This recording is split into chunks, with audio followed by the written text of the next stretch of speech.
good morning, everyone on the live stream. Welcome to the Rye House Kart Race, where you join us here for round number 2 of the Rye House Kart Club in 2026. Qualifyings have just got underway. The Honda Cadets heading out on circuit for their qualifying session. This will set the grid for their first heat of the day later on this morning. As you can see on the live stream, I managed to find a USB camera at my house. So I brought it with me and connected it up. So hopefully it gives you a nice little extra view of the circuit to accompany my commentary throughout today's live stream. And hopefully should be able to bring you that for the rest of the streams this year as well. So it gives a nice little visual aid as well. Now, I'm having some issues, sadly, in the comments box this morning. As usual. As usual. I can't seem to get my microphone around the circuit working. So I'm afraid I might have to go a bit quiet on you for the next few minutes while I try and get that worked out as the Hondas continue on through their qualifying. But I thought at least let's get the live stream all started and up and running so you can at least see what's going on. You've got the live timing on the right hand side of your screen, little picture there on the left. And yeah, we continue to press on through this qualifying session then. Just over 4 minutes left to go. And at the moment, Jensen Kula is your driver setting the pace. I'll be back with you as soon as I can.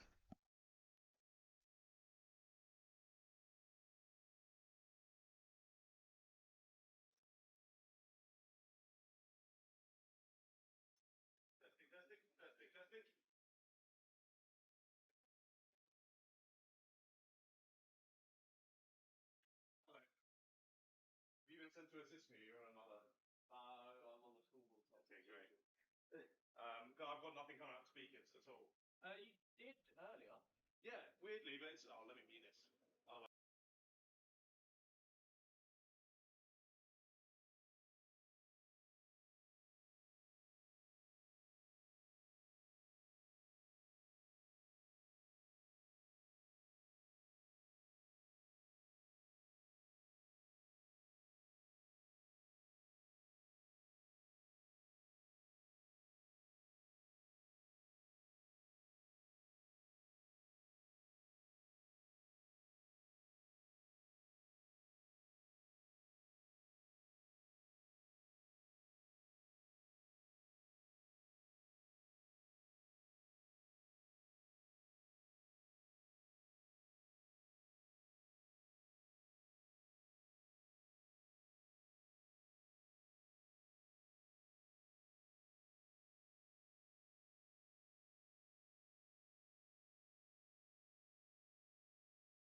Haha, microphone is back in the commentary box. Hello, everyone. Apologies about that. I think we've managed to get the microphone sorted here for the circuit. Anyway. Well, hello, everyone. Once again, a very warm welcome back to the Rye House Kart Raceway. Sorry I've not been able to join you for the first couple of qualifying sessions. Few issues with the microphone up in the box, but I think we've just about got it sorted now. I will do my best to get the levels here correct so I'm not I'm not ridiculously loud across the circuit, but please do let me know if I'm ever way too loud. But I'll do my best to get the levels right for you today. But anyway, I think we've just about, check a flag out then on this qualifying session. So Micro Max qualifying coming to a close here. And for the moment anyway, Carl Vieira looks to be taking provisional pole position. Lovejoy, Hunt, Charlie Cale across the line as well. No one improving.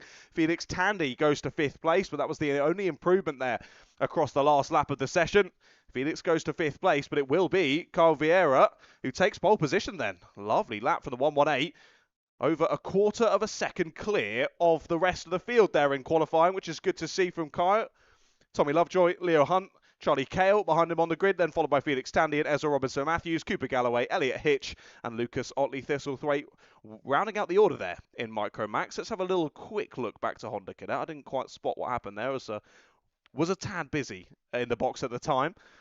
40.5 for Jensen Kula. What a lap from Jensen then in qualifying in the Hondas. Over 4/10 clear of the rest of the field there in Honda Cadets. That was Kula from Kyoka, Fry, Grant, Kimber, Wilmington. So Ryan, Bond, Williams and Uzak. So an interesting qualifying there in the Hondas as well. But like I say, apologies. I've missed a little bit of the action here this morning. But either way, get myself back up to speed here in the box as we press on through the qualifying sessions. Of course, a qualifying session for each of the classes, and then it'll be on to the first round of heats. Then we'll break briefly for a bit of lunch, and then on to the second round of heats, and of course the all-important finals to finish off the day later on. Now, I'm not sure if you heard me when I did my little hello this morning, but I'll reiterate what I said anyway, just in case. We do have a live stream from today's action, so if you've got anyone who's stayed at home today, shame on them, firstly, but secondly, I understand. We do have a live stream over on the Rye House YouTube channel, so if you head over to YouTube, type in Rye House, it should come straight up, and then you can send over the link to friends and family and whatnot who were from wherever they're watching from. And also, if you want to watch it back and hear what I was shouting about you during your race, you can watch it back at your own leisure as well.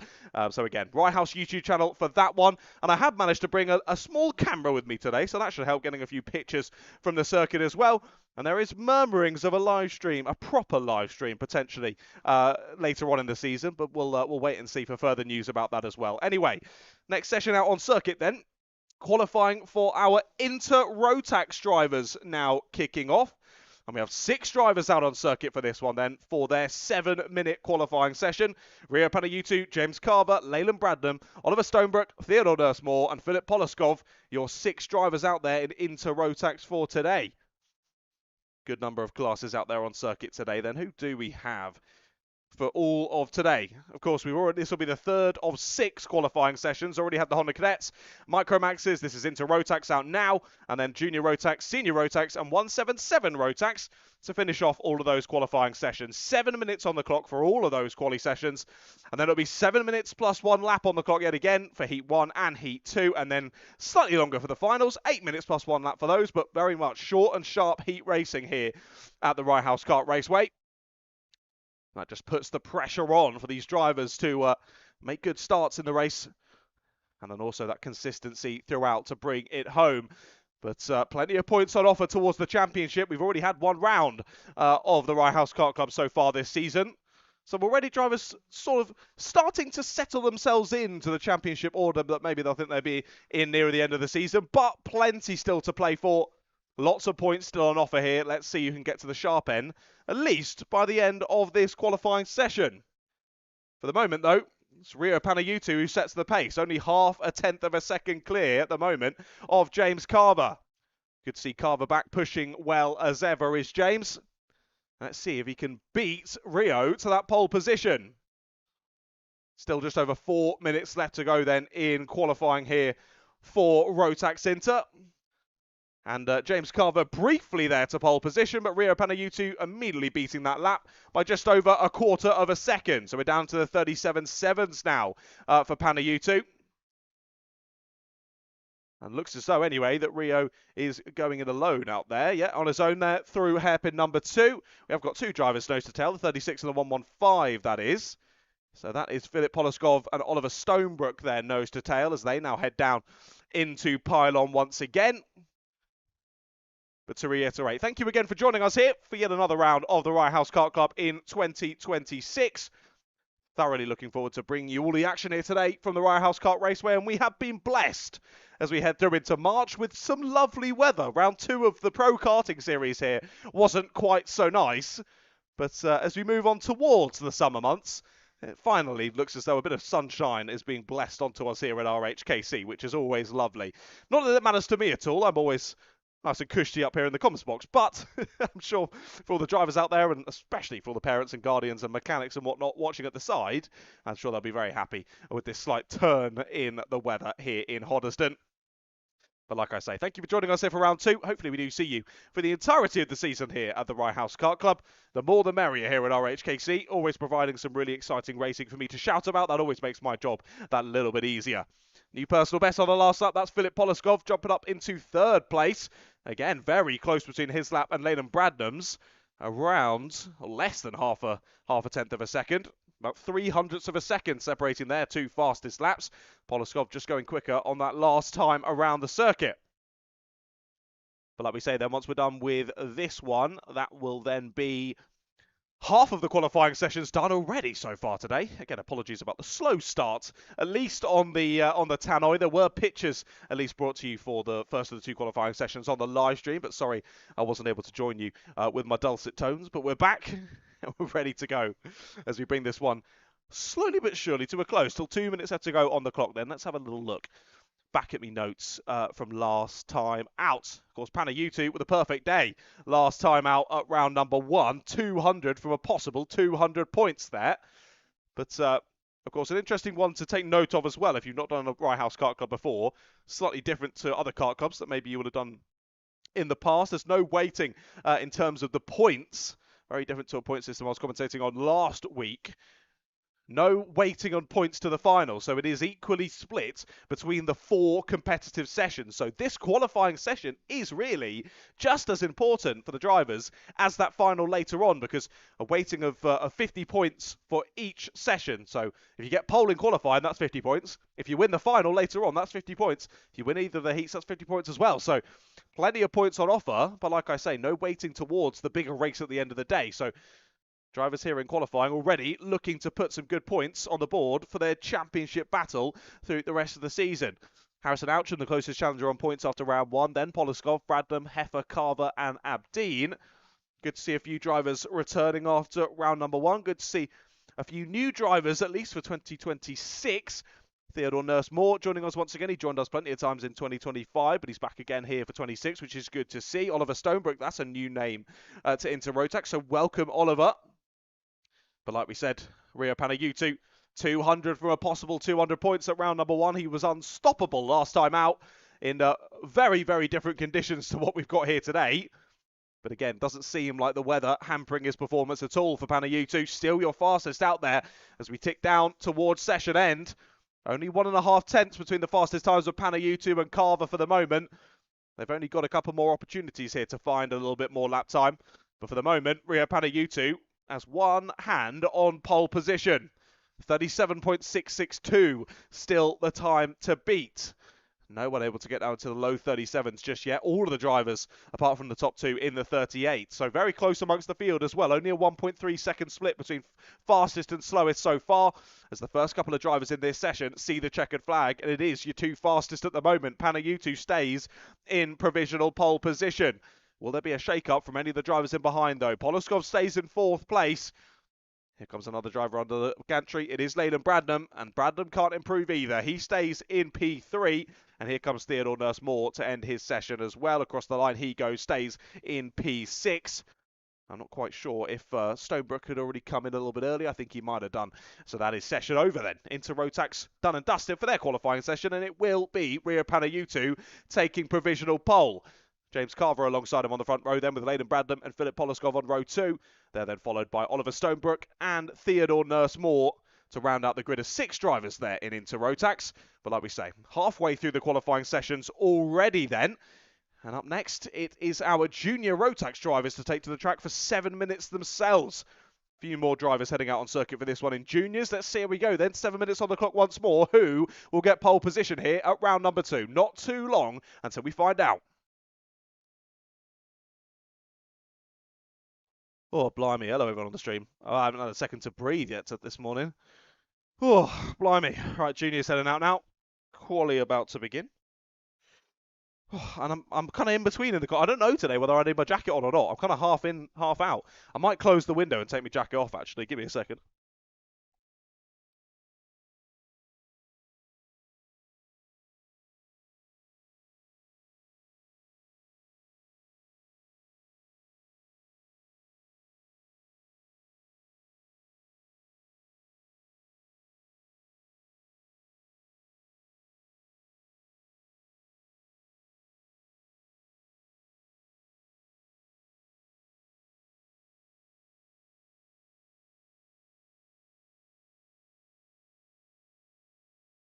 Well then, Junior Rotax straight out onto the circuit then. Their qualifying session starts now. Let's see who's able to quickly get those times on the board. And maybe who will filter through a little bit later on in the session as they get themselves back into the swing of things. Of course, all these drivers would have already completed a nice bit of practice this morning. So very much dial back in to the Rye House Kart Raceway here for round number 2.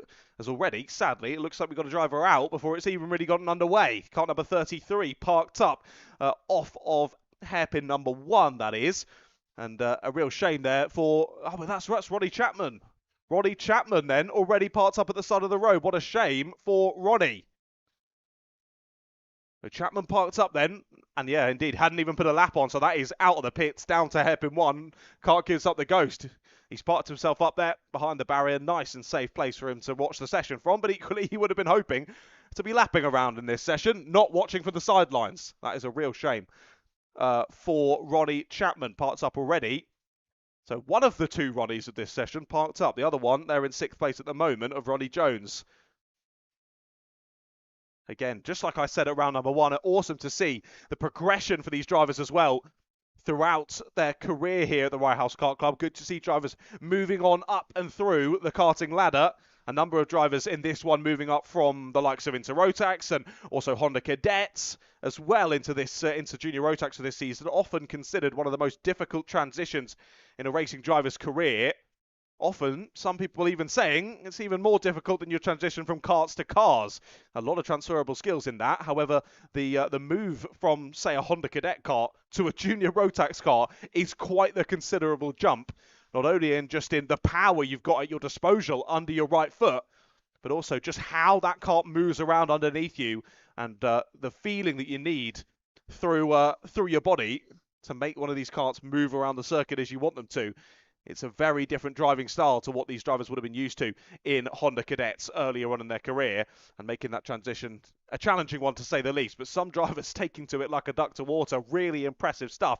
And of course, I've already mentioned Ronnie Jones at round number 1. Really impressive day for him last time out, making that transition up from Honda Cadets into Junior Rotax, seeming almost easy, but I'm sure it definitely wasn't.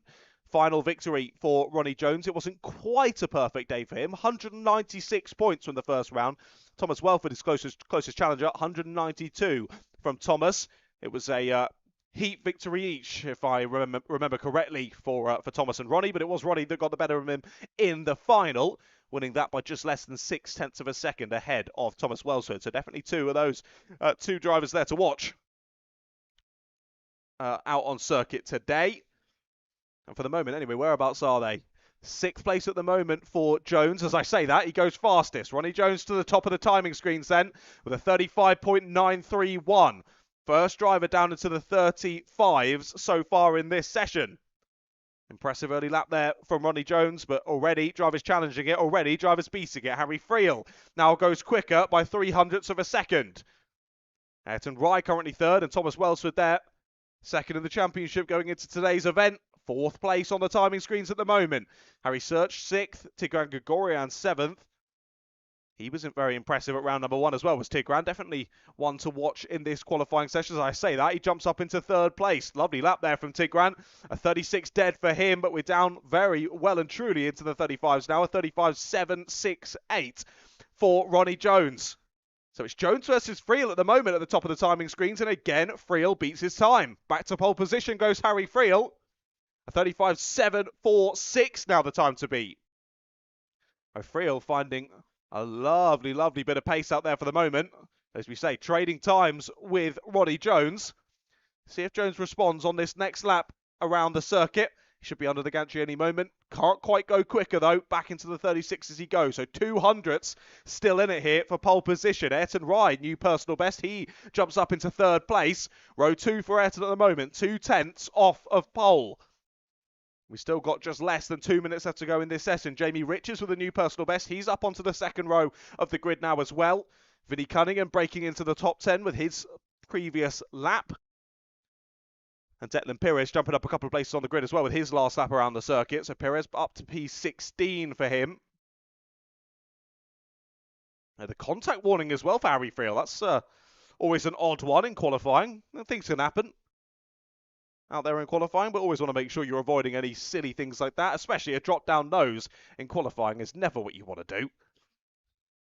Hopefully drivers all avoid that in this qualifying session. Juniors is is the class I would expect it from, though, so I shall wait with bated breath to see what happens there. Still at the moment, anyway, Harry Friel has that pole position by 200ths of a second. Hello, Santiago. Welcome to the live chat. And indeed, yes, there is a little camera today. I hope that does help, Santiago. Trying to better this broadcast as best as I can with the tools I have at my disposal. But I hope you're enjoying watching from home, Santiago, and everyone else on the live stream as well. 30 seconds left to go then on the clock. Some drivers will be coming through to start their final laps of the session. It'll be close here as to some of the ones coming down the back straight, whether they will get another lap in or not, or whether it'll be checkered flag next time around. As oh dear, another driver's parked up. It's the 264 who is parked up. Or is it the 284 of Harry Friel potentially? No, it is the 264. That's Thomas Welsford. Thomas Welsford from 6th position then. Welsford's parked up out of Reggie's elbow, so that's qualifying over for Thomas Welsford. 2nd place in the final last time out, and Welsford won't make it to the checkered flag here in qualifying. Where will he drop to on the grid? Will anyone improve over these last few laps? It's 6th at the moment for Welsford, but checkered flag is out on the gantry. Ronnie Jones, new personal best, up to pole position he goes by 800ths of a second. Friel and Rye finish their sessions and they can't beat that lap time from Ronnie Jones. 35.663 at the last time of asking from Ronnie Jones, but he's still carrying on. He might still beat that time, but Friel and Rye unable to beat him this time of asking.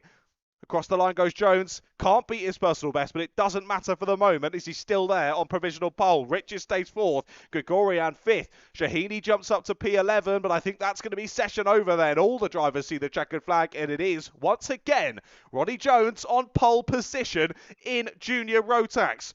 Very impressive there. Trading times throughout the session with Harry Friel, but it is Jones that gets the better of him there across the last couple of laps. Improved when he needed to, and it's Jones on pole position once again. Harry Friel will line up alongside him on the front row.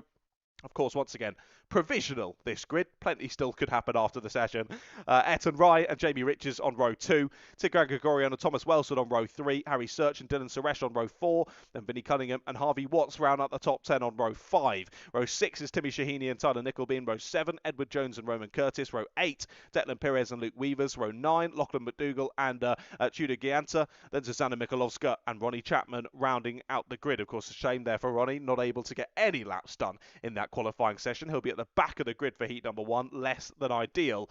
And Thomas Welsford parking up there with only 1 lap to go. Well, he got relatively lucky that no drivers improved there on the last lap, but equally he put himself there on pace earlier on in the session, lines up 6th for heat number 1. So as we get the stricken kart send of Ronnie Chapman and Thomas Welsford back to the safety of pit lane. Soon enough, we'll be heading back out on circuit again. This time, it'll be for qualifying for our senior Rotax drivers. They'll head out for 7 minutes and try to get to the sharp end of the grid. Their grid will be set for Heat 1 later on this morning. And then after this one, only one more qualifying session until we do go into this first round of heats. Back in a moment then for senior Rotax qualifying.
Out onto the black stuff go our senior Rotax drivers then. As we get prepared for their 7-minute qualifying session, let's see who can jump up to the sharp end of the grid in this one.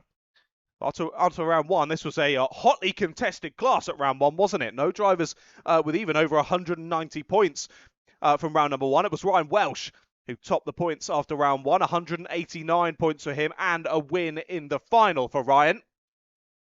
Currently leading Mikel Islam and Matthew Kendall, your top three in senior Rotax. One to watch, though, from round number one, definitely Bo Sullivan.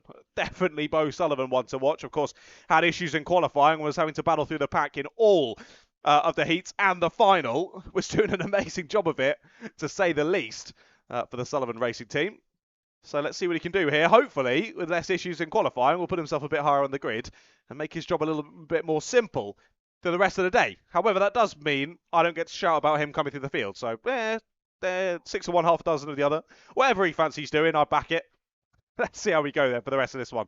5.5 minutes on the clock now as drivers start to get their laps in. There's spin out a Regis elbow there for the number 24. I think that was just a little mistake there for the 24 as he spins it round. That's Lucas Mason-Gray there,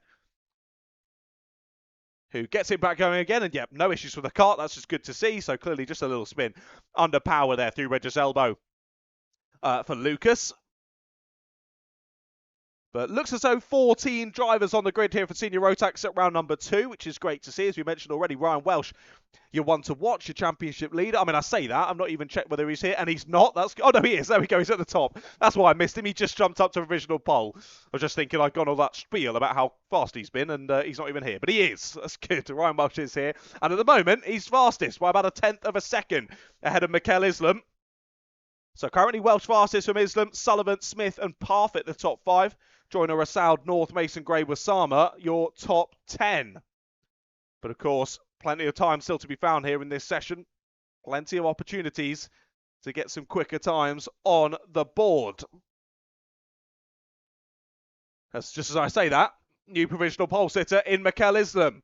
Found about 0.5 of a second there on Ryan Welsh. And now it's Bo Sullivan's turn to go to second place. Not quite beating Islam's time, but now within 300ths of it. So your top 3 on the grid at the moment, within 400ths of a second. It does not get much closer than that in terms of gaps in qualifying. But again, we expect to see that as we get to the higher levels of kart racing. Bigger power, more experienced drivers brings the lap times closer and closer together. It just makes it even more exciting at the sharp end of proceedings. I'm sure we'll see similar stuff in the 177s when they head out in a few moments' time. That's a good lap from Mikel Islam. A 35 dead now from Islam. Puts himself 1/10.5 clear of his closest challengers, so no improvements from them. And just as I say that, Anthony Parfitt comes in to spoil the party. Parfitt onto provisional pole position, down into the 34s he goes. So a 34.997 for Anthony Parfitt. And just as I say that, he's beaten by 1,000th of a second. Ryan Welsh takes back provisional pole by 1,000th of a second. We're continuing to see that pole sitter change, but by the smallest of margins. And once again, the top 3 are separated by 200ths of a second. As again, Parfitt's back to provisional pole. Wow, this is so close. 34.936, 34.996, and a 35.005. Currently your 3 quickest times. As new personal best for both Welsh and Islam, keeps them within a few hundredths of the pole time, but still not quite able to challenge. And it is only a second between your fastest and slowest drivers out there at the moment. Amazing, the field spread in this. You make one little mistake, lose 1/10 or 2, and suddenly you're dropping down 4, 5, 6 positions on the grid. And that's why I do still like that we use this qualifying format here at the Rye House Kart Club. It does just add an extra something. I do enjoy random heats because mixed up grids always make for some exciting racing. But for longevity of karts and drivers, I think the qualifying system works really, really well. And this extra little session adds the excitement of overall lap time. And like I say, it's not like there's barely any points for qualifying. It's exactly the same as all the racing later on today. So big session here for the drivers to start off their day as they need to go on. Work out who they got to be thinking about, who's around them in terms of pace, who they can work together with, who maybe they should steer clear of for the rest of the day. Not pointing any fingers there, not naming any names. But it's still to be lots to be worked out in this session, as there you go. It's now 0.02 of a second difference between the top two, and they switch back around. Ryan Welsh back to the top of the timing screens. A 34.934 versus a 34.936. Wow. Welsh back to provisional pole then, with just over, I should say, a minute left to go. Doesn't get much closer than this, ladies and gentlemen. Are you not entertained here at round 2 of the Rye House Kart Club? Will provisional pole change again? We wait and see. Right, it's a new personal best from Anthony Parfitt. Parfitt back to the sharp end yet again, only by 0.02 of a second, because it has been a personal best for all of the top 4 on the last lap, as now Bo Sullivan slips back into said top 4, shuffles Assaud back down to the 3rd row, and now it's a 1/4 of a second between the top 5 yet again. But Parfitt beating his personal best, that might have just clinched in provisional pole here, as oh dear, who's off in the barriers? It's the 41 out of the session. And that is Matthew Kendall, out with only about a minute left to go. What a shame for Matthew Kendall.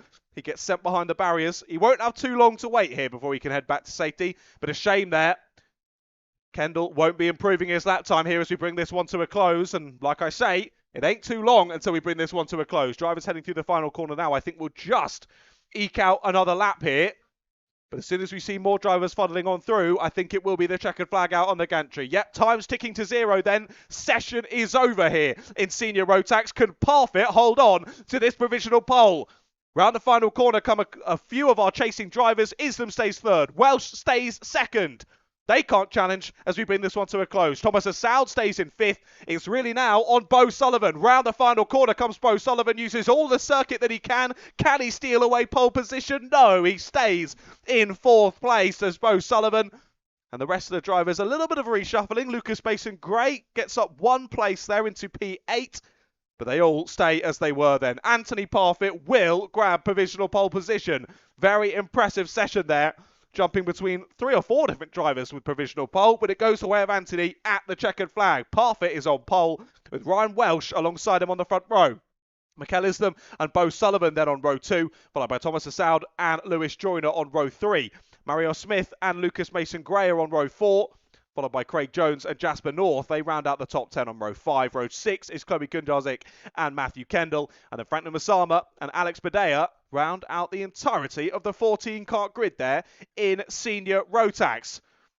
Well, that brings their qualifying session to a close then. It's not too long until we get ready to go for our last qualifying session of the day here at round 2 of the Rye House Kart Club. It's the 177s who head out on circuit next. And this should be an interesting 7 minutes ahead of us.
Well, as quickly as you like then, drivers straight back out on circuit.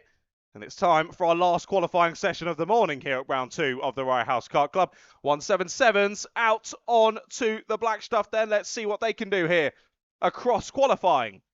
Looking back on to results from last time, Ryan Sands leads the championship by a decent margin as well, 198 points. Not quite a perfect round last time for Ryan Sands, but certainly not far off. At the moment, he's fastest out the blocks as well by a good quarter of a second. Impressive first lap there from Ryan Sands. Let's see if he can hold on to provisional pole throughout this one and continue to try and extend his championship lead.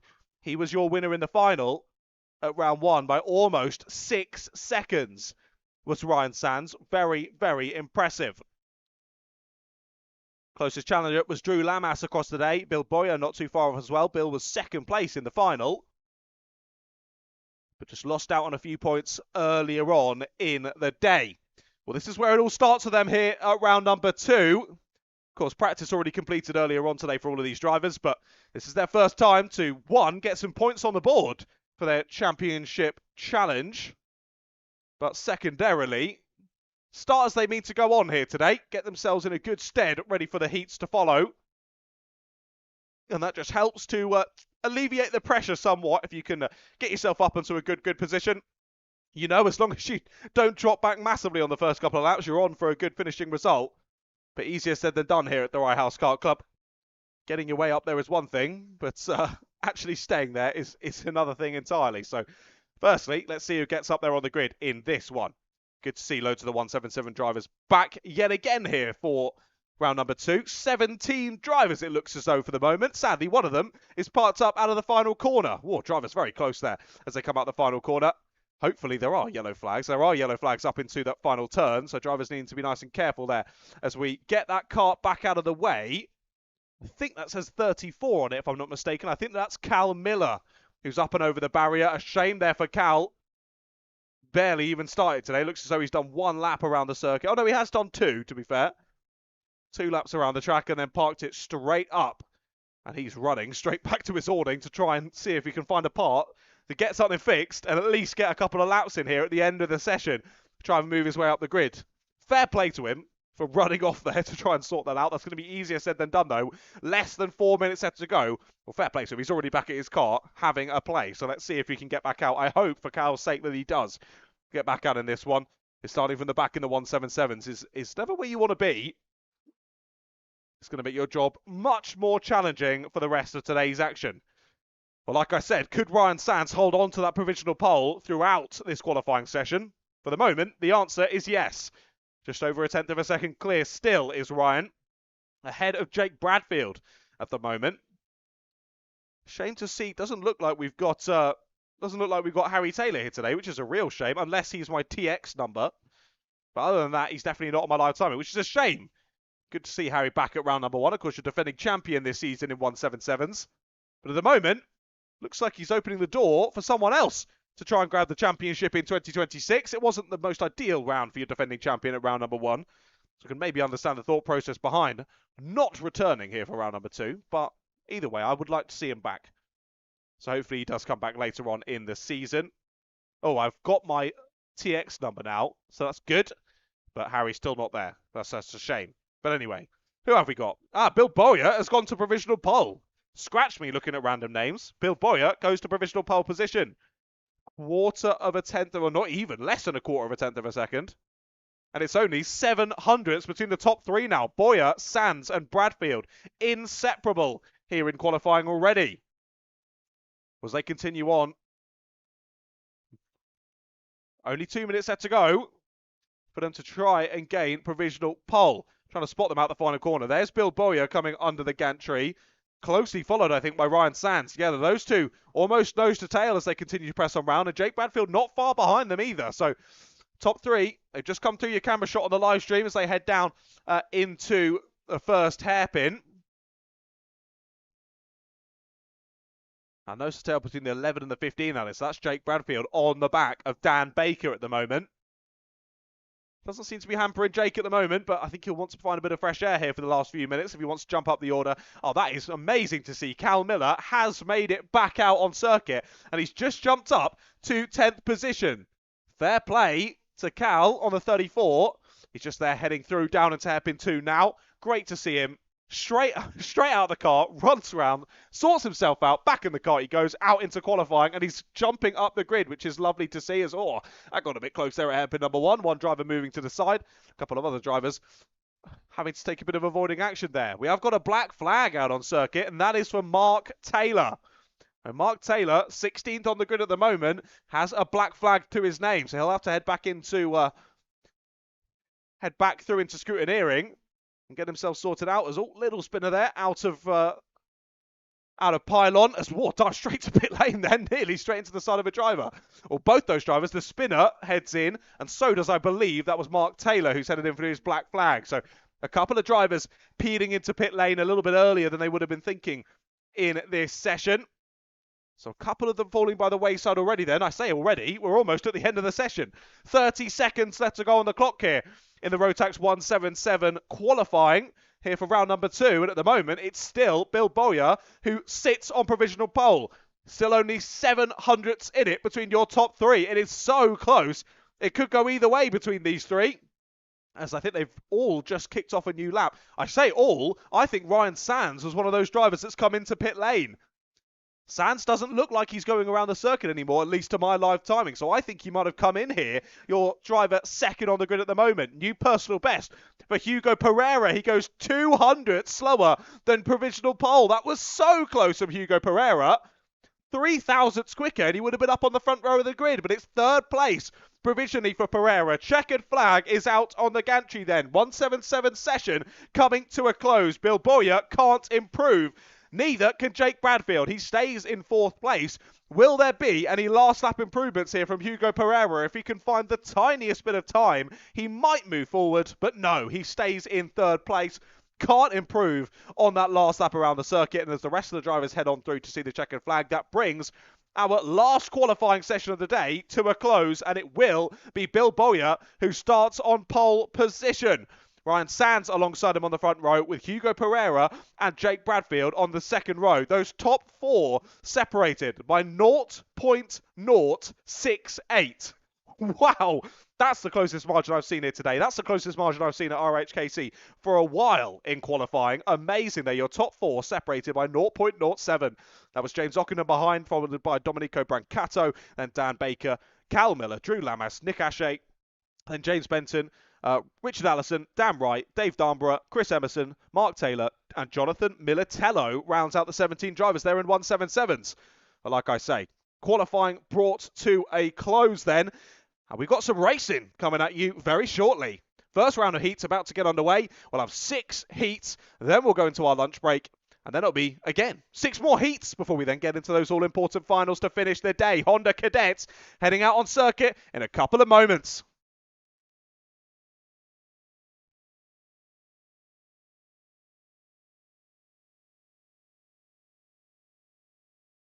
Okay, when I said a couple of moments, I didn't quite think it was going to be that fast. Wow. Okay, Honda Cadets out on circuit already then. Let's talk you through the grid for this one. Sadly, I did miss the qualifying session earlier on, so apologies about that with technical difficulties in the box. But we're back for the first heat, which is good to see. So Jensen Kula took pole position then by almost half a second.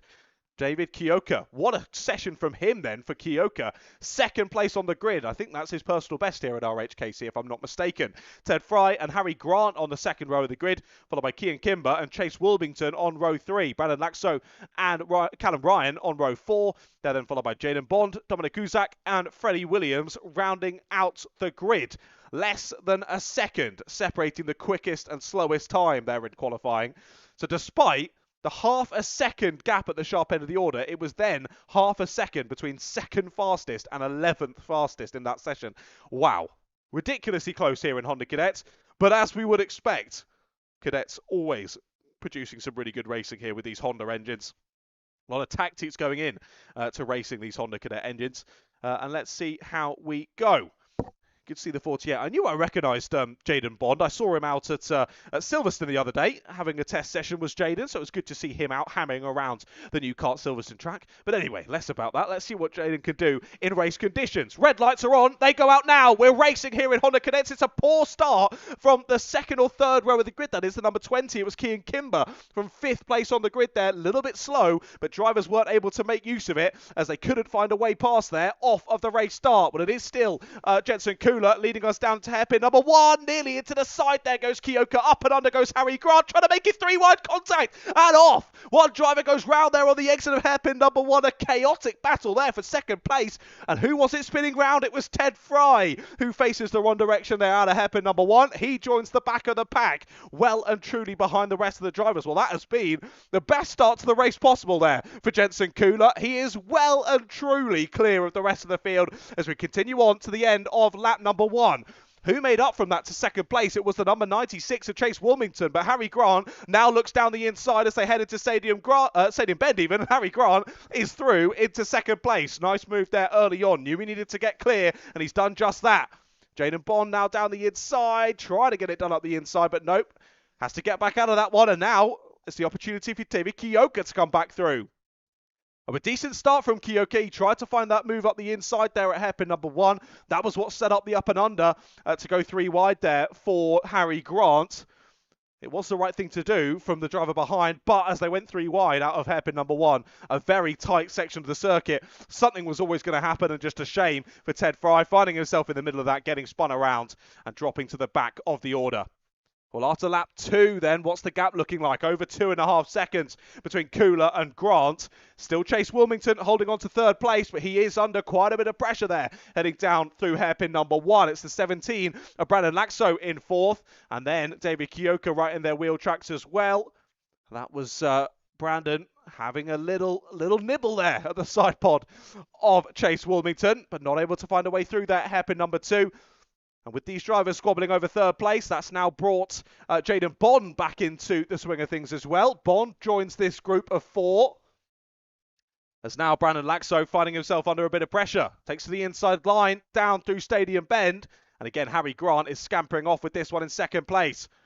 Some looks at a move there out of Stadium Bend, but doesn't quite work out. Kyoka has a nice exit, but defends. Gets sent to the outside line, does Kyoka. Can he hang it round? He can't. Has to back out of it. And that allows for Jaden Bond to head on through now as well. Bond slots back in, up and under there on the exit for the 33 of Callum Ryan. So Callum Ryan's now back into this one as well. Awesome bit of batting. This is from third place backwards. First bit of breathing room we've had so far in this race for Chase Wilmington there in third place. He's finally got a few kart lengths between himself and those drivers squabbling for 4th place. His biggest assistance right now could be Brandon Laxo, just for the fact that Brandon is defending that 4th place.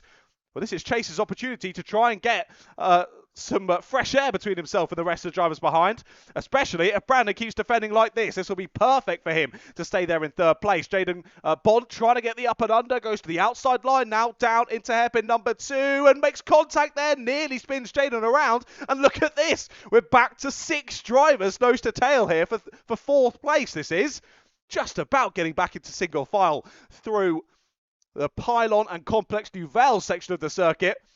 But I must say, Brandon's doing a great job of keeping these drivers behind. I don't think they're too happy with it, though, as they all fan out yet again out of the final corner and down under the gantry once more. Well, Wilmington is well and truly clear of this battle now. He's done a great job, and Brandon's still there holding on to 4th place. Through Regis Elbow they go. Again, taking that inside line down into the first hairpin. Sends Bond to the outside. There's Kyoka up the inside. We're 3 wide again on the exit. Oh, I thought that was going to be a carbon copy of lap number 1, but they all give each other enough room. That's Kyoka back through. And another driver heading back through as well.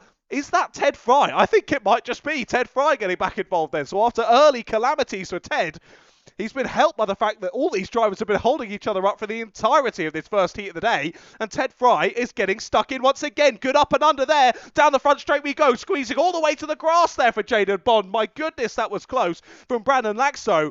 But either way, I think he's got the inside line, and yes, Jaden Bond is through at Stadium. Brander's contacted round at Regis Elbow. We've got 2-3 drivers off and a big wallop into the barrier for one of them. Spins backwards into the barrier, and that was again Ted Fry getting spun around.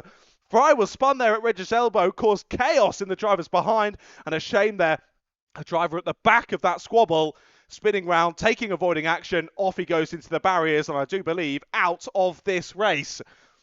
Trying to spot it. Think it might be Kean Kimber, but I don't want to call anything just yet. I can see the driver safe and sound there behind the barrier, which is good to see. Try and spot who it is that has been knocked out of this one. It is Kian Kimber. It is, I was right in saying. So Ted Fry drops to the back of the order, down to P10, and it is Kian Kimber who is out of the race there at Regis Elbow. A real shame. More battles continuing on, though. That's through hairpin number 1. 61 not too happy with that move. It's Freddie Williams as David Kioka absolutely lick the stamp and send it there at hairpin number 1. Kioka through either way, though. So that's Kioka into 6th.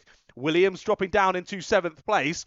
I had seen there was under investigation for Ted Fry. That was before that secondary incident happened. Not quite sure what for. It must have been for something earlier on. I can see warning for moving under braking earlier in the race for Ted Fry, and then he's been under investigation. So that's clearly not to do with the 2 incidents that have happened there, causing him to get spun round twice in this race. Neither of those were to his fault. Clearly, that's from other shenanigans going on out on the circuit to be mindful of. But either way, just so you all know, Ted Fry is under investigation. So positions might change at the end of this one. For the moment, Ted still at the back of the order after that secondary spin. We're battling side by side there through Regis Elbow, through Pylon even. That was for 4th place. As Brandon Laxo battled there with Jaden Bond. Bond able to get back ahead and points forward, does Jaden. He wants to work together now with Brandon, but there's only just over 30 seconds left to go. I don't think there'll be any more working together in this one, Jaden. You are locked horns for these last couple of laps, and David Kioka rejoins the battle as well. And doesn't Brandon know it? Again, moves half over there just to show intent there. I'm not letting you through, David. You're going to have to work for this one as those 3 continue to run nose to tail out of hairpin number 2. If they do work together here, there is potential that they could catch Chase Wilmington in 3rd place. There is potential. Jaden Bond has been quicker earlier on in this race. So let's see if these 3 can settle in and try and launch a charge for the last of the effective podium spots in this one. Of course, no silverware out for this first heat of the day. But either way, still plenty of points on offer. Well, Jensen Kula, I've not spoken about him at all in this race. He is still well and truly clear. As 1st, 2nd and 3rd still all on their own in this one. Jaden Bond still leading that charge from 4th place. And Brandon Laxo trying to keep David Kioka in behind. If he keeps defending like that, these 2 are going to chase back up to them as well. That's Freddie Williams and Callum Ryan still very much there in with a shout of this one as well. Well, under the gantry comes Jensen Kula to see the last lap board here for the first race of the day at round number 2 of the Rye House Kart Club. Well, it's been a very exciting start to the day, to say the least. What a great race to kick us off here. And this big gaggle of karts from 4th place backwards starts their final lap of the race. Looking up the inside there is Brandon Laxo. That was close through Stadium Bend. And he's now on the outside line as they head down into hairpin number 1. A little bit more contact as they get all nice and close and personal there through hairpin number 1. And once again, it's Brandon to the outside. Oh, David thought about making it 3 wide there. That would have been bold, David. Thinks better of it. And now here comes Freddie Williams as well out of the corner exit. Jensen Kula comes under the gantry to win heat number 1 in Honda Cadets. What a race from Jensen Kula. It'll be Harry Grant in 2nd place, Chase Wilmington in 3rd, and then I think Jaden Bond is just about to hang on. As there we come under the gantry, it will be Jaden Bond to hold on to 4th place. There's checkered flag out on the gantry then. And Jaden Bond does hold on to P4 then. Brandon Laxo behind, followed by Freddie Williams and David Kioka. So Williams did get past Kioka there across the final lap. I think some frustration for some of the drivers in that race. Either way, plenty to be chatted about after that one. A very exciting start to the first round of heats there in our Honda Cadet class. Never fail to be exciting, do they, these little Honda Cadets? So well done to all the drivers involved out there in that one. Kula from Grant from Wilmington, your top 3. And Jaden Bond, Brandon Laxo, then Freddie Williams, David Kioka, Callum Bryan, Dominic Cusack, Ted Fry and Kian Kimber. A shame there for Kian not making it to the checkered flag. But that's it then. Heat number 1 in Honda Cadets over and out. Up next, it'll be heat number 1 for our Micromax drivers. They're going to head out on circuit in a couple of moments' time.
Well, one heat under our belts. Let's get another underway. It is, of course, time for Micro Max.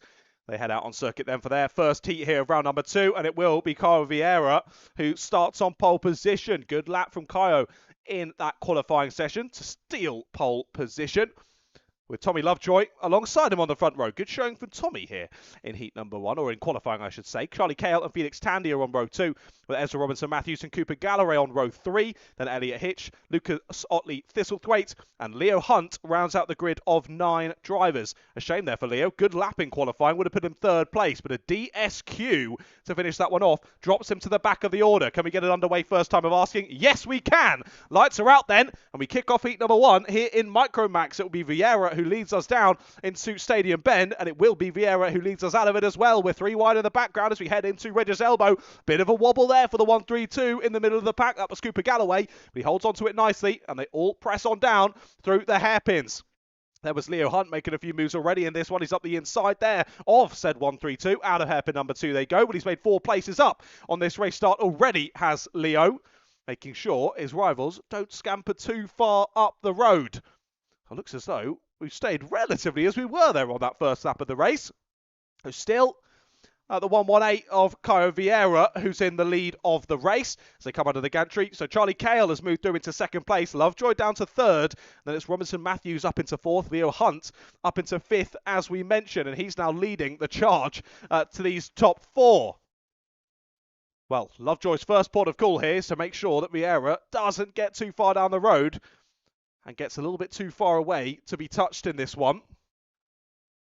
He'll maybe want to work together here, will Tommy, with Charlie and Ezra. Of course, well, I say Tommy's first port of call, sort of second port of call. First thing is getting back past Charlie Cale, of course.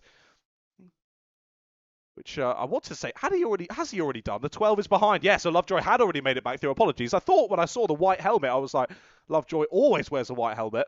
Getting myself confused already here. Some very similar liveries on the carts. But either way, Lovejoy then back into 2nd. So Cale down into 3rd once more. And now the 91 of Ezra Robinson-Matthews just falling back into the clutches of Leo Hunt at the moment. I say falling back, I think it's more that Leo Hunt is putting in some great pace here to catch them back up. Good squabbles in the pack in behind as well. Elliot Hitch has made his way to the sharp end of that. Cooper Galloway dropping behind Hitch and getting involved now with Otley Thistlethwaite and Felix Tandy as they head through to the end of this lap. I think it's Tandy who's got ahead. Yes, it is. So Tandy's up to P7, and that's Otley Thistlethwaite down into 9th, then Galloway into 8th place. Well, Leo Hunt well and truly onto the back of Ezra Robinson-Matthews now, as they chuck on the anchors once more. Into hairpin number 1 they go. A nice bit of fresh air has opened up now between our 2 big squabbling packs, as there's another move down the inside into hairpin 2 this time. Through goes the 1-2-7 of Felix Tandy for a brief moment. But up and under on the exit goes Elliot Hitch. Back to P6 he goes. And those 4 close up once more. See what Tandy can do. Good to see Felix. Again, another driver moving his way up the karting ladder this season, which is good to see. Felix, I'm doing my best to remember. I want to say Might E was Felix Tandy, if I'm not mistaken. I will double check my notes from last season to make sure I'm correct in that. But either way, Felix moving up. And moving on into the Micro Max class he goes for this season.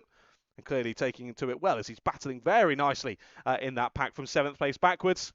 Side by side there into pylon. That was Robinson-Matthews just out holding on from Leo Hunt. Hunt looked like he got a good exit there off of hairpin number 2. But putting back alongside and back ahead goes Robinson-Matthews as they'll peel on to lap number 6 of this race. And it's still about a 6/10 of a second advantage that Vieira has at the sharp end of the field from Tommy Lovejoy. Lovejoy very much being kept true here, though, by Charlie Cale. Cale is not letting him have any sort of breathing room as 4th.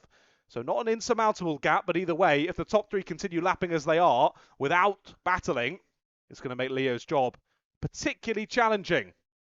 As there is Felix Tandy still hounding the rear bumper of Elliot Hitch. Elliot checks over the shoulder. They're out of hairpin number 1. Not close enough to go for a move this time is Felix. And again, Hitch looking over his shoulder like it's going out of fashion there down into pylon. Just checking where his rival is and whether Felix close enough to try and send a cheeky move. Well, for the moment, he hasn't been able to do so. A little bit slidey there at the final corner for Felix. And that should, just for the moment anyway, keep him behind. Continue to press on in this race. Top three still as they were then.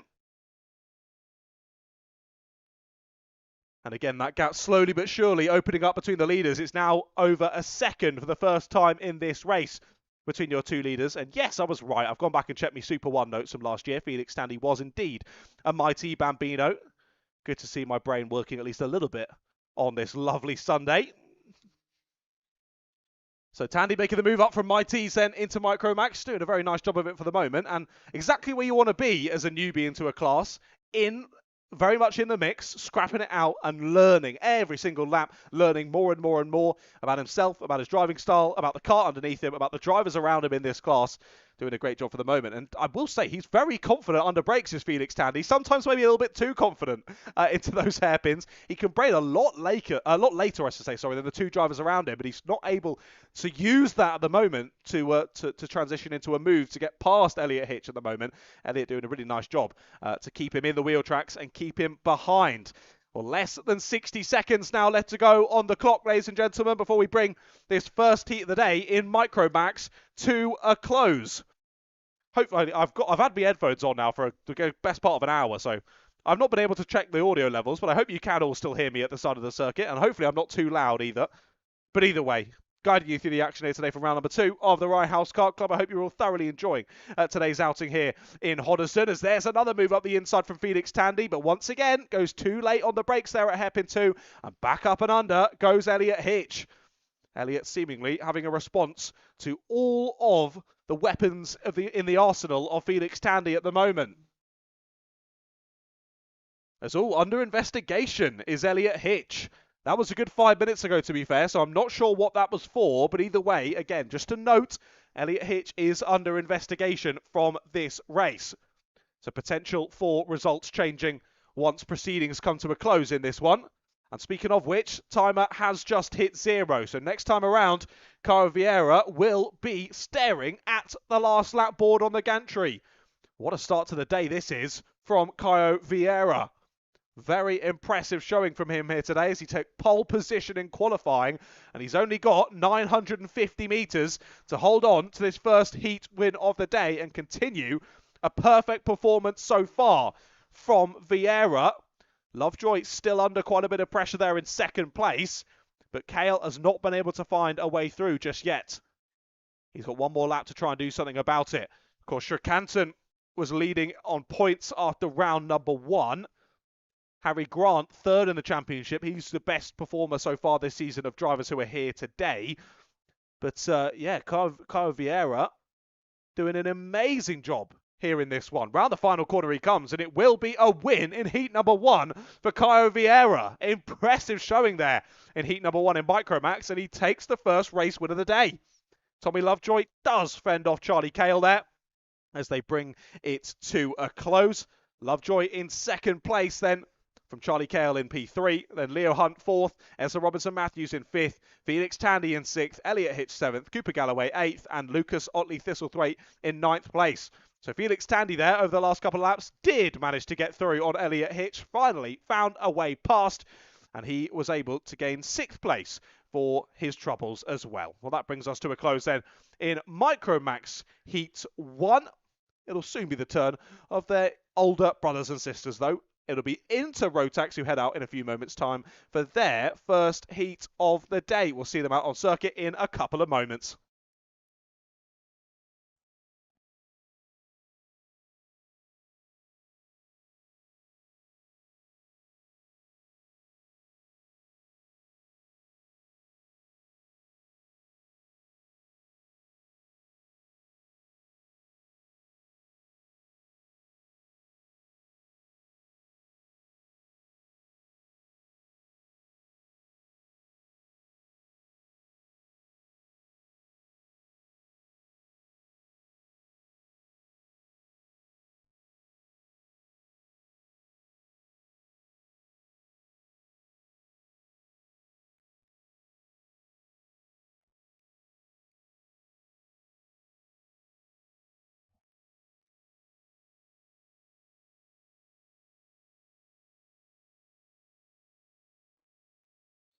Into Rotax drivers then out onto circuit for their first heat of the day. 6 drivers on the grid for this one, and it's Rio Panayiotou who takes pole position by about a tenth and a half it was in qualifying, ahead of James Carver. So Carver joins him on the front row.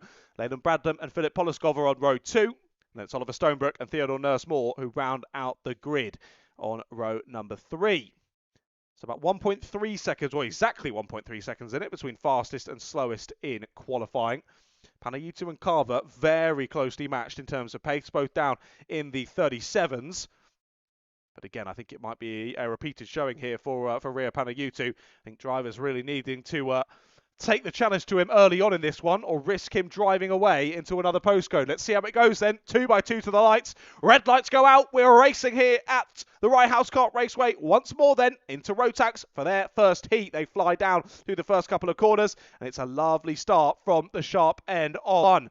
There was some scuffling in behind then, but Carver stays in second. 36 is into third, so that's Poloskov through then on Bradham. And Bradham, I think, has dropped to 5th place, has he not? Yes, he has. So 5th then for Bradham. And that, I believe, is Theodore Nurse-Moore, is it, that snuck through as well? On his blue cart, I do believe it is. Yes, the 58. So Nurse-Moore's into 4th place then. A good start from him, up 2 positions from his grid place. So it's Panayiotou from Carver, Poloskov, Nurse-Moore, Bradham, Stonebrook, your order at the moment, but already top 3 scampering off. Drivers not able to heed my warning ahead of this one, and not able to find a way through on Panayiotou at the first time of asking, and already Rio is putting a nice bit of fresh air between himself and his closest challengers. Well, Bradham's back through on Nurse-Moore then, that's a change for 4th place here on lap number 2. But already, as maybe we could have predicted, Panayiotou breaking away at the sharp end. James Carver trying to keep him within check at the moment. What was it? 6/10. It's now a second between Panayiotou and Carver. A 37.9 already for Rio Panayiotou. So only on the first full lap of the race, really, and he's within 3/10 of his quali time already is Panayiotou. Mightily impressive. All drivers continuing to improve in these early stages, but Panayiotou just extending that leading gap ever so slightly, lap on lap. Just doing what he needs to do here to continue on with fine form so far in this season. Gap now, oh, it stayed about the same. Ever so slightly faster on that last lap was James Carver. 37.853 versus a 37.869. So we are talking a hundredth and a half. Like, really nothing. But either way, a showing of intent there from James Carver, finding a nice bit of pace. And already, like we say, very, very close to the pole time in qualifying. And I think James Carver, is that faster? Oh, it's almost identical to his pole time for James. So impressively how quickly they've turned this one on here in the first heat of the day, finding that bit of extra pace. Like we mentioned, it was perfect showing last time out for Rio Panayiotou, 200 from a possible 200 points. Well, he's trying to do the same again, isn't he? From this one, 50 points already from qualifying for Panayiotou. And again, he's gone a little bit faster on that previous lap. Neither of them challenging their fastest laps last time around. But a 37.9, once again, good consistency from Panayiotou, a 38 dead for Carver. So still nice and consistent. But again, another couple of tenths gained for Rio Panayiotou. But now, it's Leyland Bradham, who's looking to try and find a way through here on Philip Poloskov. Poloskov, a nice start to the race once again. Philip racing really well at round number 1. I do believe a brand new name he was at round number 1 anyway, rejoining us again for round 2. But taking to this class really well here at Rye House, but now he's under a lot of pressure down through into the hairpins. No thought this time at hairpin 1 anyway for Leyland. But Bradham, much more experienced here at the Rye House Kart Club, was with us all of last season, was Leyland. There's battles in behind as well, side by side that is, between Nurse-Moore and Stonebrook. So they're having a nice little squabble for 5th place as well. Around the final corner comes Poloskov and Bradham, those two still yet to change. But Bradham within the wheel tracks of Poloskov for the moment. And again, that gap between the two leaders extends by about a tenth. Once more on that lap, 1.3 seconds now between Panayiotou and Carver. But Bradham was very quick to close up to the back of Philip Poloskov. But now that Poloskov's noticed him, it seems as though he's managing the gap quite nicely. So just needed maybe a little bit of a push there to find that extra pace. And now, seeming as though he has the measure of Leyland Bradnam for the moment anyway. By the pace that Bradnam closed up that gap, I thought it was going to be a matter of a few corners of him then getting past Poloskov. But no, Poloskov's brought in the battle. And we continue on with this race. 2.5 minutes still left to go on the clock in this one, for the first heat of the day here in Rotax Inter. Then 3 more heats before we go to the lunch break, and you get a bit of time for a bit of rest and relaxation. For the first time this season, I can say you can do a bit of sunbathing here today, thank goodness. It's still a little bit windy though, maybe not the nicest to be getting in the bikini. That's my choice anyway. I'm not going to, that would be, that's the forfeit. That's the forfeit. No one wants to see that. No one wants to see that. Not even me. Right. Less about sunbathing, John. More about the karting on track. Like I say then, 3 more heats after this one. Then we'll go into the lunch break, and then it will be second round of heats and finals to finish us off this afternoon. And then we'll bring round 2 to a close already. I can't believe how quickly this season is already going. We've only just really started it off, but still, time flies when you're having fun, as they say. And we are having lots of fun here at the Rye House Kart Club, as we always do. Lots of great racing to enjoy. And good to see in this one, even though we've broken off into sort of 3 pairings, all those drivers still very close together, enjoying some battles out there on circuit, which is nice to see. Best way of improving as a driver is being in close with other drivers around you and learning that racecraft as you press on through the karting ladder. Exactly what these drivers are doing at the moment. Still, Bradnam not able to find a way through here with less than a minute left to go now. Opportunities dwindling here for Leyland if he wants to find his way back into the top 3. Well, Poloskov, to be fair to him, I've not seen him look behind once in this race, so I think he'll know that Leyland Bradnam is right there, but he hasn't felt the need to check over the shoulder, hasn't felt the need to defend as Philip. Just trying to prove what pace he can show out there. We have had a change on this lap. It's for 5th place, though. Oliver Stonebrook is through on Theodore Nurse Moore, so that changed. That would have been at pylon or potentially down into hairpin number 1 earlier on in this lap. But they have switched around then. Stonebrook into 5th place. Nurse Moore shuffled into P6. Those two now about 16 seconds off of the race leader. And gap between 1 and 2, 1.7 seconds now almost. Well, 10 seconds to go on the clock. I think we might just head round for another lap. Let's see as they come under the gantry. Yeah, it's not going to be last lap board for Rio Panayutu this time. It'll be 2 more laps for Panayutu. He just about snuck under the gantry there before the timer hit 0. So 2 more laps for him to hold on to this one. Still, again, sort of gaining half a tenth to a tenth every lap as Rio Panayutu, just calmly cracking on there in the lead of the race. Gap now up to 1.8 seconds. But it is still James Carver who holds that fastest lap of the race by only 0.02 of a second, a 37.763 for Carver versus a 7.65 for Panayutu. So these two inseparable in terms of overall pace. But again, the warning I gave you before this race started that drivers needed to bring the heat to Panayutu at the first corner if they wanted a shot at this race win. And I think sadly for the neutrals anyway, my hunch has been correct, as Panayutu has managed the gap beautifully out of the sharp end in this one so far. Still, Poloskov holding on to 3rd place. He's got a nice gap here heading through the final lap. Poloskov should have this one in the bag here. Top 3 finish on race 1. A very impressive start to him. But here comes Rio Panayutu then round the final corner. And Panayutu not only wins the heat, but also gets the fastest lap there on the penultimate lap. 37.693. Beats the fastest lap of Carver and breaks away by over 2 seconds there by the time they got to the checkered flag. Panayutu wins Heat 1, continues on his perfect showing throughout this season so far. Perfect round 1, maximum heats from qualifying and maximum heat points from heat number 1 as well. Philip Poloskovs ends up in 3rd place then, with Leyland Bradnam behind him. Then Oliver Stonebrook and Theodore Nurse Moore finalises the 6 drivers there in Inter Rotax Heat number 1. Well, like I mentioned earlier, only 3 more heats left to come then before we go to the lunch break. Up next, it's 7 minutes plus 1 lap on the clock once more, but this time for our junior Rotax drivers. They'll be heading out on circuit in a couple of moments' time. Don't go anywhere.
Here we go then.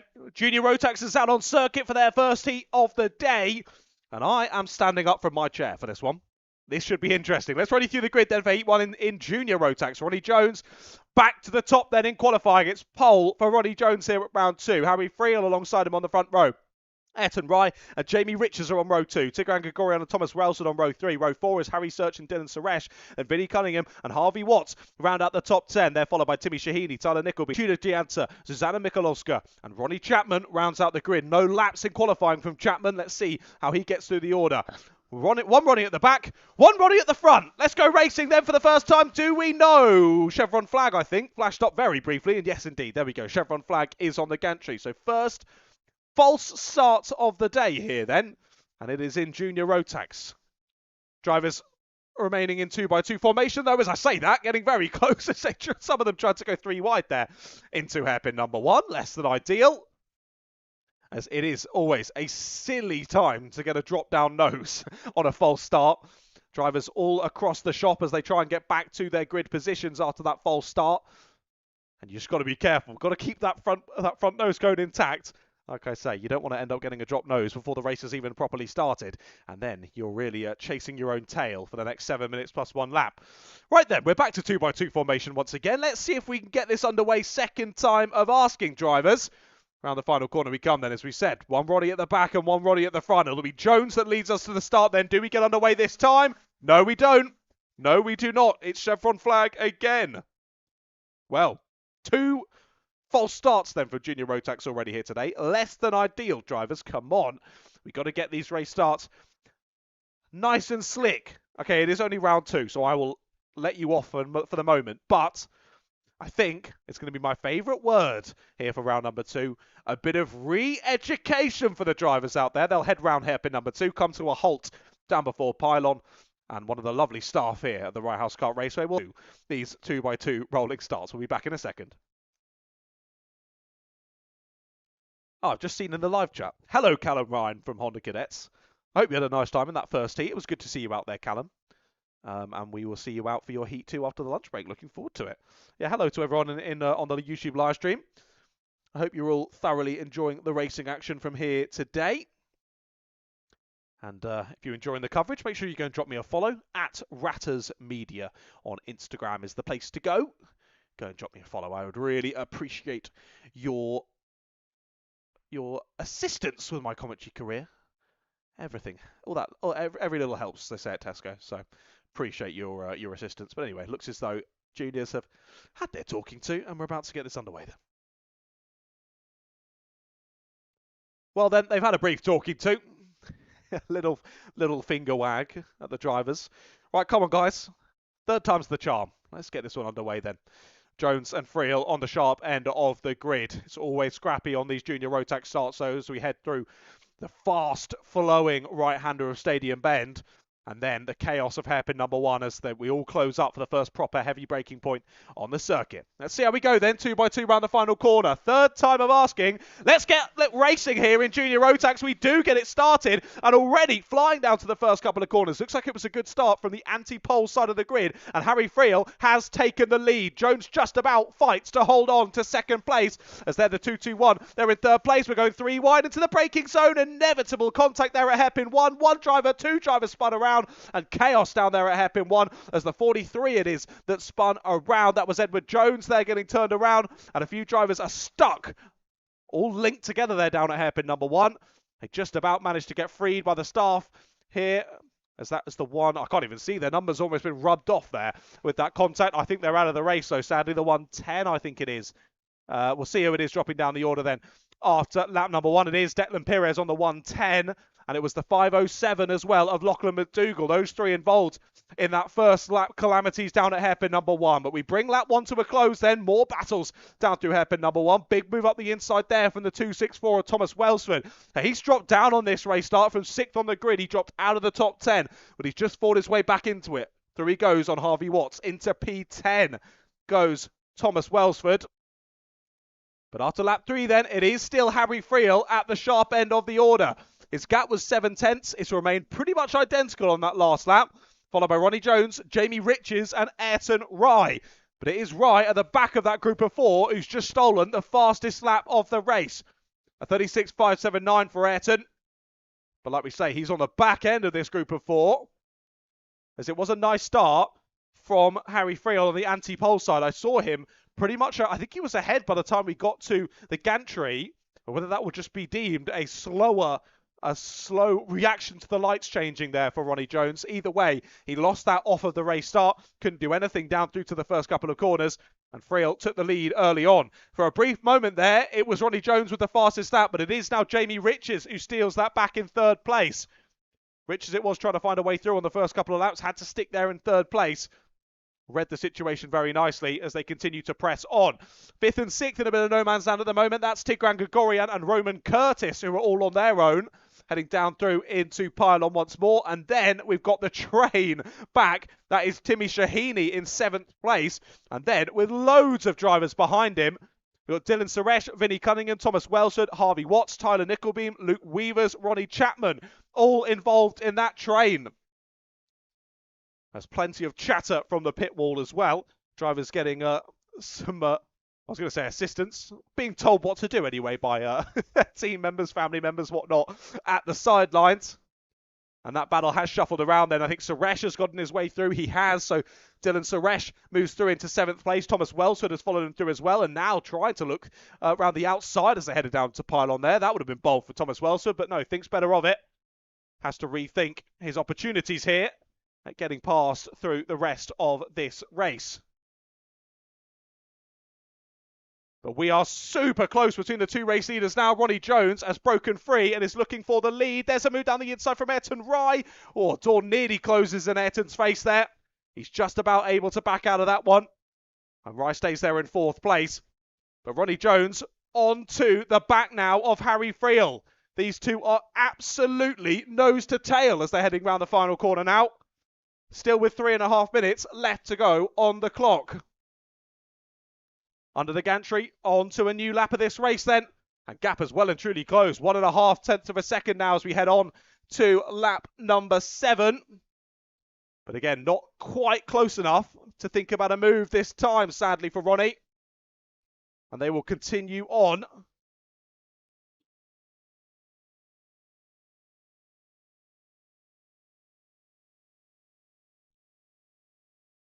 But if these two start to battle, it is only a couple of kart lengths then back to Riches and Rye.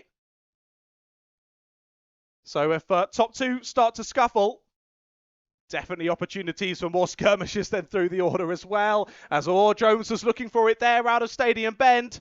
Can't do anything about it for the moment. As again, Rye's looking down the inside of hairpin number 1, just about given the room. And this time, muscles his way on through. Ayrton Rye is into third place.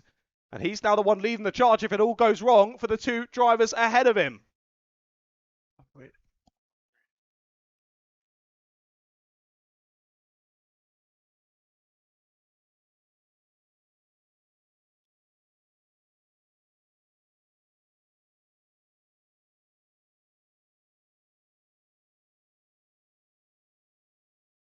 Oh, so close to Regis elbow once more. Does Jones get the cut over? No, he doesn't. He can't quite chop to the inside line. Bit of front to rear contact between himself and Harry Friel, and he does get through down into hairpin number 2. Change for the lead, and here comes Ayrton Rye now, looking to get involved as well. Almost pulls alongside there down to pylon. Has to slot back in there in third place though. Change at the sharp end then. Ronnie Jones does find his way through at hairpin number 1. Might have been a little bit of front to rear assistance there, but either way, I'll leave that up to people much smarter than myself. Either way, Jones is through into the lead then. Friel pretty sideways there through Stadium Bend. Just loses a little bit of time there with that rear rotation. And Rye is all over his rear bumper now. Can Ayrton find a way through here with only just over a minute left to go in this race? I've been so enamoured by the batting at the sharp end. I've had no time to look back to this squabble. Still headed up by the 264 of Thomas Wells, so that is. So this is from 7th place backwards, or 6th place backwards, I think it is now. Roman Curtis has dropped behind him. So yeah, it is Welsford in 6th, Curtis in 7th, and then Suresh, Cunningham, Shahini, Watts, Nickelbeam, Search. I think Weaver's involved as well. That battle pack is crazy. That is 6th place down to 13th place, that squabble. And they've only got a few more laps to sort themselves out as well. But after Jones took to the front of the order, well, he has looked back. I just saw him look back down the back straight, but metaphorically, he hasn't looked back. He is trying to put a bit of fresh air between himself and his closest challengers. But Friel, I think, might now need to really start taking note of Ayrton Rye in third place. Rye getting a nice run at him down through Stadium Bend. Can't do anything with it, though, as they continue to press on down into the hairpins once more. As timer about to tick to 0. So next time around, Ronnie Jones will be seeing the last lap board in this race. After getting past Roman Curtis, contact and Curtis is off. Oh, spins back in front of the rest of the drivers. That was mightily close there for Roman Curtis. Tried to trot back on the exit to cover off the line for Dylan Suresh, that was. They made contact with each other, spun Curtis back across the rest of them. Somehow he wasn't collected by those chasing drivers. But they live to fight another day. Right then, on to the final lap we go. Ronnie Jones has started it off for us as we battle side by side there into hairpin 1. Ayrton Rye gets a good exit, but he can't quite start it up the inside into hairpin number 2. As there we go down the inside, trying to hold on there. Shuffle to the barriers there at hairpin number 1. So close, but the 42 finds its way through as they continue on round this final lap then. But here is Ronnie Jones out the final corner. It will be a win in heat number 1 for Ronnie Jones. He had to fight for that one, but he made his way back to the front. Ronnie Jones wins heat 1 in junior Rotax. Friel's in second, Ryan third, Richards in fourth. And this battle pack about to come under the gantry now to end their race. What a group that was. From 7th down to 13th place once all was said and done. Vinnie Cunningham getting to the sharp end of that group by the end of it, but oh my goodness, that was some spicy racing to say the least between those drivers. Ronnie Jones wins it then by 1.3 seconds ahead of Harry Friel and Ayrton Rye, your top 3. Jamie Richards just at the back of that train of 4 there in 4th place. They were followed by Tigran Gregorian and Thomas Welsford. Then Vinnie Cunningham started off the huge train back from Harvey Watts, Timmy Shahidi, Tyler Nickelbean, Dylan Suresh, Roman Curtis, Harry Search, Luke Weavers, and then behind them was Zuzana Michalowska, Ronnie Chapman, Edward Jones, Declan Perez and Lachlan McDougall. I think all of them making it to the checkered flag. Yeah, it seems as though, of course, a couple of them dropping back, though, after those early skirmishes in that race. But either way, a very exciting first heat of the day, then, for Junior Rotax. And the top 4 there, pretty much inseparable. And that's going to set us up for some good racing to continue on later today. Well, 2 more heats still left to go, then, until the lunch break. Up next is heat number 1 for Senior Rotax.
Juniors first heat of the day, then done and dusted. It's the seniors' turn now. 7 minutes plus 1 lap on the clock again for this one. Let's have a look at the grid. It is, of course, Anthony Parfitt, pole sitter in this one by 1/100th of a second. Ryan Welsh alongside him on the front row with McAllister and Bo Sullivan on row 2. Thomas Assaud and Lewis Joyner on row 3 with Mario Smith and Lucas Mason-Gray on row 4. Row 5 sees Craig Jones and Jasper North. Row 6, Chloe Kunjarzik and Matthew Kendall. And then Franklin Masama and Alex Badea on row 7. They round out the grid of 14 karts here for heat number 1 in senior Rotax. And by the gaps in qualifying, this race should be mightily exciting. About 0.2 of a second separating the top 4 in qualifying for this one. Let's see how we go, though, for racing conditions. It took the juniors 3 times to get underway. It's first time of asking in seniors, though, and we race down towards Stadium Bend for the first time in this one. Can Welsh battle here at the first corner? I think they stayed as they were. Parfitt still leading. McAllister, so into second place and contact. Bo Sullivan nearly off there and more contact into the barriers. Big hit for one of the drivers there into the barriers. That's a big wallop there. Side pod to side pod contact. Shovels the driver into the barriers there, and that was a big sideways incident there into the barriers. I hope they're all okay. I think we are, red flag. We are indeed red flag out on the gantry. That was not how you want to collide with a barrier there. Side on for that driver. That would have been a painful one. I hope they are all okay behind the wheel of that kart. Just got involved with another incident ahead of them. I'm trying to spot who that is. I think it might be Matthew Kendall. On the 41, if I'm not mistaken, who's off there down at hairpin number 1. But a massive shame there. I couldn't quite see who it was there, battling with Bo Sullivan. Those two came together through Reg's elbow, nearly spat Sullivan off into the barriers on the outside there of Reg's elbow. They managed to sort of just drag each other back apart again, but then in the chaos of those two breaking up, that chucked them across the circuit. More drivers had to take avoiding action, and it was one driver just darting to the left there that chucked, I do believe it is Matthew Kendall, off towards the barrier, and he had a one-way ticket there to the incident. There was nothing he could do with that one, and I do just hope that he is all okay. I think just finding his breath a little bit after that one. The car on the left-hand side is absolutely destroyed, but hopefully that is just a case of bending some metal back into place and adding on some new side pods, and hopefully kart all okay to continue on later today, and hopefully driver all okay as well. But understandably so, we've gone straight to red flag conditions. Ambulance out onto the circuit then immediately, just to double check our driver is all okay. But we bring the senior Rotax heat number 1 to a brief pause here then as we get things sorted out on the black stuff. But soon enough, as soon as I have an update, I will let you know, firstly, hopefully, that driver is all okay. And secondly, when we do go back to green flag racing conditions, I'll be back with you in a few moments.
bed from the back of the ambulance. I think they'll be getting him into the back of the ambulance in a few moments. So I think there is issues there, sadly, for Matthew. I don't think he's going to be heading back out. Certainly not in this session, or potentially at all today. The car is looking very worse for wear, but hopefully Matthew is okay. I think he's just been put on gas and air, I think, so just helping with whatever pains he's got after that one, but understandably so. So just want to give you an update that Matthew seems okay, but either way, he is getting wheeled off into the back of the ambulance, so not ideal. So thoughts definitely with him right now. Hopefully he is all okay. But yeah, just a little update for you. He is heading into the back of the ambulance now, so we should be racing not too long. But yeah, hopefully Matthew is all okay.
Well then, after the brief pause, looks as though drivers are back underway, getting back into formation, ready for a restart. But of course, thoughts are very much, and I do hope Matthew is all okay. Loaded up into the back of the ambulance then. They're off down a Stadium Bend at the moment. I hope Matthew is all okay after that one. That was quite the sizable hit into the barriers there for him. How quickly that all unfolded as well. Absolutely nothing he could do. Just got unlucky with where he was on the circuit when that all unfolded. So a real shame there for Matthew, not able to make it certainly back into the restart of this one. I hope we do see him later on today, but I'll wait and tell you if I find any more information about that. Either way, I think we're back ready to go then for Senior Rotax Heat number 1. It will once again be Anthony Parfitt and Ryan Welsh on the front row of the grid. Mikel Islam and Bo Sullivan on row 2. Good start from Islam on the first opportunity. Let's see if he can do it again here as we try and get this underway once more. Lights are on the gantry and they go out. So we're racing once again here for Senior Rotax for their first heat of the day. Parfitt leads us on down then to Stadium Bend, and it will be Parfitt who re-emerges in the lead of the race, and it is Mikel Islam through into second place already. Won him in this one. And looks as though I think we've lost a couple of drivers from that first start. It's there down the inside. Lovely move from Islam, and he's into the lead already. Well, previously, Parfitt was leading us all the way through lap number 1, but this time, Islam makes his move down at hairpin 2 into the lead already here in Senior Rotax. Lovely bit of racing to kick this one off. And now it looks as though we're going nose to tail onto lap 2. It's Islam from Parfitt, from Welsh and Joyner, your front 4.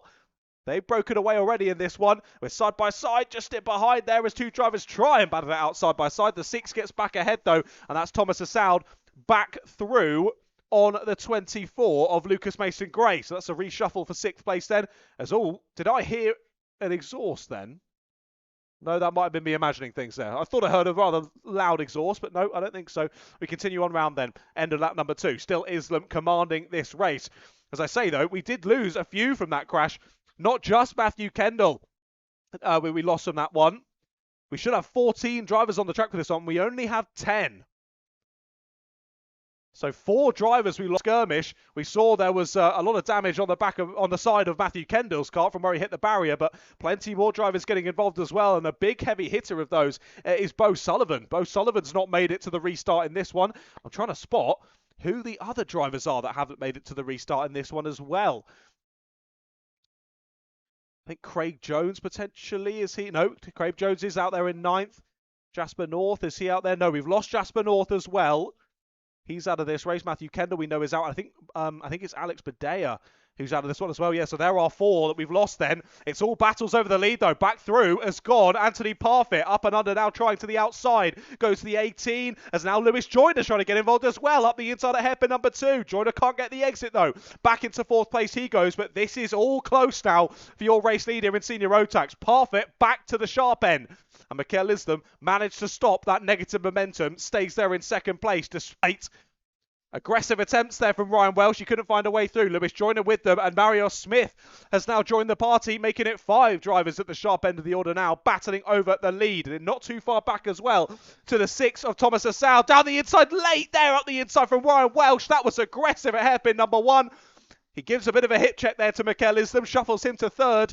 And nearly Lewis Joyner able to get back involved, but it's a lovely exit from Islam as they make contact once again. Down through pylon, side pod to side pod contact there between Islam and Welsh. Oh, these two trading blows. But either way, it is Ryan Welsh into 2nd place. And this is the opportunity that Anthony Parfit needs. He goes from a 0.2 of a second lead to a 1.2 second lead there, courtesy of the battling in behind him.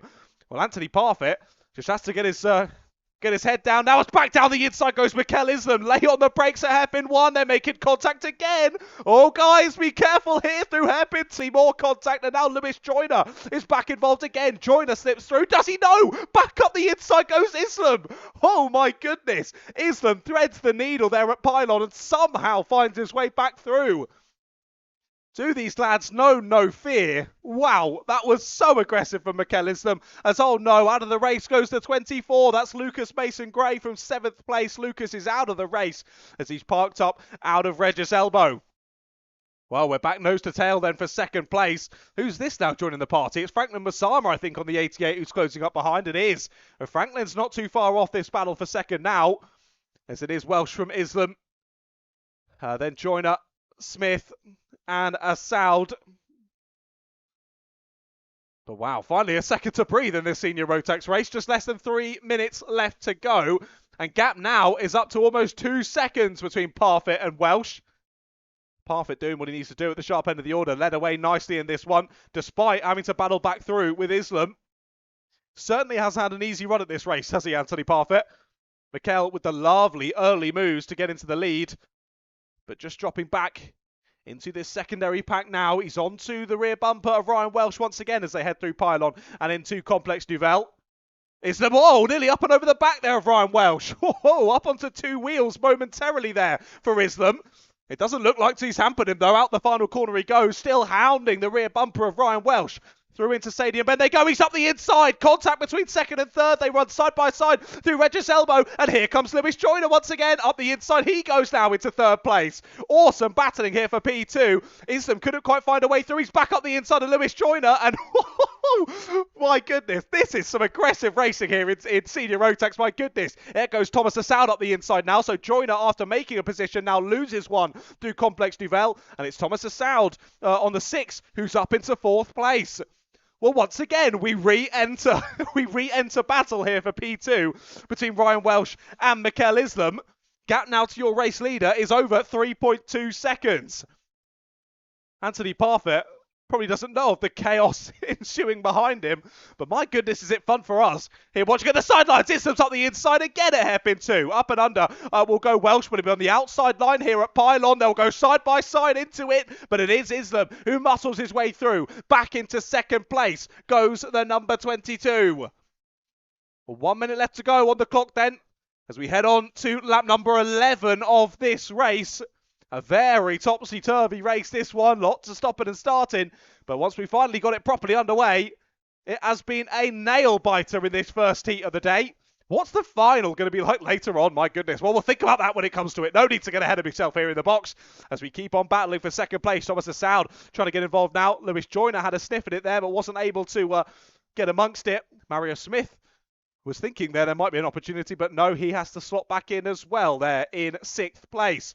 And Franklin Masama well and truly onto the rear bumper of this battle now. About 30 seconds on the clock then as your leader came under the gantry. I think this should just about be the penultimate lap of the race. It will be close, though, when they come through to the gantry. Wisdom not feeling the need to defend there down into hairpin number 1. Does he feel a little bit more comfortable now that he's there in 2nd place? And not under heavy pressure just yet. He checks over the shoulder as they head down into pylon once again. Knows he doesn't need to defend, but hey, still there's a bit of time left to go. Right then, clock has hit 0. This will be the last lap board then for your race leader of Anthony Parfitt. And he leads by nearly 4 seconds as we head on to the last lap. But it's a new fastest lap of the race from Ryan Welsh. If that doesn't show intent here for the final lap, I don't know what does. And Mikel Islam now feels the need to defend into hairpin number 1. Welsh with the up and under, but can't pull alongside. It'll be a carbon copy here at hairpin number 2. But can he get the exit speed? He tries to. Down into pylon again, round the outside, trying Ryan Welsh. Can he fight it through? Not quite. Great battling between those two. But it will be Anthony Parfitt who wins in heat number 1. In senior Rotax. Once he got to the sharp end, he was off and away, and he wins by 4.3 seconds ahead of Mikel Islam in 2nd and Ryan Welsh in 3rd place. Your championship leader there having to settle for P3. But 4 of the drivers in that first lap crash there before we then had to go to reds and restart again. Hopefully Matthew Kendall is okay after that one. I've seen no further developments, but equally I can... oh no, I can see the ambulance down there, so I do believe he is still on site, which is good anyway in and of itself. Right then, senior Rotax heat number 1 done and dusted. Like I say, a bit of a stop-start one, that one, but we've only got one more heat left to go here of these first round of heats. Then we'll go into, I think, around about a 45-minute, hour-long lunch break.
Well then, here we go. Last heat of, well, I was going to say the morning's action. I know we're about 40 minutes into the afternoon, but I'm still going to call it the morning action here for the last of the first round of heats then.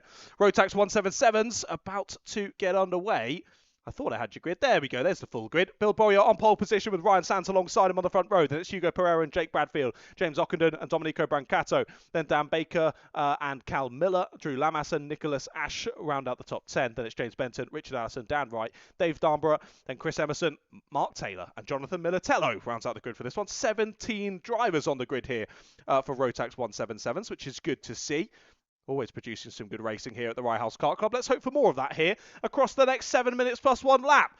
Drivers run 2 by 2 out the final corner. Will it be first time of asking? It will here in the 177s. We get underway and racing here for the last heat of the first round of heats here. Round number 2 of the Rye House Kart Club in 2026. Some movements already out of Stadium Bend.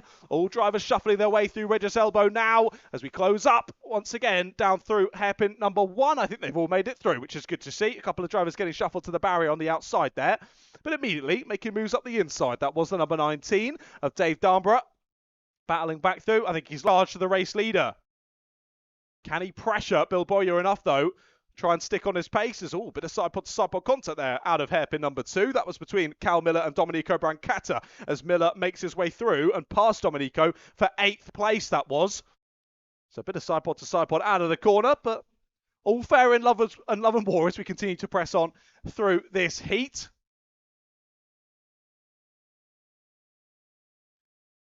As I said, would second place of Hugo Pereira start to pressure your race leader? It looks as though Ryan Sands actually coming at him now as we press on through this next lap. And down the inside, there goes Ryan Sands. Door was closed there, but he was already alongside. Big bit of side-pod to side-pod contact there between those two. But Sands is back through then into second place. Nice squabbling at the sharp end here in 177s as they are now going at it. 5 of them noticed. We've got Sands, Pereira, Ockenden, Bradfield and Baker now from 2nd to 6th place. And again, this could play into the hands of Bill Boyer very nicely in this one. If they all continue focusing on each other, Bill can just extend his lead at the sharp end. 5 minutes still on the clock. And gap is now about a second between race leader and second place. The Sands checks over the shoulder there. He's settling into that P2 role now. Can he start to, stop thinking about Pereira behind and start to think more about Boyer ahead? How will that gap change now? First lap with Sands. Huge squabbling there. Off into the wall went the number 15. I'm glad to see they look all okay. That was Jake Bradfield there with a big wallop into the top out of Regis Elbow as they all rejoin the action. Well, that has, a very different accident to what we saw in Senior Rotax, but at the same corner. Wow, chaotic. Well, that's allowed for the top 2 to well and truly break free now then. So it's Boyer from Sands. Drew Lamas now up into 3rd place. And he's heading up the next battle pack, which I think he was anyway. But I think we've just lost pretty much all of the drivers who are in that second pack. Ockenden's down to 13th, Pereira to 14th. Mark Taylor is up to 15th because of all of that. With Jake Bradfield down into 16th place. That has really shuffled up the order. Looks as though we've got a slow-moving number 8 now as well of James Ockenden. I think Ockenden's out of the race. He's checking down at something on the front end of the car. And oh yeah, it looks as though the front left is off of the ground. That's not ideal for grip. So I think Ockenden will be back into the pits now. End of the race for him. A real shame. But understandably so there from the contact. I think actually the best view of that would probably be on the live stream with the camera there pointing down at that area of the circuit. I was just looking over the live timing at the time. Almost missed it. I didn't quite see how it started, but as I say, if you head over to the stream on the Rye House YouTube channel, I think the camera will have caught that one. Now go back and have a watch of that one for yourself. Either way, it's really shuffled up the order here in 177s.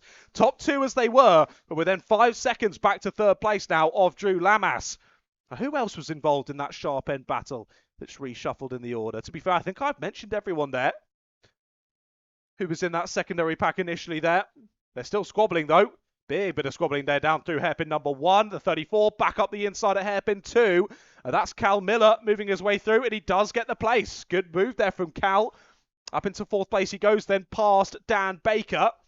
And those two locking horns now as they continue on through to the end of this lap. Lap number 9 has been started now by Bill Boyer.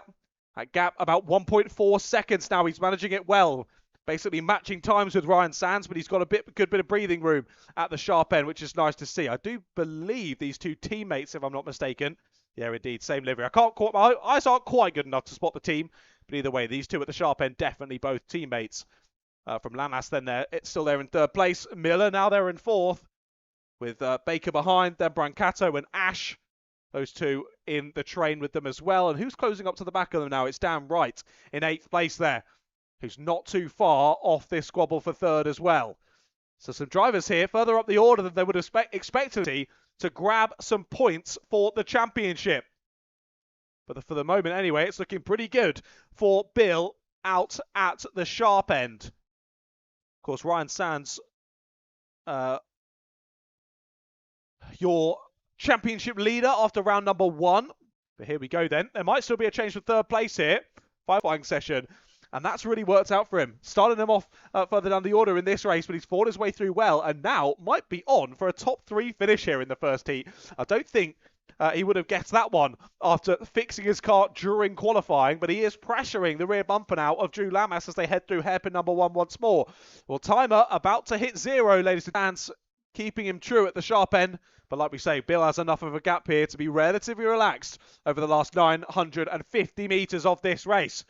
Well, he started it now as Bill, and here comes that battle for third under the gantry as well. Still Drew Lamas ahead of Cal Miller. But Cal's got this last lap to see if he can find a way past. Bit too far behind at the moment anyway. Who's getting involved now? They're still as they were, I think. Brancato, Ash, Wright, the 3 behind. And Baker still very much with them as well. But here comes your race leader then through the final sector. A great start to this race, and he's led it from there. Bill Bowyer rounds the final corner to win in the first heat of the day in 177s. An aggressive look there from Cal Miller through the final corner, but he can't get it past and can't get third place. Has to stick there for 4th. So it was Bill Bowyer from Ryan Sands and Drew Lamas then your top 3 in that one. Again, a very chaotic start to the day in 177s. We've had some amazing racing to kick this one off already. I hope that continues through the afternoon. Behind the top 3 then, it was Cal Miller there in 4th, followed by Dan Baker, apologies Dan. Then Domenico Brancato, Nicholas Ash, Dan Wright, James Benton and Dave Darnborough at your top 10. They were followed by Chris Emerson, Hugo Pereira, Jake Bradfield, Mark Taylor and James Ockenden. Neither Allison or Ockenden there making it to the checkered flag. A real shame. We did lose a couple of drivers from that one. Very chaotic races there, particularly in the seniors and the 177s. Real topsy-turvy. But finally, that does bring us to a close then for the first round of heats here at round 2 of the Rye House Kart Club in 2026. What an exciting day for me so far up here in the commentary box. I've been thoroughly enjoying it, and hopefully you all are as well, whether you're at the sidelines here at the Rye House Kart Raceway or whether you're watching on the YouTube live stream at home. Thank you so much for joining us here for round 2 of the Rye House Kart Club. And like we say, first round of heats all done and dusted then. We go to a brief lunch break. We'll be back in not too long, to be fair, for the second round of heats. And then, of course, the finals later on, where we hand out the silverware amongst the drivers. But there we go then. To the lunch break. I'm trying to spot on my sheet in front of me when we were supposed to go for lunch break. I'm going to struggle to work that one out. We were supposed to be back at 1:15, which is in about 30 minutes or so. So be prepared at 1:15, but it might be a little bit later than that. I'll let you know as soon as I do. But either way, stick around with us for the rest of the action this afternoon here from the Rye House Kart Raceway. Round number 2 of the Rye House Kart Club. We will go to a short break here on the live stream, but we'll be back soon enough for the second round of heats and the finals later on this afternoon. We'll see you then.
Well, good afternoon, everyone. A very warm welcome back once again to the Rye House Kart Raceway. We continue on then with round number 2 of the Rye House Kart Club in 2026. Nice little lunch break there for us to all gather our thoughts and get plenty of food and liquids back on board as we prepare for not only the second round of heats for all classes, but also, of course, those all-important finals later on this afternoon. Point weightings, of course, not weighted towards the final at all. However, if you get in the top 3 in those finals, you'll be taking home a bit of silverware. And I know all the drivers will be wanting a bit of extra silverware to add to their mantelpiece. Well, first of the second round of heats is, of course, our Honda Cadets. They'll be heading out in a few moments' time for their second race of the day. And we go back to grid starts for these lot. Of course, only the Hondas out here today that will do standing starts for their races. All the rest of the classes will all be rolling starts for those. But Honda's straight out onto the circuit then. Let's get ready for your first of the second round of heats. Jensen Kula on pole position again for this one. I didn't have to speak about him at all in the first heat of the day, which is usually a good sign when it comes to Jensen Kula. Won that race by a good margin. Harry Grant lines up alongside him on the front row. He got into some good battles in Heat 1, broke clear, but at that point, Kula was far too far up the road. Let's see if he can bring the battle to him here in Heat number 2. David Kyoka and Chase Wilmington are on row 2. Brandon Laxo and Ted Fry are on row 3, with Jaden Bond and Callum Ryan on row 4. Then Freddie Williams, Dominic Uzak, and Kian Kimber rounding out the order. A shame for Kian getting involved in someone else's incident in that first heat, finding the barriers at Redder's elbow. Had a nice little chat with him over the lunch break. Seemed to be in good spirits, ready to crack back on with it. Also had a really lovely chat with Callum Ryan as well. It was good to see Callum. Well, firstly, good to see Callum in the live chat on YouTube as well. Thank you to everyone who said hello in the live chat. Callum dropping in and saying hello, and also having a chat with me in person. Callum, a lovely young chap. And let's see how he can do out in heat number 2 as well. I did promise him I'd give him a shout out. There it is, Callum. Big shout out to you before this second heat of the day.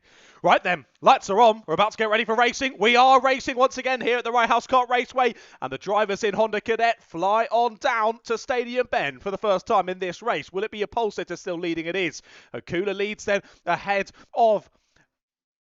of the 45 of Harry Grant, that is. There's a yellow flag down at Stadium, which leads me to believe there's some drivers who have not made it round. And yes, there we go. One driver rejoining the pack. That is the number 17 of Brandon Laxgo. A shame there for Brandon. I think we've still got a yellow flag, though. So I think Brandon and another driver have come together there down at Stadium. Still yellow flags out at Stadium Bend. We'll wait and see who it is that he's come to blows with there on lap number 1. As they continue to press on. Right then, it is still Jensen Kula out of the sharp end of the order, being closely followed by Harry Grant and David Kyoka. Ted Fry's made a lovely start up into P4 for him. As oh no, I tell a lie, it was only Brandon who was off there down at Stadium Bend. So only one driver dropping down to the back of the order. A shame there for Brandon. He's 7 seconds off of the race leader there after the first lap. Considering how well Brandon was battling in heat number 1, I thought he could really be the cat amongst the pigeons here in Heat 2, but a shame. Drops down to the back of the pack on the first lap of proceedings.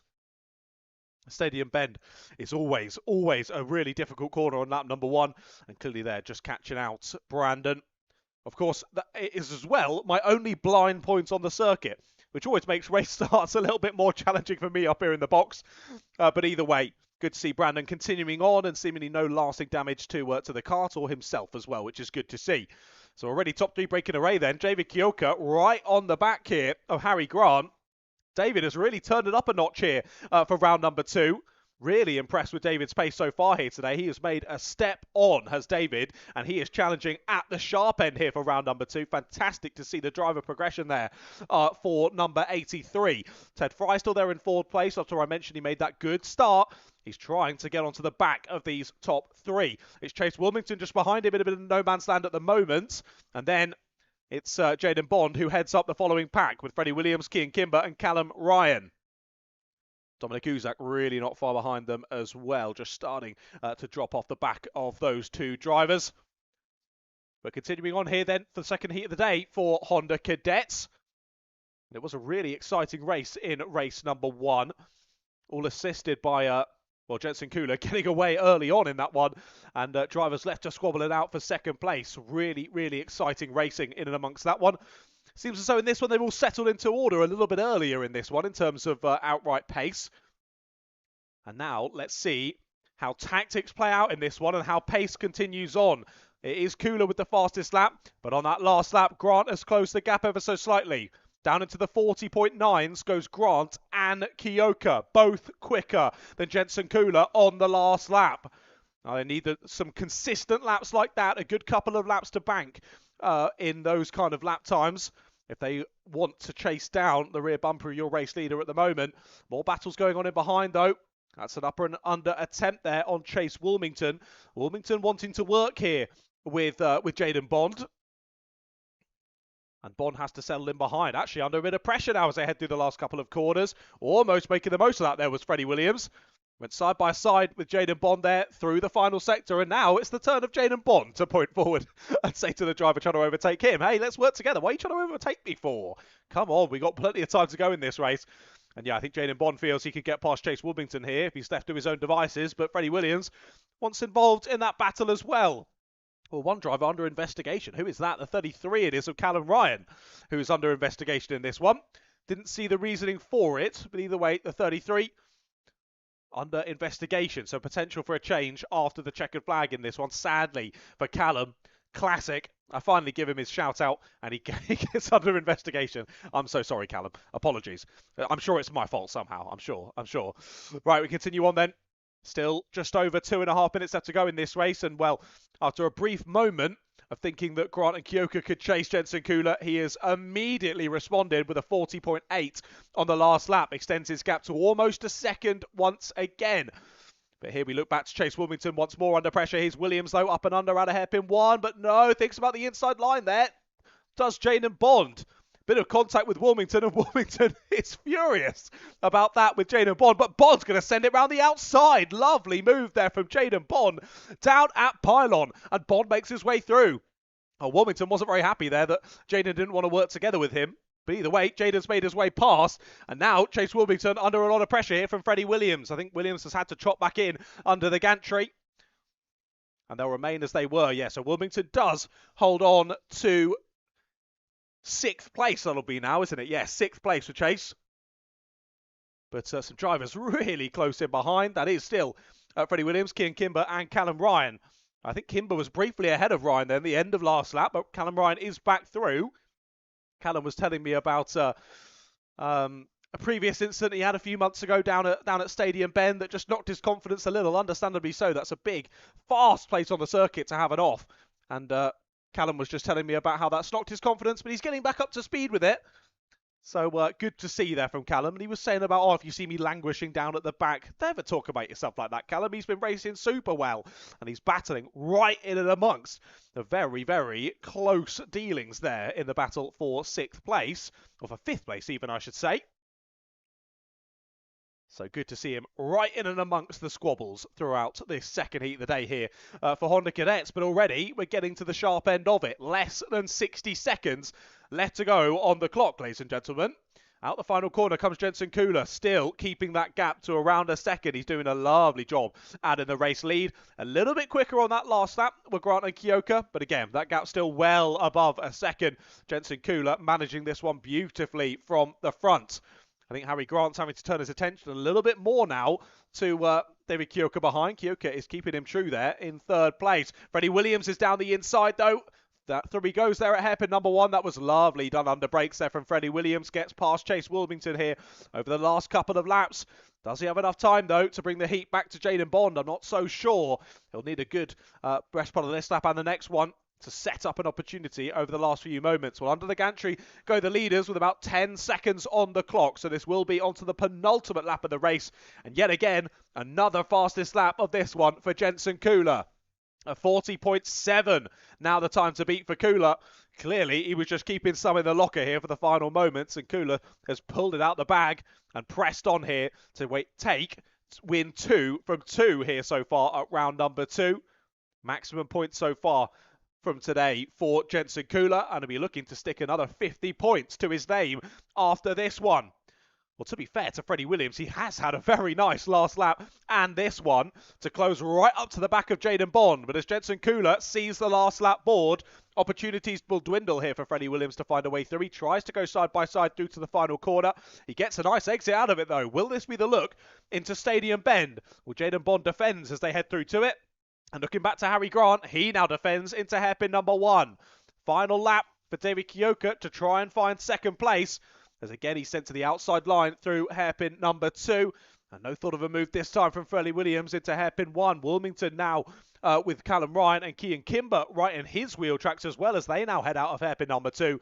But here comes Jensen Kooler then round the final corner. It'll be win 2 from 2 here today for Jensen Kooler. He crosses the line first and wins heat 2 in Honda Cadets. Harry Grant and David Kiyoka do finish as they were in second and third. Ted Fry, good performance from him in that one after it wasn't exactly a race to write home about, sadly, in Heat 1 for Ted Fry, getting spun round twice in that first heat of the day. Good to see they're trying to spud each other. There we go. We've got round the corner. A nice fist bump there between your second and third drivers, so Harry Grant and David Kiyoka. Like I was saying, lovely race there for Ted Fry. He got some good points on the board there in P4. Jaden Bond battling to get to 5th place in that one. He did a good showing in heat number 2, followed by Freddie Williams, Chase Wilmington, Callum Ryan, Kean Kimber, Dominic Uzak, and Brandon Laxo. Of course, Brandon getting spun around at Stadium Bend on the first lap. It was going to be an uphill battle from there, and then sadly having to finish the race at the back there for Brandon. But I'm sure we'll see him back fighting as hard as ever in the final later on this afternoon. But already, the first heat of our second round of heats here today already done and dusted. Honda Cadets all done. The next time we see them out will be for their final later on this afternoon. But up next, it's heat number 2 in Micromax.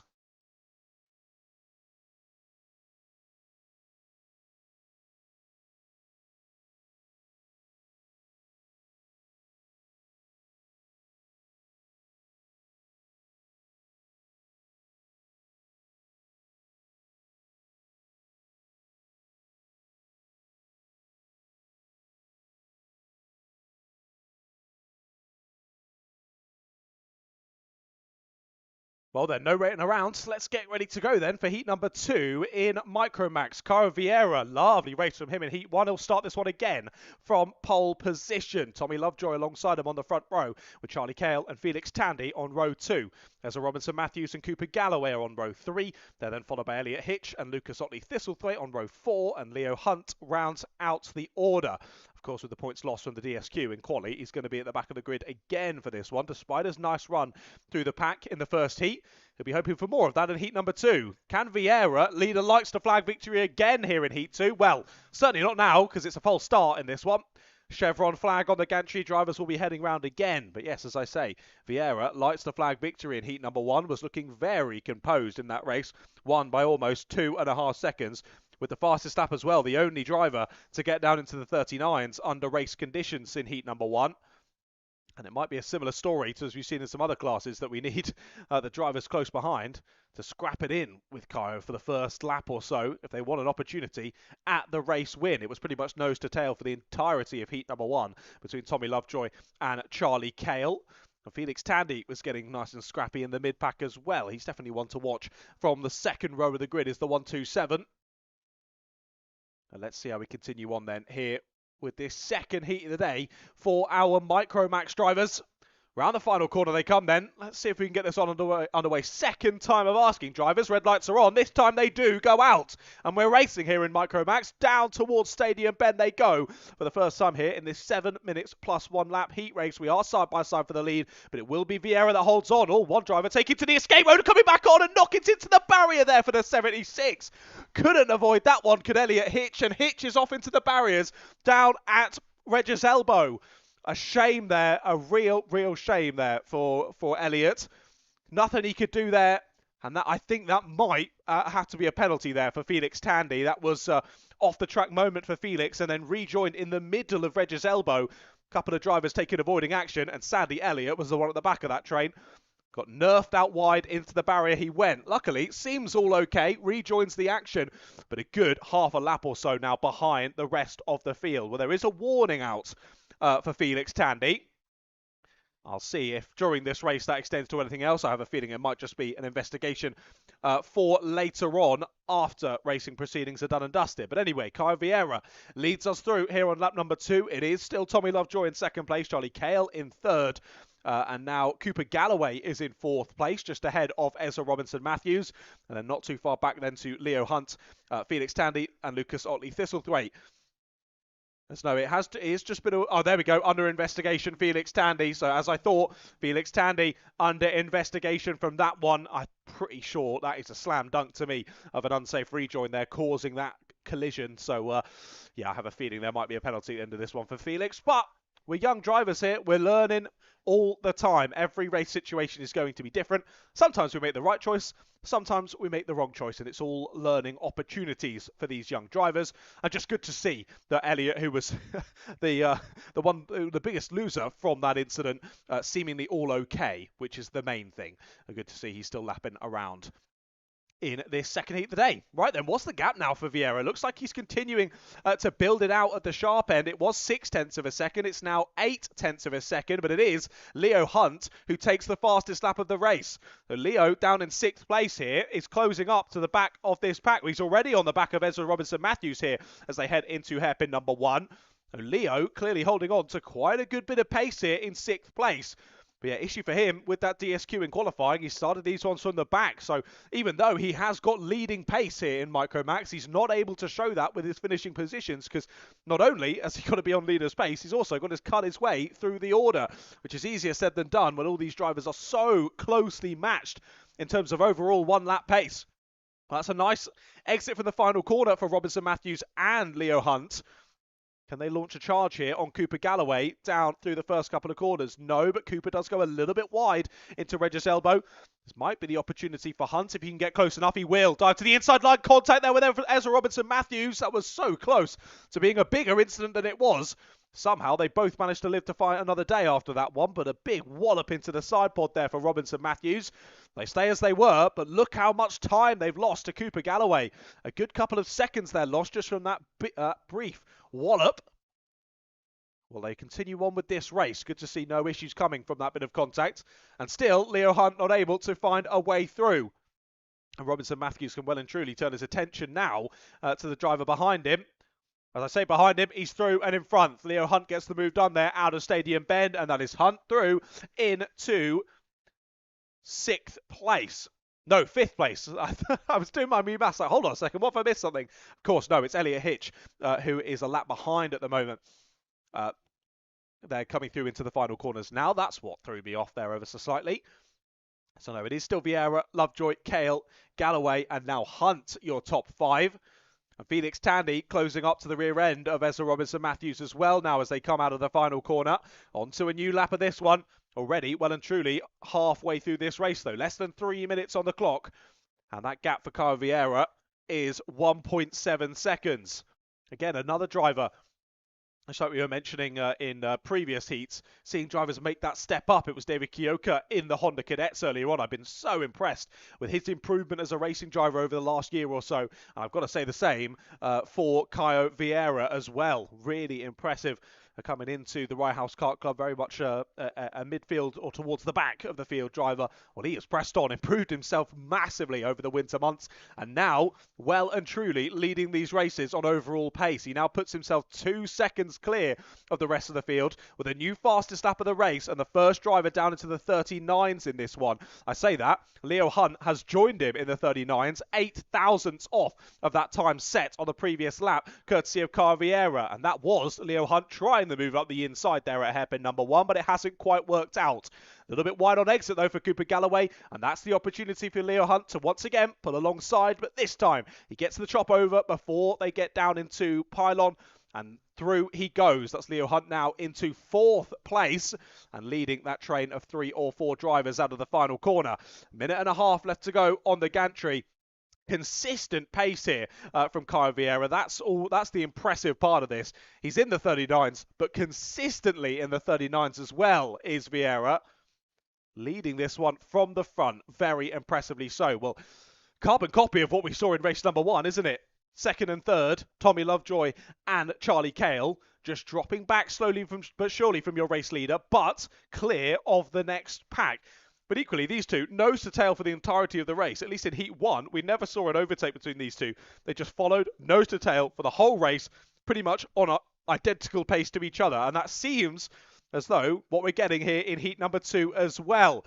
Neither of these two quite able to challenge your race leader, as he continues to put a nice bit of fresh air between himself and Tommy Lovejoy. Down through hairpin number 1 go those two, and Leo Hunt now breaking away from the following pack. Oh, I've just spotted Ezra Robinson Matthews is through as well, so that's a change for 5th place. That was at the end of the previous lap that Robinson Matthews then got through on Cooper Galloway as well. So Galloway down into 6th place now with Felix Tandy to contend with as well.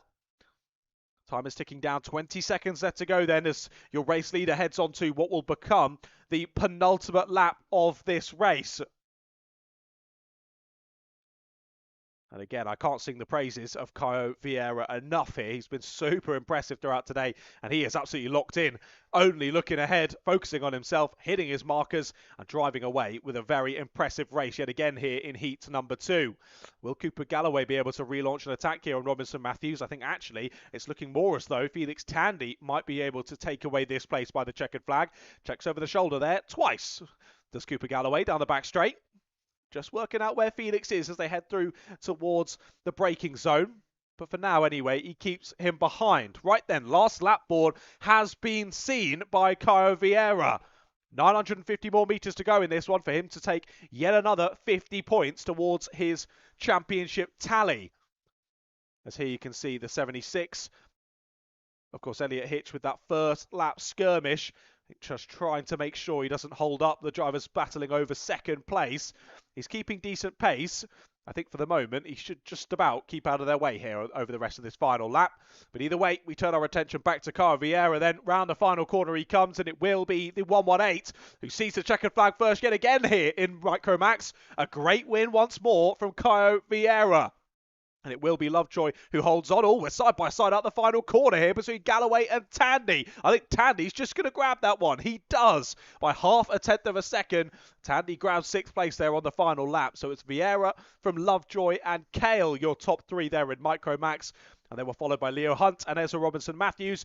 Then Felix Tandy, Cooper Galloway, Lucas Otley Thistlethwaite, and Elliot Hitch. Your 9 runners all making it to the checkered flag there in that one, which is good, but certainly not without calamities there. Hitch getting chucked to the barrier on the first lap. A real shame for Elliot. I hope we do see him battling hard once again into the final later on this afternoon. Well, Micromax done. It's into Rotax up next. Their second heat of the day. We'll head out on circuit in a couple of moments.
Right then, out on circuit come our Rotax drivers. Their Heat 2 about to begin. Just before we do go to it, how could I possibly forget Happy Mother's Day to all of the mothers who have joined us here at the Rye House Kart Raceway. Thank you for giving up your Mother's Day to watch whoever it is, maybe even yourself, out here driving around the Rye House Kart Raceway. Thanks for joining us down here. I know it's just how you'd want to spend your Mother's Day, and we do all really appreciate it. All of the racing community appreciates all the mothers out there who allow us to go racing, probably despite their better judgment. Right then, let's go for heat number 2 of Inter Rotax. Rio Panayutu's on pole for this one with James Carver alongside him. Philip Poloskov and Leighton Bradnam on the second row, then Oliver Stonebrook and Theodore Nurse-Moore on the third row. Good to see lots of people in the live chat. Hello. Loving watching this live for Mother's Day. Come on, Lachlan McDougall in Junior Rotax. Well, Lachlan, if you're listening in the pit lane, Michelle in the chat wishes you the best of luck for your heat coming up next. But before that, into Rotax heat number 2. Did we get it underway first time? We do indeed. Lights go out then, and into Rotax heat 2 kicks off. They fly down and towards Stadium Bend for the first time. And will it be a pole sitter leading on the exit? I think it is just about... No, it's not. Panayutu's dropped to second. It's Carver who's through, but Panayutu straight up the inside there into hairpin number 1. He's covered that off beautifully on the exit. And Panayutu straight back to the front. So a good start there for James Carver, but couldn't quite keep him ahead through the rest of the first lap. Panayutu's back to the front, and that then meant Poloskov had a little look there up the inside at hairpin 2 on James Carver. Couldn't find his way past, though. They stay as they were through to the end of lap number 1. So a brief loss of the race lead then for Panayutu, a very brief loss of the lead. He immediately fights his way back to the sharp end of proceedings and now already trying to put some fresh air between himself and the rest of the drivers. It is still Carver in second place, Poloskov third, Bradnam in fourth, and then followed by Stonebrook and Nurse-Moore in fifth and sixth respectively. They continue on then, that gap between Panayutu and Carver continuing to increase.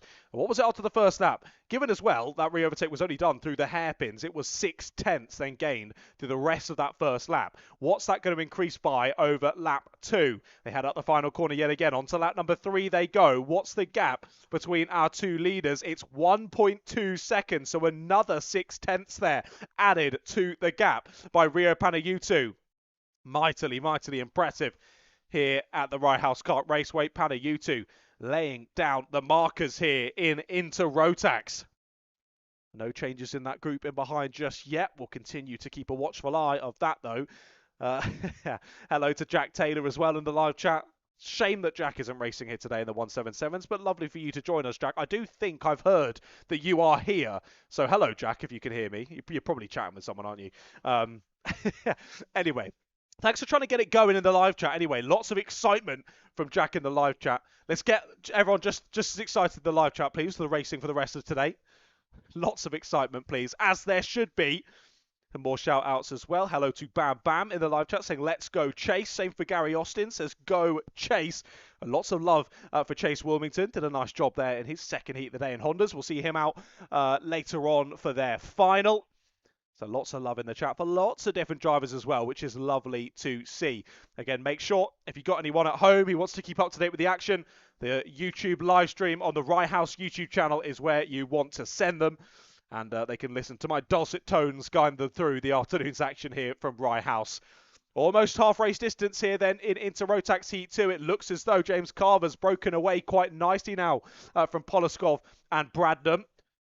Bradnam still all over the rear bumper of Philip Poloskov at the moment, but we saw how well Philip dealt with the pressure in heat number 1. It seems like he's doing that again here in heat number 2, dealing with it really nicely and remaining firm there in third position, not allowing for Bradnam to have a sniff at the top 3 just yet. Anyway, let's see if that continues. What's the gap now between your two leaders? 1.7 seconds now as James Carver joins Panayutu down in the 37s.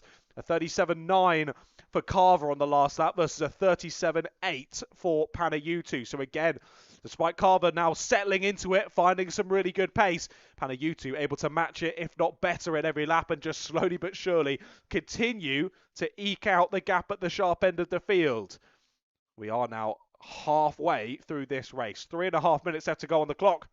And still as they were then, Panayutu. When is that gap going to open to over 2 seconds between Panayutu and Carver?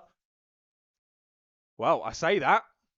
That question still stands because the gap has gone down. 38.1 for Panayutu on the last lap versus a 37.8 for Carver. Almost challenging for the fastest lap of the race so far is James Carver, and he's closed the gap back down to 1.5 seconds. So a quarter of a second found on that last lap for Carver. And will that be a brief blip in performance for Panayutu? Or will this be consistent pace now for the rest of the race? Let's wait and see. Round the final corner he comes. Will it be a matching pace? It would still be, I think, the third fastest time of the race.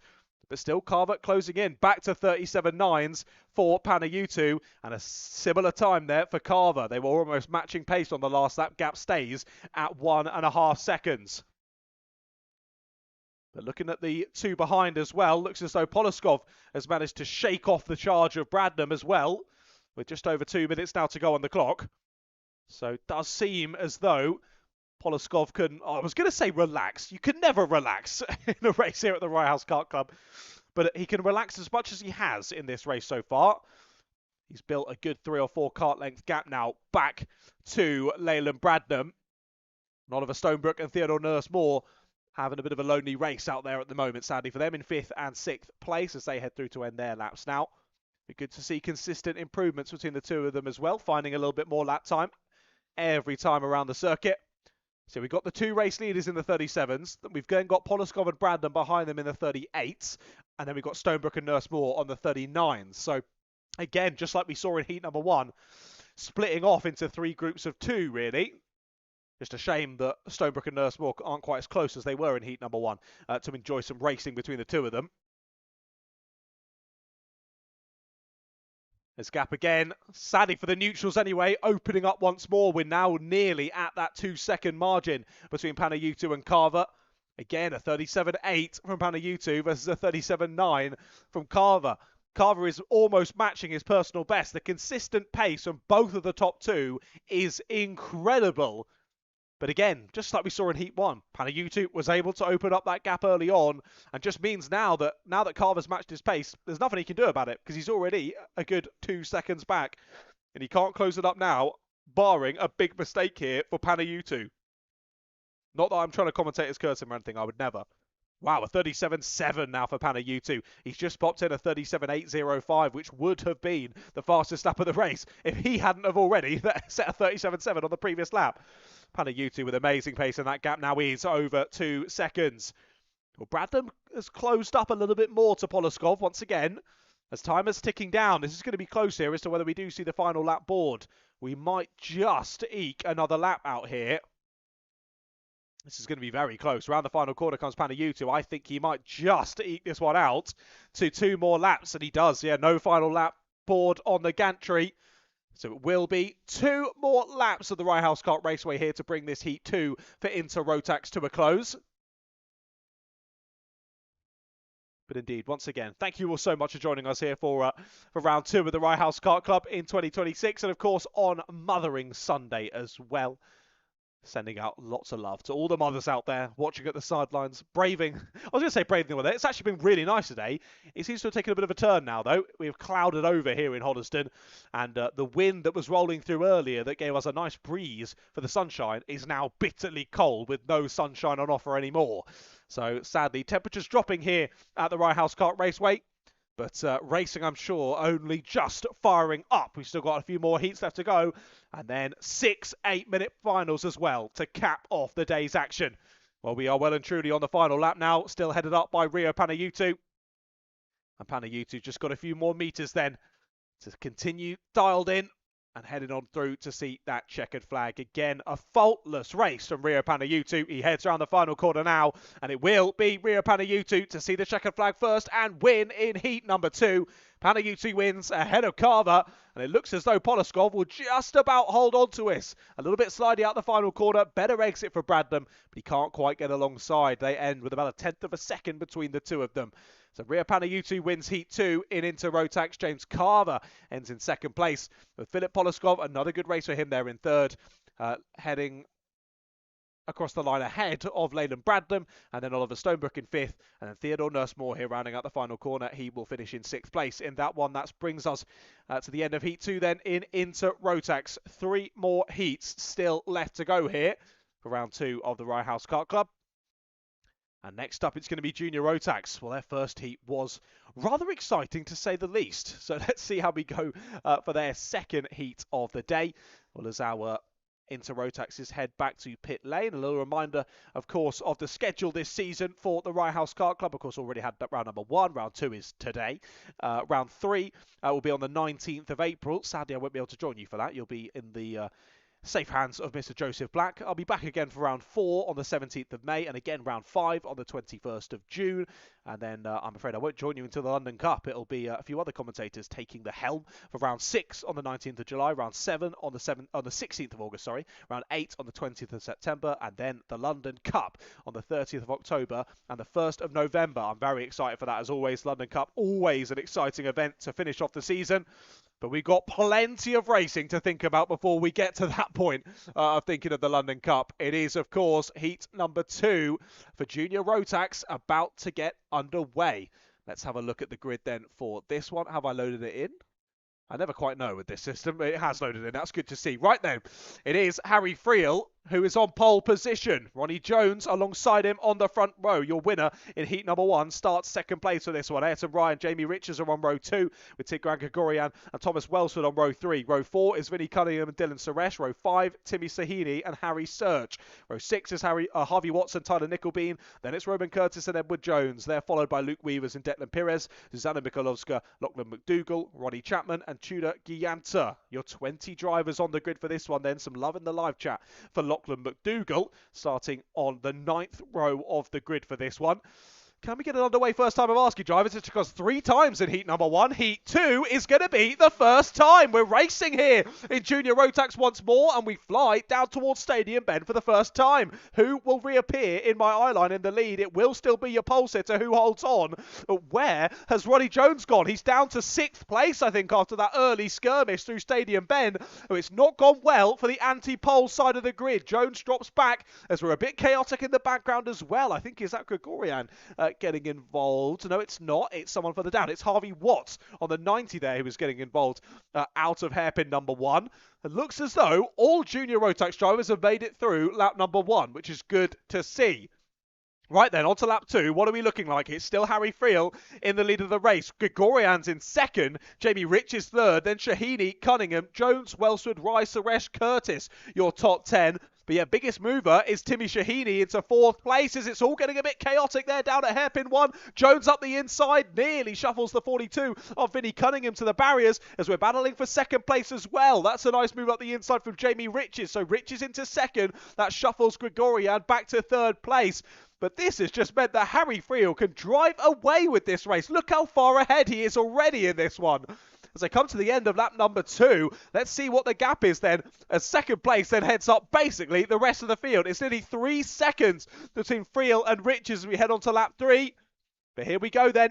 Big group headed up by 2nd place. You've got 2nd, 3rd, 4th, 5th, 6th, 7th, 8th, 9th, 10th, almost 11th. There's with contact for 2nd place. Chucked out wide there was Jamie Riches. He wasn't happy about that one. Gregorian sends it up the inside at hairpin number 1. They both go a bit wide, and that just allowed for Ronnie Jones to slip back through into 3rd place then. So Riches down into 4th, Gregorian 2nd, and Ronnie Jones now in between the two of them.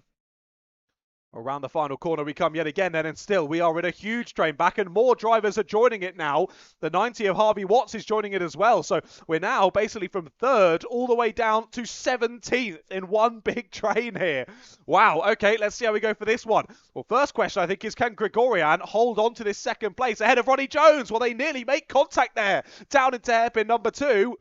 As Jones tries to get the exit speed, he will run alongside, but going around the outside at pylon is always a bold move to make, and he sticks in behind for now anyway. I think there might have been a bit of contact there at Complex Nouvelle, but Gregorian stays ahead. He's not going to take this one lying down. He's going to make Jones work for it. Out of the final corner, chops back across and holds on to 2nd place for now, as Friel finds himself 5 seconds in the lead of this race. As Tigran Gregorian's got a contact warning for his troubles as well. Down into hairpin 1, none of them going for a move just yet. Anyone in the background? Yep, Ayrton Rye, big move down the inside. Contact there into the side of, I can't tell you who it is because their number's been rubbed off. It's the 32 of Roman Curtis there, who got shuffled out wide. And he's not happy about that one. I think fair enough. Ayrton Rye gets past, and Dylan Suresh, I think it was, who followed him through as well. Yes, it was. So wow, some big changes there on lap number 5. As we're now almost half race distance of this one as well. Gap's now 6 seconds between Friel and now Jones, who takes second place there in the second part of that lap. Contact through Regis' elbow. That's side by side there between the 240 and the 264 as Rye's now wanted to get involved as well. Back through goes Thomas Welsford. He gets the move done and Rye's going to lose the place on the exit there to Dylan Suresh. Suresh makes his way through as the 118 of Ayrton Wright has got a warning from all of that. But they do manage to sort themselves back out. I never know quite where to look in these junior Rotax races. It's all going on still as we press on past half race distance in this one. So Ronnie Jones is back to second place now and already sets the fastest lap. A 36.105 for Ronnie Jones, but I think I can definitely say it's too little too late. Friel is off and away in a different postcode in this one. He dealt with that first part of the race really, really well. And as others scuffled in behind, he was able to build a lovely gap out at the sharp end. Another move through there. That was Thomas Welsford now getting past Vinnie Cunningham, that was. So into the top 5 now for Thomas Welsford. And he points ahead. He wants Vinnie to work together with him as they try and now close up to the back of Tigran Gregorian in 4th place. So Riches following Jones through there on that previous lap, gets it back into 3rd place. But Ronnie Jones, again, scampering off now that he's found a bit of fresh air there in 2nd place. And another fastest lap on the last lap for Jones. A 36 dead now. Fastest time of the race. Oh, more moves there at hairpin number 1. It's all still pretty scruffy. The 19 and the 14 come into blows. That was Luke Weavers and Tyler Nickelbean. Weavers just about staying ahead for the moment as Tyler tries it round the outside there at pylons. Oh no, who's off in the wall there? To Complex Duvel. We've got a driver in the wall at Complex Duvel. I can't quite see who that is. I'll see if they drop down the order. I think it was Declan Perez. It was on the last lap. Apologies, I missed that. Declan Perez off in the wall there, down at Complex Duvel. And that is Declan Perez out of this second heat of the day for Junior Rotax. A shame there for Declan, as his kart gets recovered up and over the barrier. Well, second is scampering off, as we say. Yellow flags down through pylon. Drivers need to make sure they're lifting off and staying in single file through that very fast section of the track. But Jamie Rich is now trying to get away from Gregorian, as Gregorian's going to have to think about Thomas Welsford pretty soon, as Welsford closes up to the back of kart number 37. So they head now on to lap number 10 of this race. As clearly the 264 has some good pace here. Can he find a move, though? Can the opportunity open up for him over these last few laps? That's a move down the inside of hairpin number 1 and contact. And whoa, big jump there for the 13. Kangaroo juice in that kart. That was, who was that going for a jump? It was the 43, sorry, not the 13, of Edward Jones there. A little bunny hop there over the wheel of the driver he was squabbling with, of Luke Weavers. So I've never seen a kart do that. Just a direct jump straight up in the air. That was quite amusing. But either way, under investigation is the 43 after that of Edward Jones. As I thought that might be the move into hairpin number 1 there. Pressure in the back of Tigran Gregorian there was the 264 of Thomas Welsford.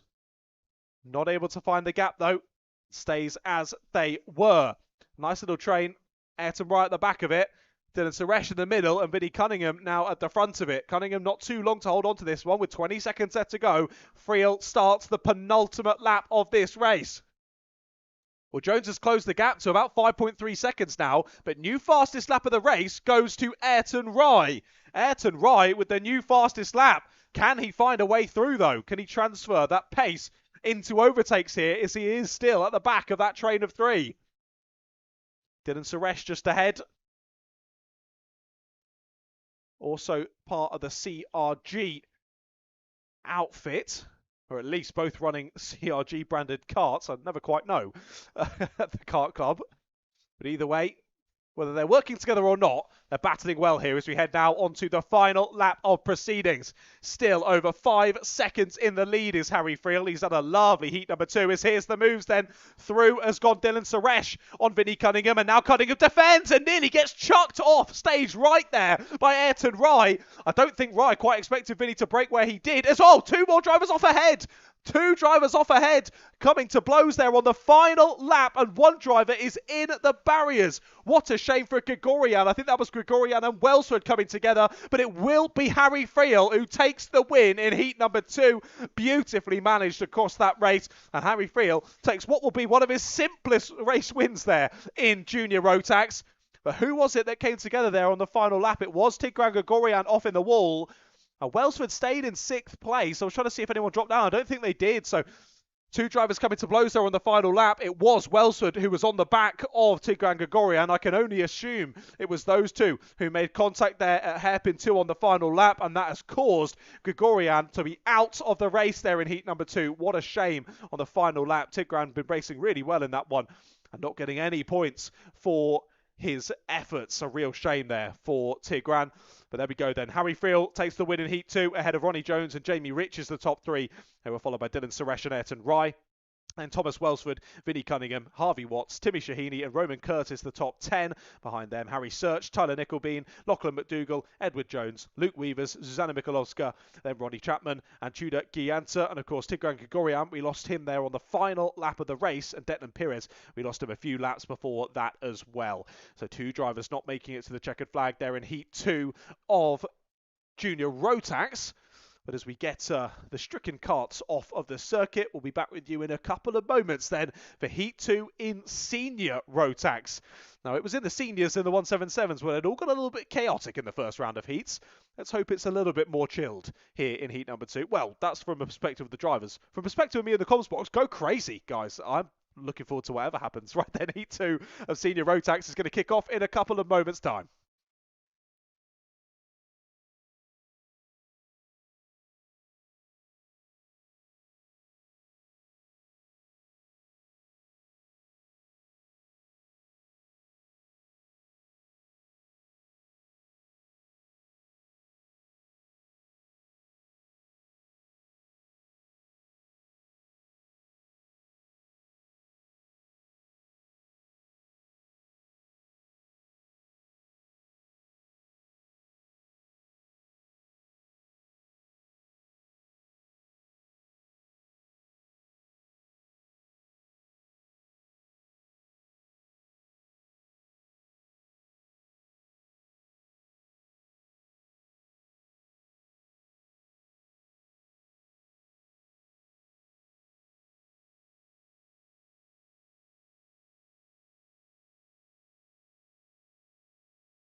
Well then, a short pause. We're about ready to go for the second heat of the day in Senior Rotax.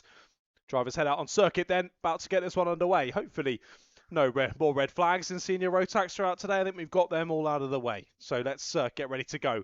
For this second heat of the day in Senior Rotax, then Anthony Parfit lines up on pole position. Your polling qualifying your Heat 1 winner as well. Ryan Welsh is alongside him on the front row.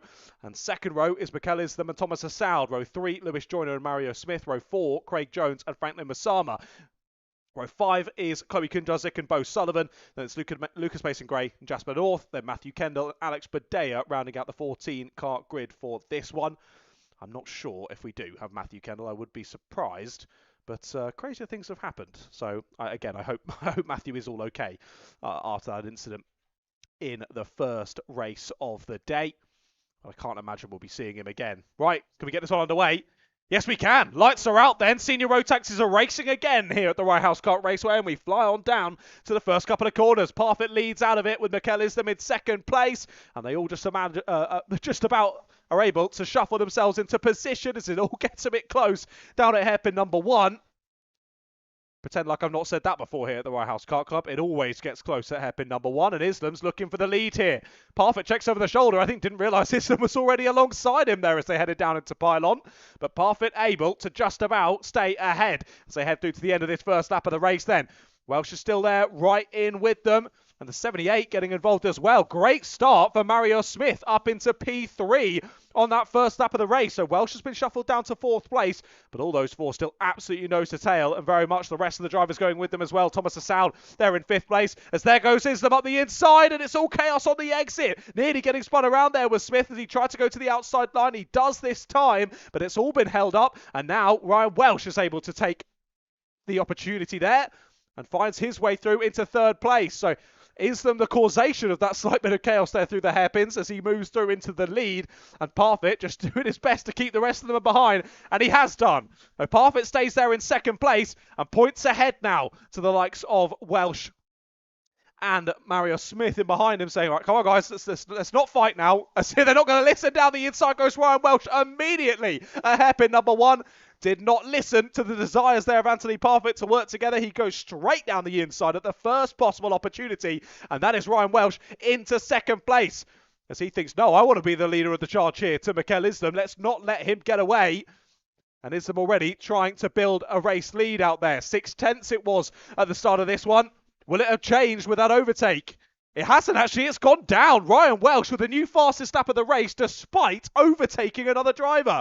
So Welsh, I think maybe the right decision there to get past Parfit. Is his pace looking amazing so far in this one? There's more Moose trying there up the inside into hairpin number 1. Or was that Sullivan round the outside of the 88? I know it wasn't. That was Masama trying to fight his way back through, but couldn't quite get alongside. So Bo Sullivan there now in 7th place. So at the moment, anyway, it is Islam from Welsh, then Parfit, then Smith, then Assaud, and then a small gap then back to Joyner, Sullivan and Wasama, and then basically the rest of the order there with them as well. We're staying mightily close throughout these races in Senior Rotax here today. It has been fantastic from a commentator's perspective. There's more of those, please. Big move down the inside. Contact sends Islam wide, and that means that Parfit sneaks back into the lead. Well, we saw him make that move down at hairpin number 1 a couple of laps ago. He tried it again there from a little bit further back. And yeah, that was a little bit more 6 to 1, half a dozen than the other there from Ryan Welsh. He stays there in 2nd place, but it's Islam who's lost out from all of it. Drops into P5, and he's not happy with that at all. Ryan Welsh immediately under investigation for that overtake, though, so potential for finishing order changes after the race is all done and dusted. But we'll worry about those when we get to them. For now, we keep our eyes well and truly focused on the battles out on circuit, and a big move down the inside once again from Ryan Welsh. Up the inside he goes this time at hairpin number 2, and he finds the race lead. Who's that that's followed him through? Is it Mario Smith? It is. So Smith up to 2nd place. That's Parfit down to 3rd, and still then Thomas Assaud there with them in 4th place. That's actually been the biggest invitation for Mikel Islam here, trying to settle back into to pace, and he has done. He's done his own personal best of the race so far there in 5th place, and he's watching, hoping that the drivers ahead go back into battle very shortly. There's time continuing to tick down in this race. What is it? 3 minutes left to go on the clock in this one. And really, elbows need to be sharpened in this one. It needs to start getting a bit chaotic at the front here for Islam to get back in with a shout of this race win. And this will more than likely set up the grid for the final later on as well. It's these drivers at the sharp end that have been chopping and changing throughout today's proceedings. But for the moment, anyway, it's Ryan Welsh back to the front. Here's the move down the inside for second place. Nice move from Anthony Parfitt. But the up and under on the exit sees them return as they were. Smith back through into second place. Nice bit of trading places there between second, third and fourth.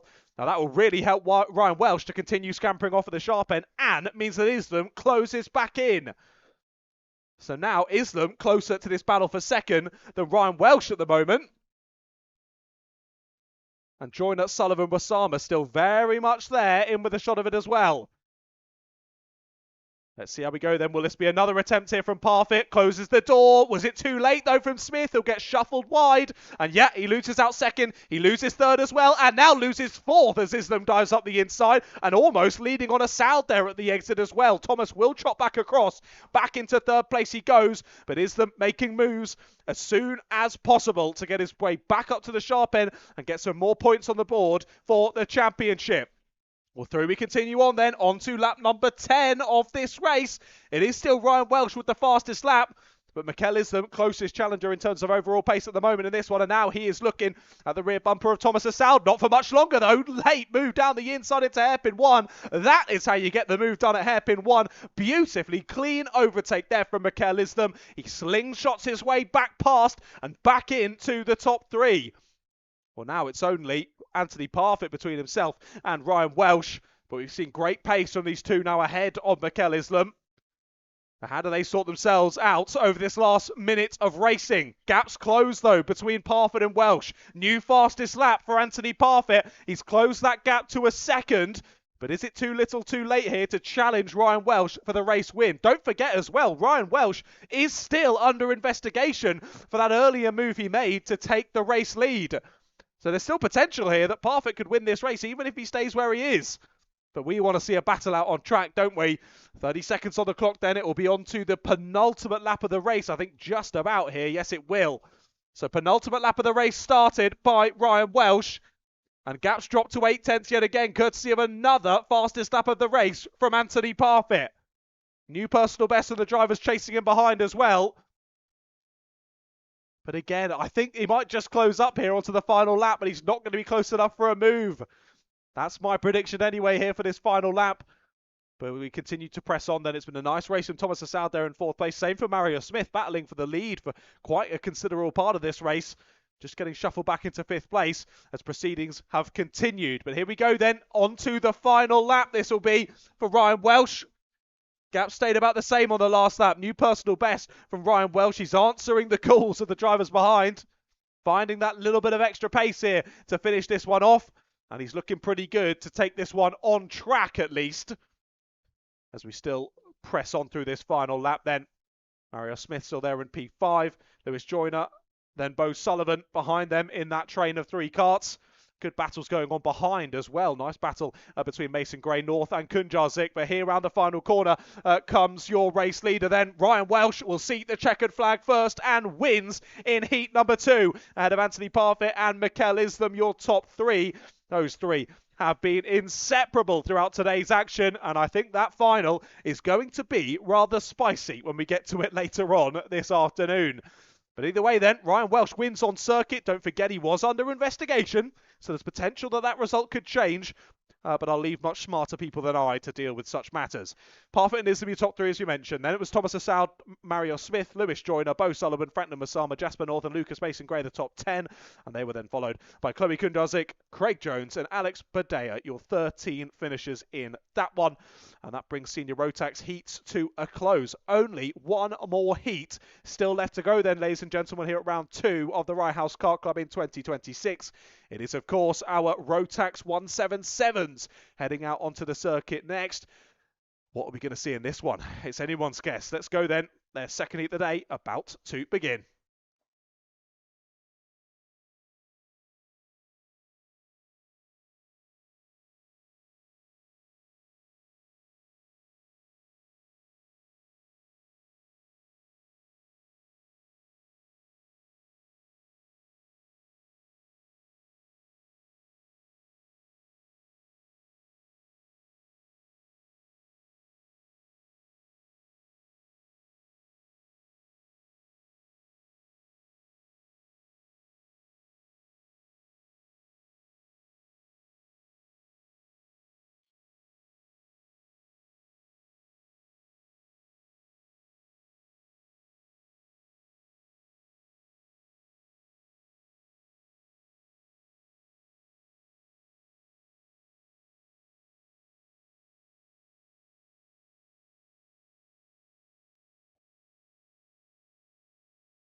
Here we go then. Last heat of the day here for round 2 of the Rye House Kart Club in 2026. It's heat 2 for 177's Bill Bowyer.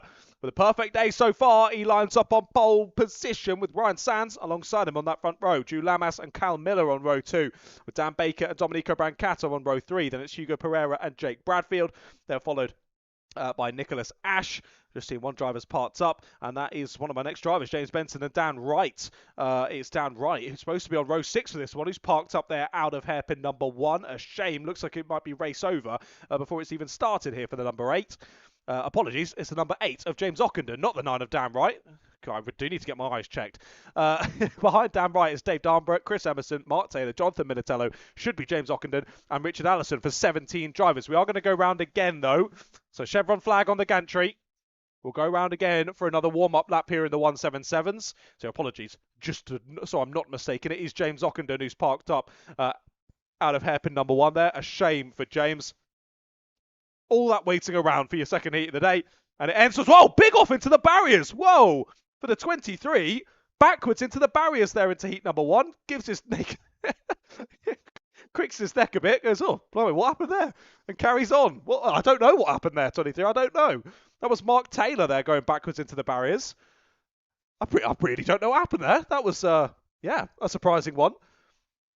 Spun that round. I can only assume that was warming his own tyres there. I don't think I saw any contact. I suddenly lost it straight backwards into the barriers. Well, he's rejoined the action. Good to see from Mark Taylor. But, yeah, well, that's woken him up for this race start, if nothing else. Right then, let's run 2x2 to the lights. We're not going to go this time, I don't think. No, chevron flag again. Again, just things being sorted out here. As, yeah, wow, I thought the senior Rotax starts last time were pretty exciting. This 177 one has already been an interesting one, to say the least. As James Ockenden gets his way to safety there at the Marshall stand. So again, so frustrating as well. He has to wait in the middle of the circuit. Of course, he can't be crossing a live track. So he's got to wait there for the entirety of this heat. Got at least 10 minutes of waiting there and looking pretty at the side of the circuit. So a shame there for James. But we continue on then. Right. Can we actually get ready for this race start now? Please, drivers. No more spinning off on the formation lap. Let's get going here for 177 heat number 2. And after this one, it'll be time for those all-important finals. A minute longer for those finals. But before we get to that, though, still 7 minutes plus 1 lap on the clock here for heat number 2 in 177s. Do we get it underway? Yes, we do. Lights are out, and we race down to the first couple of corners for the first time in this race. It's Bowyer versus Sands down to T1. Looks as though Bill Bowyer has held on to it. We're side by side for second place and nearly round there, the number 11. Big slide there. Did so well to hold that slide there, did Dan Baker. It's all contacted off. 2-3 drivers off there out of the first hairpin. I think they've all just about been able to give each other enough room as one driver just gets stuck behind the barriers. But a chaotic first lap again here in Rotax 177s. I'll tell you who that is when we come under the gantry after lap number 1. Exactly who was round there on lap 1. But wow, I'm given no chance to breathe here in the comms box. The 177 drivers don't want to give me any opportunity to breathe. It was James Benton, Dave Darnbrook, Chris Emerson and Dan Wright who were involved in that skirmish down at hairpin number 1 there on the first lap. I think it was contact on the exit, spun one across and then chaos ensued as they all tried to make avoiding action. But let's look back to the sharp end then. Still Bill Bowyer leading the way ahead of Ryan Sands. Drew Lamas still there in third place. Your top placed Masters driver in this at the moment is Drew, doing a very nice job there in the 5.43. And then behind them, it is still Cal Miller 4th, Jake Bradfield 5th, Domenico Brancato 6th, Pereira's up to 7th, ahead of Dan Baker now, then Nicholas Ash and Richard Allison rounding out the top 10. As late on the brakes, they're into hairpin 1 from Jake Bradfield. Almost thinking about the move there on Cal Miller, but not able to get alongside this time anyway. There's a couple of other drivers picking their way through the order. Big move there at hairpin number 1 for the number 9. Double overtake there from Dan Wright as he's trying to make his way back through the field after his calamities at hairpin 1 on the first lap. But finally, we start to settle into the race a little bit more. 5 minutes still left to go on the clock, and it's a new fastest lap for your race leader of Bill Bowyer. Fastest lap for the 14, but only a tenth or so off was Ryan Sands. They're definitely not allowing for Bill to relax there in the lead at the moment.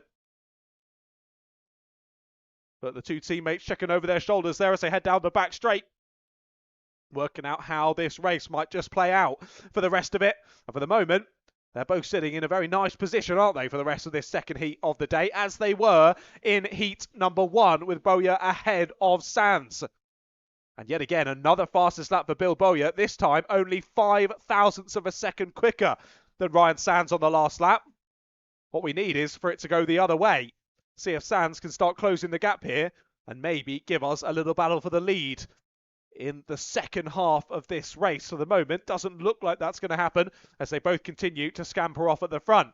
Seems as though the gap between Miller and Bradfield to Drew Lamas in third has closed ever so slightly over the last lap or two. And Drew Lamas might even have to start thinking about defending relatively shortly if Miller and Bradfield continue to close up as they have been. Well, Hugo Pereira continuing to pick his way through the order. On that lap, he's now got past Domenico Brancato. So he's now leading the next train of 3 karts. The 10 ahead of the 12, ahead of the 11. So not only are they all number neighbours, they're all neighbours out there on circuit at the moment, are those 3 drivers. But Pereira on a nice little charge here. Of course, he was one of the drivers caught up in the incident in the first heat of the day earlier on, was Hugo. But pressing his way through the order nicely now in this one. And he'll be hoping that Lamas, Miller and Bradfield ahead start to battle a little bit more than they have been doing in this race.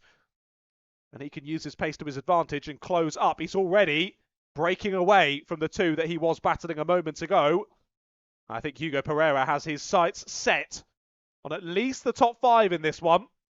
He's got a bit of time to play with, though, to try and do just that. 3 minutes still left to go on the clock before we bring the heats to a close here at round 2 of the Rye House Kart Club in 2026. Well, gap remaining just over half a second between your 2 leaders. Has it gone up? Yes, it has. Another fastest lap of the race from Bill Bowyer. He has been so impressive so far today, has Bill. And he's continuing that on here in heat number 2. 36 dead. Now the ultimate pace set by Bill. It was a 36.1 on the last lap for Ryan Sands. Still his personal best of the race so far. But Bill just with that little bit in the tank to keep building that gap nicely at the sharp end. Lamas has been under pressure for a while here, but still not looking like he's going to be overtaken anytime soon. And Bradfield there taking a chunk out the side of Cal Miller as they headed through Complex Nouvelle on that previous lap. So Bradfield still trying to find a way through on the 34. Unable to do so for now, though. Lot of speed there out of Stadium Bend and through Regis Elbow there for Cal Miller. That was very impressive. Sideways moment there for Cal. He's carried some beautiful speed through there. Actually, might now be trying to close back up to the rear end of Drew Lamas. Watch out for Hugo Pereira, though. He is not far off of that battle for 3rd place now. But of course, it's one thing closing the gap to those drivers ahead. It's a whole other thing actually getting past. And let's see what Hugo can do. Can he transition this great outright pace that he's had over the last 4 or 5 laps into overtaking opportunities? Well, they're really closing up for 3rd place now. Once again, the 34 of Cal Miller all over the back and now almost up the inside there of Drew Lamas at hairpin number 1. Thought better of it, though. Did Cal the last opportunity to back out? He did so. Stays there in 4th place. Little check over the shoulder just to see whereabouts Jake Bradfield is behind him. Well, I can tell you, Cal, he's right behind you. It's right there in your wheel tracks. No need to check over the shoulder. You know he is right there. Well, Hugo Pereira now almost up to the back of these 3 now. There's only about a kart length between them now as they head on down through Stadium Bend once more. Laps continuing to dwindle down here. Will this be the move from Cal Miller? Yes, it is. Super late under brakes. And again, that one was just a bit of a half move there for Cal. Couldn't quite commit as Pereira's down the inside and contacted off. Pereira spins around. That was Jake Bradfield, and he spun around there down at hairpin number 2. A real shame there for Jake. Shakes his head in dismay as he rejoins the action. And that's surely going to be at least an under investigation there for Hugo Pereira. The opportunity was there, but it was only half there. He dove up the inside. Door was always going to close. Contact was inevitable. And just a shame there that it was Jake Bradfield on the outside. Spun him round, lost the momentum, and in rejoining, lost a heap of positions. Well, that now leaves it as only a 2-horse race for 3rd place now, as Cal Miller continues to hound the rear bumper of Drew Lamas. I'm surprised to see nothing on the gantry regarding that incident there between Pereira and Bradfield. Anyway, I don't make those kind of decisions. I just am a shouty man on the microphone, so I'll stay in my lane. Anyway, leaders onto the last lap then. And now Drew Lamas under a lot of pressure here from Cal Miller as they press on through this final lap of the race. Can he find a move? Goes to the outside line there at hairpin number 2. Looking for the up and under, but couldn't quite get the exit speed. And opportunities dwindling there for Cal, but here comes Bill Bowyer round the final corner. And Bill wins again here at Rye House. That's 2 wins from 2 here today at round 2 for Bill Bowyer. Ryan Sands there in third place. Drew Lamas just about holding on by 0.2 of a second ahead of Cal Miller. And Hugo Pereira finishing in 5th place. I think Jake Bradfield will have something to say about that one. Anyway, Dan Baker was behind in 6th, followed by Domenico Brancato, Jake Bradfield, Nicholas Ash, and Dan Wright, your top 10. That was then followed by Chris Emerson, Mark Taylor, Dave Darnborough, Jonathan Militello, Richard Allison, and James Benton. The last of the drivers in that one, of course, sadly, we lost James very early on in that one. No laps completed, sadly, for James. And, of course, we lost the number 8 before we even went to racing proceedings there, sadly, for James Ockenden. Well, he now is finally able to stop watching what's going on out on track and actually get back to his kart and back to pit lane. But that brings us to a close then in terms of heat racing here at round number 2 of the Rye House Kart Club in 2026. No breaks though. We'll be heading pretty much straight into the finals. 6 finals ahead of us then, ladies and gentlemen. 6 8-minute plus 1 lap races to decide who takes home silverware from round number 2 of the Kart Club here at Rye House. Well, first one to get under our belt then is the final in Honda Cadets. Our youngest drivers here today will take to the circuit in a few moments to do battle in their final. Best of luck to all of you waiting down in the pit lane. We'll see you out on track in a couple of moments.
Well, just before we go to the finals, just a quick little announcement as well with the slight change in weather.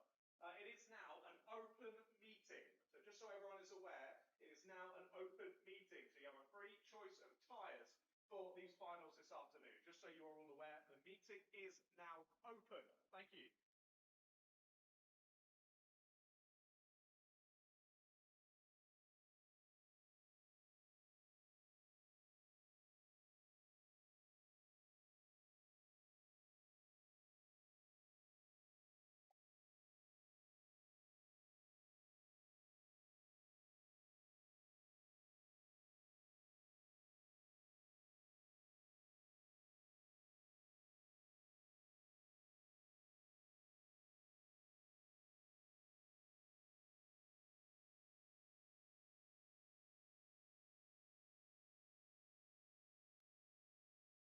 Here we go then, ladies and gentlemen. Let's do this.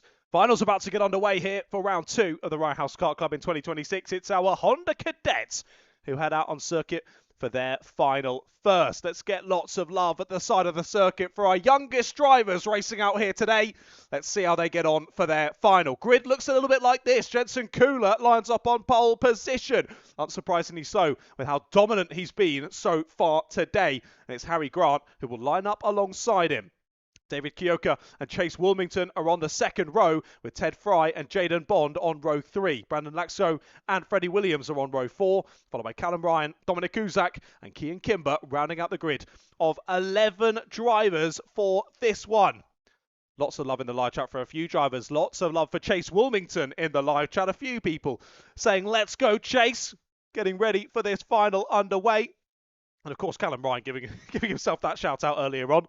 Big shout out to him as well in the number 33 on the race start for this one. Looks as though drivers all in the right grid order though immediately as we get ready to go for the finals then. Red lights are on and they go out. We're racing already then for the first final of the day. And looks as though already coming to blows there down to the first corner. Our drivers on the front row of the grid. Kula keeps the inside line though. He keeps a cool head and he keeps the race lead. Nice exit though for Grant down into hairpin number 1, and Kula knows it. Defends through hairpin number 1 then as Kioka almost shuffled out wide by the drivers in behind as they all just about make it through to corner exit there. They all shuffle for position in behind. It's a little bit late there into hairpin number 2 for the 72 that was of Uzak, but it doesn't matter. He's made it work and he sticks there in 10th place at the moment.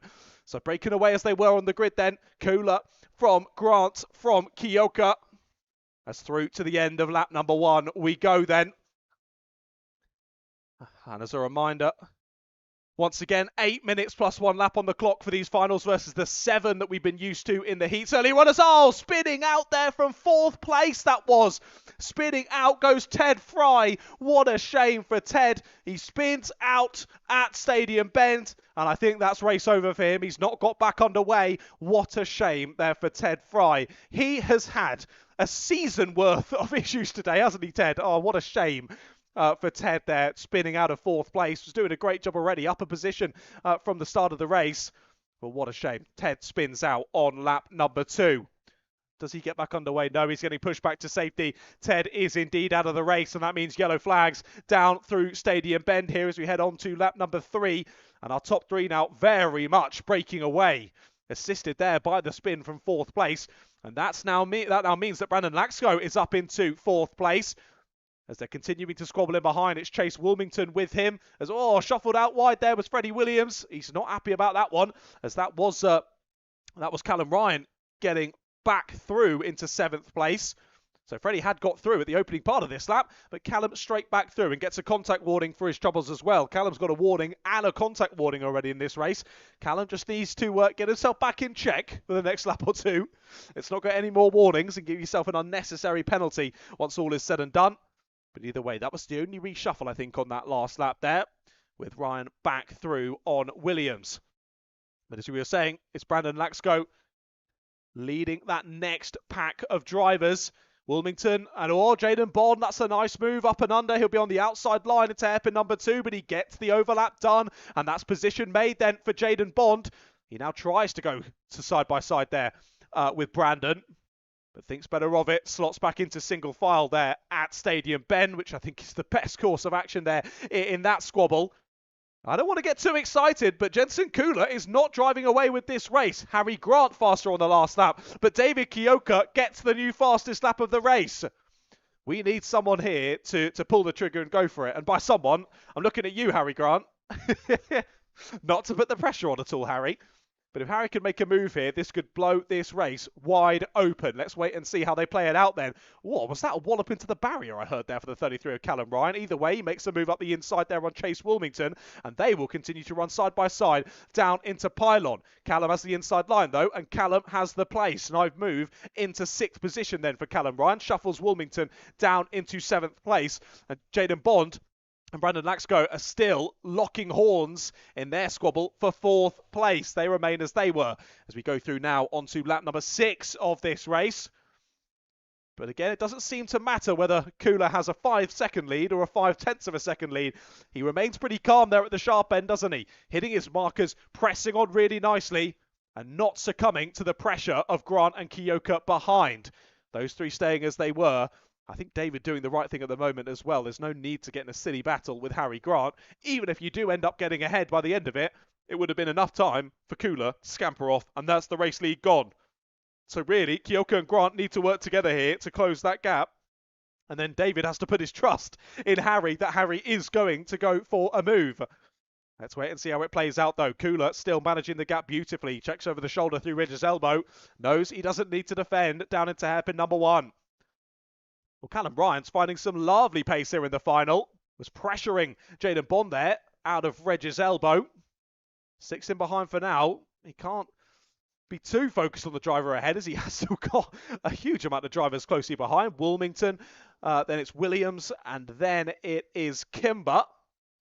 Dominic Uzak not far behind those drivers as well. But then, of course, sadly, Ted Fry, we saw him spin out of the race a few laps ago, and Ted watching from the sidelines here in the final. A real shame for Ted here at round number 2. I hope we do see him back at round 3, fighting as well as ever. The top 3 still as they were then. I'm hoping this is the calm before the storm here in the battle for the lead. It looks as though Grant has closed that gap ever so slightly yet again. These 3 drivers know each other very well. They've all been battling here at the Rye House Kart Raceway for a good couple of years of these 3 drivers. So they know each other well. They'll know where each other's weaknesses are out there on the circuit. And maybe where an opportunity will come at some point, but opportunities dwindling as we continue to press on through this final. 2.5 minutes now left to go on the clock. And the gap now between your leading 3 and the chasing pack is 7 seconds. They've gapped them hugely now, but Brandon Laxko is doing an amazing job in 4th place.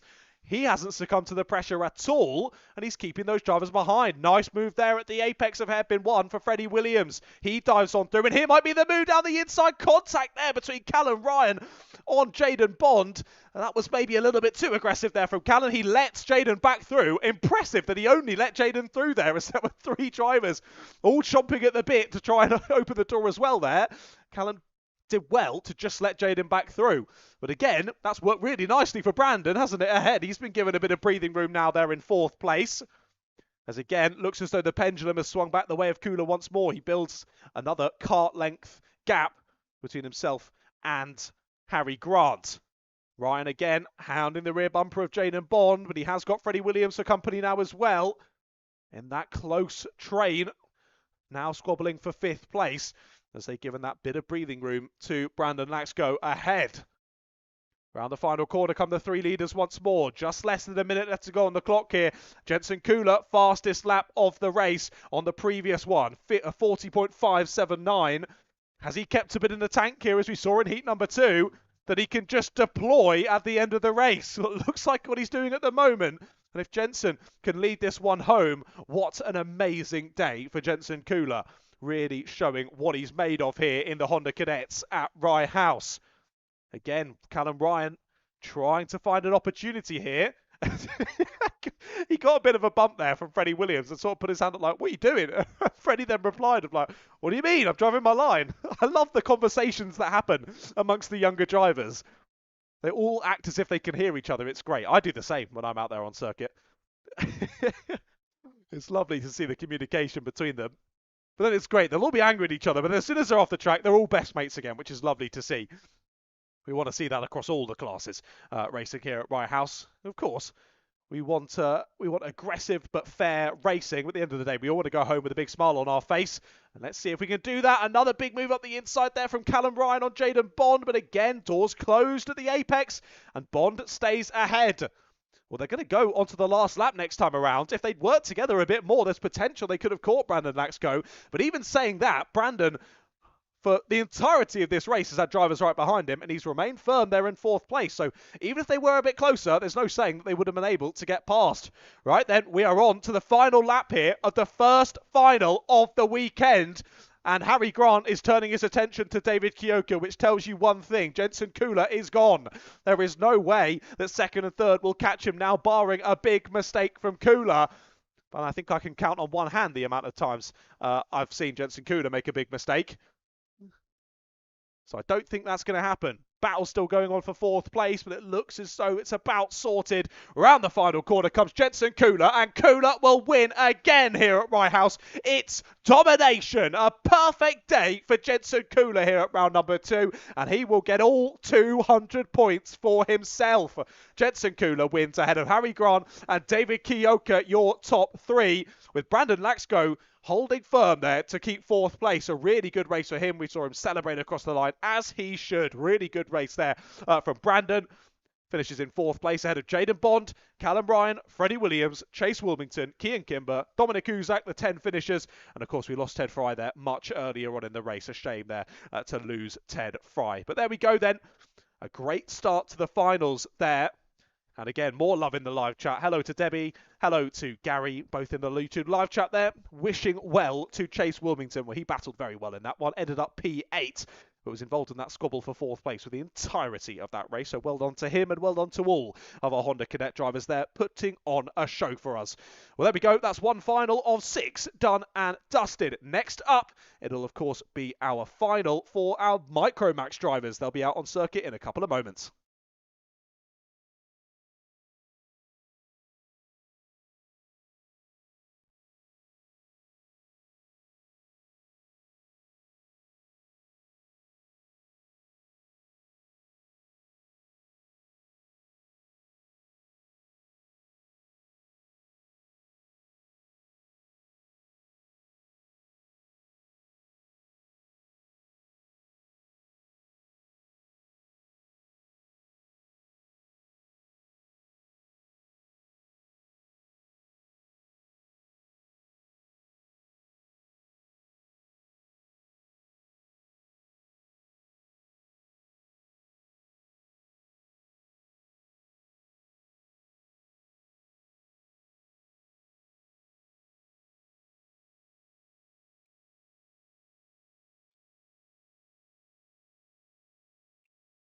Well, one final under our belt, and we are straight out for the next one. Micromax final. About to get underway then. Another driver looking to complete a perfect day in this one. Caio Vieira has been unstoppable out there so far. He goes from pole position. Tommy Lovejoy alongside him on the front row. Charlie Cale and Ezra Robinson-Matthews are on row 2. Felix Tandy and Cooper Galloway on row 3. Then it's Elliot Hitch, Lucas Otley Thistlethwaite and Leo Hunt rounding out the order. I think we're going to be going round again here. Drivers not quite slowing down enough. Or will we? Maybe not. Red lights are on. They're off. We're racing here in Micromax.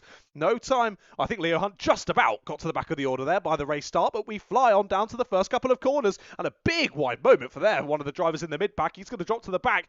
Wide moment there off of Stadium Bend for the 61 as they all close up there into the first hairpin. That was Otley Thistlethwaite there going wide at Stadium Bend.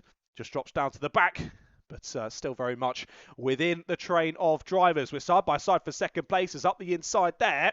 I do believe that was Charlie Cale making his move through into second place as Tommy Lovejoy is in the lead.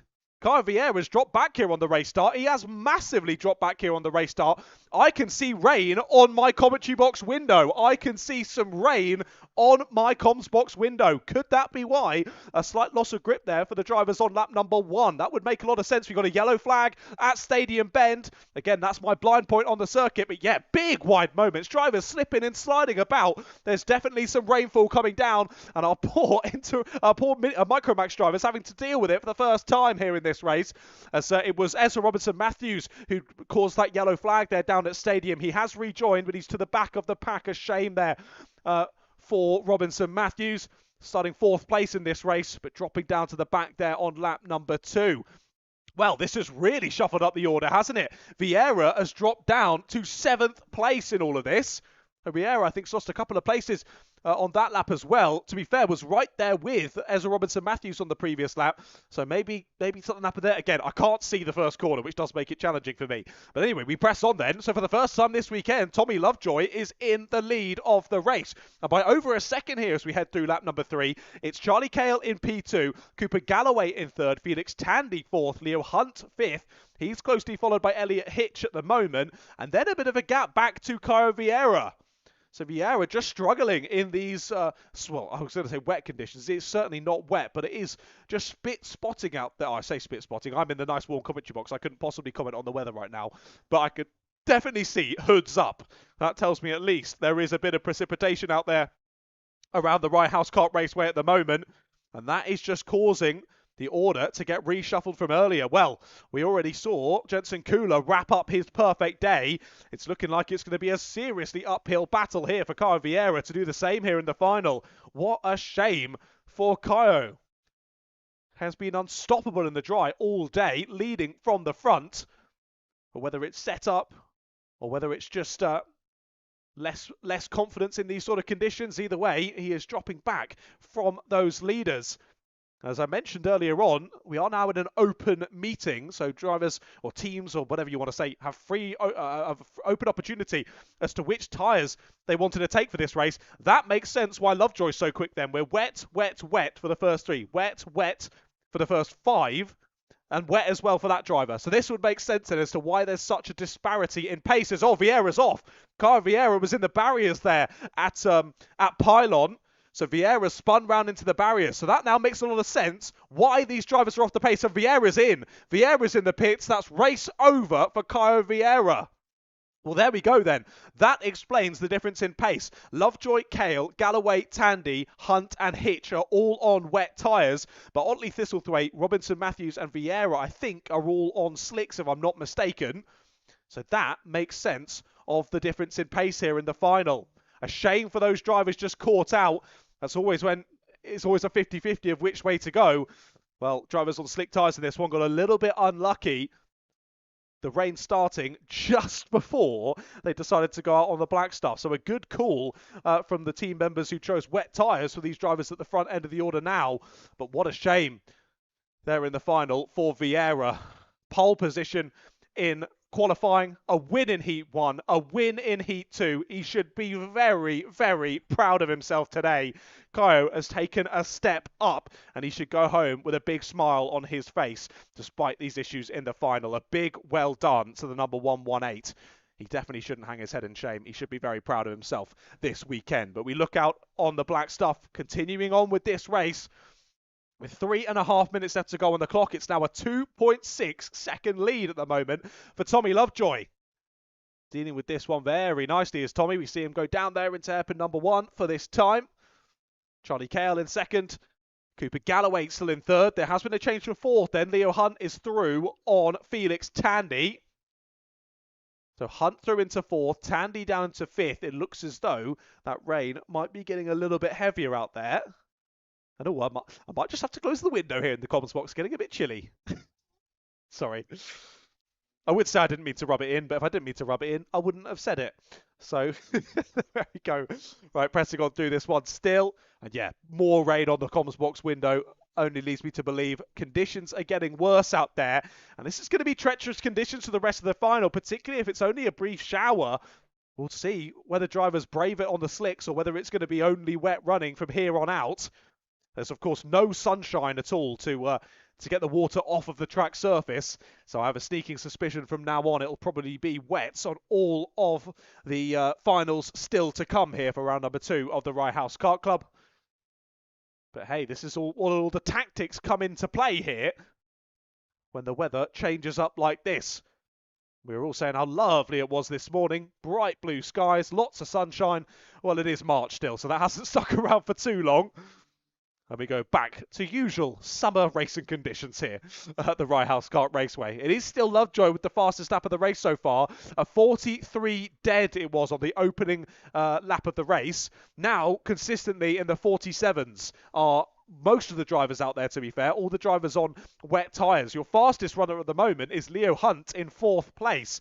He's your quickest driver, a 46.8 on the last lap for Leo. And he is closing up to the back of Cooper Galloway here. There's a minute and a half left to go on the clock as they both try and pick their way round and past Ezra Robinson Matthews to put a lap on Ezra. But Cooper Galloway could be under pressure here from Leo Hunt as Hunt chooses the wrong side there of Robinson Matthews or corner exit, but a spin ahead. That's not Tommy Lovejoy, is it? No, it's not. Okay, it's just a very similar helmet. I got scared then for a second, but it's okay. I think it's Lucas Otley Thistlethwaite there who's gone for a spin. It is indeed, yes, the 61 who spun there. So Ezra Robinson Matthews gets back through after his spin earlier on at Stadium Bend. So Robinson Matthews back through on Otley Thistlethwaite then for 7th place. We'll be kind and say that Robinson Matthews is in the lead of the dry tyre runners. That's a nice way of putting it there. A shame there for Ezra. Has been showing really good pace throughout today, but having the wrong tyres on for the final is never ideal. And yeah, drivers finding that out well and truly in this one, aren't they? A real shame as the 76 of Elliot Hitch now picked his way through to put a lap on those two. But Tommy Lovejoy, a brief scare from me in the commentary box that it was him round the wrong way. But no, Lovejoy still in the lead by over 3.5 seconds here on Charlie Cale. They cross the line with about 20 seconds left to go. So we're on to the penultimate lap of this race. And really, the ones to watch here are Galloway and Hunt. Very different lines there through Stadium Bend. Looks to be a good exit for Leo Hunt. He's caught up to the back of Cooper Galloway now, and he's got about a lap and a half here to try and find his way through onto the podium, which after a DSQ in qualifying and having to start from the back in both of the heats, and I think he was pretty near the back here in the final, if I'm not mistaken. He was indeed at the back here in the final, so started last place in both the heats and the final. A top 3 here in the last race of the day for our Micromaxes. I think Leo would be very happy with, but he's only got 950 more metres to try and find a way past Cooper Galloway here. It's a straight battle over the final lap of the race, and Tommy Lovejoy has already kicked off said final lap. 950 more metres then of this Micromax final for Tommy Lovejoy to scamper on through to be victorious after 2 second places in the heat so far. Well, Hunt is up to the back then of Galloway. Hasn't found a way through at the hairpins. He's going to get close down at hairpin number 2. Bit wide moment there for Galloway. This could be the opportunity. They're going to run side by side down into pylon, but it's the outside line for Leo, and he has to give that one up. Well, they'll keep scrapping through the last couple of corners, but here comes Tommy Lovejoy. Lovejoy is going to win in the final here in Micromax. He sees the checkered flag first, and Tommy Lovejoy wins ahead of Charlie Cale, and it will be Cooper Galloway who holds on. They almost run side by side to the line, but Galloway keeps 3rd place just ahead of Leo Hunt there to the line. But Tommy Lovejoy winning in the final after 2 second places in the heats. They got it right on the strategy there with the tyres, and he had to back it up there in terms of race pace, and he did just that. A deserved victory there in the Micromax final. Charlie Cale and Cooper Galloway, as I mentioned, your top 3 in that one in the provisional race results, followed by Leo Hunt and Felix Tandy and Elliot Hitch. And then, of course, our dry tyre runners of Ezra Robinson Matthews, Lucas Otley Thistlethwaite and Caio Vieira, who we lost relatively early on in that one. A shame there for Caio. Both wins in the heats, but in the final, just went the wrong way with tyre choice, and it all went wrong, sadly, for the 118. But like I said earlier, still plenty of positives to take from this race weekend for all of those drivers out there in Micromax. But there we go then. 2 finals done. A very different final that one was than our first one. And a bit of precipitation now falling here in Hoddesdon. Looks as though the track is going to hold on to that moisture as best it can. And I imagine we'll see wet tyre running for the rest of the finals. But we'll wait and see. We'll wait and see. Right then, up next, it is into Rotax. Their final starts in a few moments' time.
Right then, getting ready for the next final. It's into Rotax up next. Rio Panayutu, another driver, looking to take maximum points here from today. Looks as though we've already got a driver parked up, though, through Ridge's elbow. I think that's Theodore Nurse-Moore, who's parked up there. Should be starting 6th place on the grid for this one. Alongside Panayutu on the front row is James Carver, and it's Philip Poloskov and Layden Bradham on row 2. Then Oliver Stonebrook and Theodore Nurse-Moore on the 3rd row. Let's see if Nurse-Moore can get round. I've just seen someone else dive to pit lane as well, so we might be down from 6 to 4 in this one if it continues on like this. Chevron flag on the gantry, and yeah, we are. So push to the edge of the circuit there is Theodore Nurse-Moore. He's out before it's underway. And who else is it that's peeled into pit lane? I'll double check with you as soon as I can work it out. It's Oliver Stonebrook. So Stonebrook's pulled off to the side as well. So already then down from 6 drivers in this final to 4. So Panayutu, Carver, and Panayutu, Carver, Poloskov, and Bradnam, your 4 drivers left out there on the black stuff. Well, a shame there. Already losing drivers before it's even underway. Not sure what had happened there. But either way, 2 of them dropping by the wayside. A real shame. Well, we're down to 4 then. Panayutu and Carver on the front row, Poloskov and Bradnam on row 2. I think similarly to what we saw in the heats earlier on, we need for someone to try and pull alongside here at Panayutu at the race start, or we might just see him scamper off pretty swiftly in this one. Well, here we go then. 2x2 round the final corner. It'll be Panayutu leading us to the start gantry. Then we get it underway. Lights are on. And they go off. We're racing once again then into Rotax. And Panayutu will lead us down to the first corner. Can Carver challenge round T1? Not quite, actually. Has lost 2nd place, I think. Up the inside goes Poloskov, and Poloskov to P2 then. So Panayutu leads us down into the first hairpin. And definitely very much all drivers on those wet tyres now. So hopefully should be able to find a bit more grip out there as there's a little bit of argy-bargy through hairpin number 2. But Panayutu stays in the lead then. Poloskov there in 2nd place. And Carver trying to find his way back through. But could these wet conditions be positive for Philip Poloskov? Could he be the driver to bring the fight then to Rio Panayutu? Well, after lap number 1, Panayutu in the lead then. But what's the gap then back to Poloskov? It's just less than half a second back to Philip at the moment. We know how good Philip is in racing conditions, and maybe he'll take to these wet conditions like a duck to water, pardon the pun. At the moment, he's doing a very good job there in 2nd place. But for the moment, it's just dealing with those these very different racing conditions, isn't it, to what these drivers would have seen in the heats earlier on. But as they were then for the moment. Pressing on through with this final. As Panayutu just needs to lead this one, relatively relaxed. And we'll see what he can do there at the sharp end.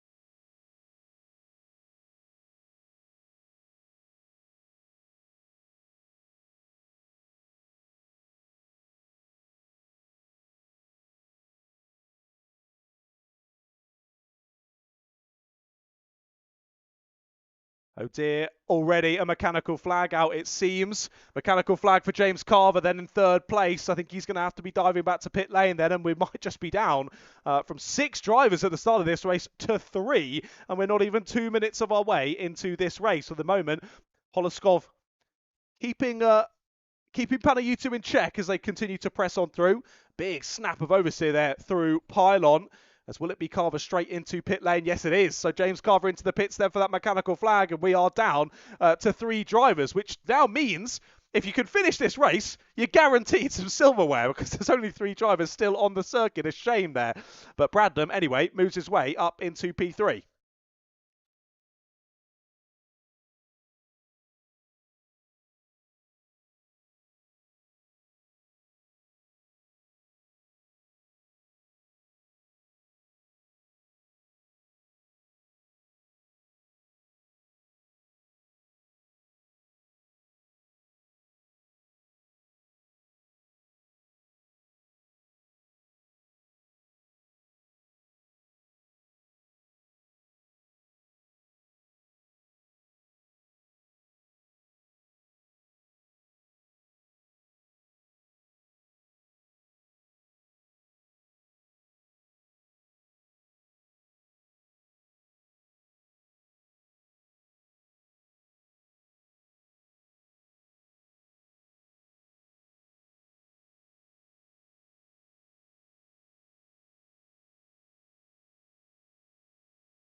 So as the time continues to tick down then, I believe we are onto the penultimate lap of this race here into Rotax. So apologies, YouTube live stream, you missed that. We had a nice little chatter with some of the drivers from Honda Cadet there through this final as they are now leaving me. Goodbye, chaps. Have a lovely rest of your afternoon. Lovely to chat to you all. Thanks for coming and saying hello. Bye-bye. I'll see you soon. I'll see you over in the main clubhouse for the podiums, yeah? Yeah, we'll see you over there. All right, I'll see you over there. Have a nice rest of your afternoon, lads. All right, then, continuing on, last lap here in the Inter Rotax final. Again, what a shame. We started this off with 6 drivers, and we're going to finish it with only 3 drivers out there on circuit. A shame for racing action, at least. But anyway, it seems to have made Rio Panayutu's job that little bit easier out of the sharp end. Filip Poloskov still doing a great job in second place, keeping him true there out on circuit. But it is fastest lap for Panayutu, and he is guiding us home to the checkered flag. Down into pylon he goes once more. And he will soon enough see that checkered flag. And it will be our second driver so far today to get maximum points here at round number 2. Round the final corner comes Rio Panayutu to win in the final. 129 sees the checkered flag first and wins yet again here at Rye House. That is a 200 points from a possible 200 there for Panayutu. And he is looking set to lead this championship into round number 3. As am I not mistaken in saying he was perfect points at round number 1, as well. Just going to double check that information to make sure I'm not chatting. Yes, I am right. So it is 400 from 400 for Panayutu so far this season. Can anyone challenge him in the championship? We'll have to wait until round 3 at least to find out. Panayutu wins ahead of Poloskov and Bradnam. Your 3 finishes in that one. Of course, James Carver, we lost during that race because of the mechanical flag and a couple of drivers out before we even really got that one underway. But that brings the Inter Rotax final to a close then. And that means that we are 3 finals into this one with 3 finals still left to go. Once again, a big thank you to those 3 drivers in Honda Cadet for coming and saying hello. It was lovely to chat with Harry Grant, David Kioka and Callum Ryan there in the comms box. Always lovely to see those young lads. But we get ready to go then. Junior Rotax final is coming up next, and I think this could be quite an interesting one. Don't go anywhere. We'll see you in a moment. Yes, so sorry, YouTube live stream. I muted the mic there just because there was a lot of chatter between multiple people there in the box, and you would have heard all of it, and it would have been chaos for you. So I just turned you off there to go to circuit mic only while I just did a little interview there with David Kioka, Callum Ryan, and Harry Grant. Lovely to chat with those 3 lads. They're all very, very nice young lads. So if you are the parent or guardian of each of those 3 drivers, very well done to you because they are very kind gentlemen. Good to chat with them. It sounds as though endings are going on here for Junior Rotax, so I better get back ready.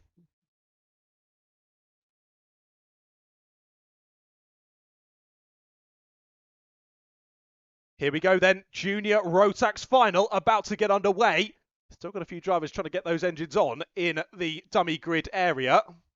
Hopefully it shouldn't take them too long or they might miss the start here. Anyway, let's run you through the grid for this final. Looks as though very much wet tyres on for all of our runners here in Junior Rotax. It's Harry Friel who takes pole position. Ronnie Jones alongside him on the front row with Ayrton Rye and Thomas Welsford on row 2. Vinnie Cunningham and Harvey Watts are on row 3 with Timmy Shahini and Dylan Suresh on row 4. Row 5 sees Harry Search and Tyler Nickelbean. That rounds out the top 10. Then behind them is Roman Curtis and Luke Weavers on row 6, Edward Jones and Susanna Michalowska on row 7, Lachlan McDougall and Ronnie Chapman on row 8. They're then followed by Jamie Riches and Tigran Gregorian on row 9, and then Declan Perez and Tudor Gianta on row 10. We are going round again. Those are your 20 drivers taking to the race start here in Junior Rotax. But who is going to win in the final? We've not got too long to wait and find out.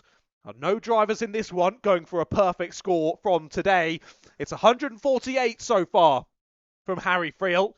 That was pole position, if I'm not mistaken. I'm going to scroll back now to make sure I am saying correctly. No, it wasn't. Sorry, apologies.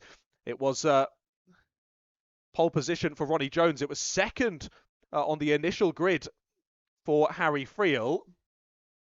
Then if I go down to the heats, so it's a win in both heats then for Friel. That's the loss of points. Was in qualifying earlier on. Ronnie Jones top qualifying, but it was Friel top of heat 1 and Friel top of heat 2. Friel and Jones now run side by side for this race start. And let's see how we go for this one then. Lots of people in the live chat as well. Hello to you all, cheering on various different drivers. Let's see who can get to the sharp end, though, by the end of this one. 2x2 to the lights. Do we get it underway? Yes, we do. Junior Rotax is racing here at Rye House once again, and we fly down to Stadium End for the first time. Will it be Friel or Jones in the lead, or someone else? It is Harry Friel who takes the lead. Slightly different lines, though, as Jones tries to go round the outside through Regis Elbow. He's still there on the outside at hairpin 1. Thinks better of it, though. It's lap 1. Let's just tuck back in, as again, drivers filtering on through and almost into the wall there. That was mighty close for the 14. Tyler Nickleby in there having to breathe in out of hairpin number 1 to avoid that barrier, but he did so very well done as they ran 3 wide there out of hairpin number 1 on the first lap of proceedings. But Harry Friel taking the early lead then in changeable conditions still here at the Rye House Kart Raceway. Drivers, I do believe, still all on wet tyres. Trying to spot them as they come under my gantry. I think so. I love how I say my gantry. My commentary box is what I meant. But yes, wet tyres still very much on the runners here in Junior Rotax. And still, grip is not paramount here at the moment. As well, that's a nice up and under there for the 19. Sends it back to the inside line. We're going to run side by side to the exit, though. He still has the inside line for hairpin number 2. That is nice there from Luke Weavers. Trying to make his way through. Similar story out of hairpin number 2, but he'll have the inside line into pylon, and he will take the place. Nice racing there from Luke. As he presses his way up the order, it was 2 positions for him on the first lap, but he's got another here on lap 2. Up to 7th place he goes. It's the top 5 that have broken away. Friel, Jones, Rye, Welsford and Cunningham, the top 5 that have broken away. No, Luke Weavers, it was up 2 on the previous lap, so he's up to 6th place now. He's the one leading the charge as they're side by side and behind him, heading through into Regis Elbow. Nice move there. That's the 2-2-1 now moving through. That's Jamie Richards past Timmy Shahini. And now Shahini losing another place, this time to Harvey Watts, so it's down to P9 this time for Timmy Shahini. Just shows the negative momentum, how quickly it can strike in a race like this. You lose 1 place, you often lose 3 or 4. So I think Timmy Shahini has halted that rearward momentum. And now we'll press on through this final. Jules in the live chat saying, come on to Harvey Watts in this one. Well, Harvey, we just saw him there making moves. Down at the bottom end of the top 10 for the moment is Harvey. And he's up into 9th place, past Timmy Shahini. As our technical defect flag for the 333, that's Susanna Mikolovska. Susanna Mikolovska will have to head back to pit lane then. Mechanical flag for Susanna. And race over before it's even really started, sadly, for the 333. And we'll head back to pit lane. It's changed to 2nd place on the last lap. I almost didn't spot that. Ayrton Rye is through on Ronnie Jones. Now, that one I wouldn't have expected. I mean, Ayrton's a very, very fast peddler. But Ronnie Jones and Harry Friel have been the only drivers in the top 2 spots throughout the entirety of today so far. But now it's Ayrton Rye who jumps up into P2. They're doing a stellar job here in the final, is Ayrton. But will there be enough time for Ayrton to close the gap and try and think about a race win in this one? Harry Friel is well and truly clear, though. It was almost 1.5 seconds when they started lap number 5. And what will it be when they come to the end of it? I think it's only really increased here between Friel, Rye and Jones. As a new fastest lap from Harry Friel, he gained a second on the last lap alone. A 39.7 for Harry Friel now puts him 2.5 seconds clear of the rest of the field. Friel is finding ungodly pace out there in these tricky conditions. And fair play to Harry Friel. Well, Ryan Jones have well and truly broken away. Then it's a 2.64 of Welsford in 4th place. Then Cunningham is battling with Weavers in behind. Weavers gets the move done at hairpin number 2. Nice move there from the 19. Luke Weavers up into the top 5 now. It's just so interesting to see how things change between the different races. I mean, Dylan Suresh and Ayrton Rye were nose to tail for the entirety of heat number 2. And now in the final, Ayrton's in 2nd place. And Dylan Suresh is in 15th. With a change in form, a change in calamities maybe between the different races.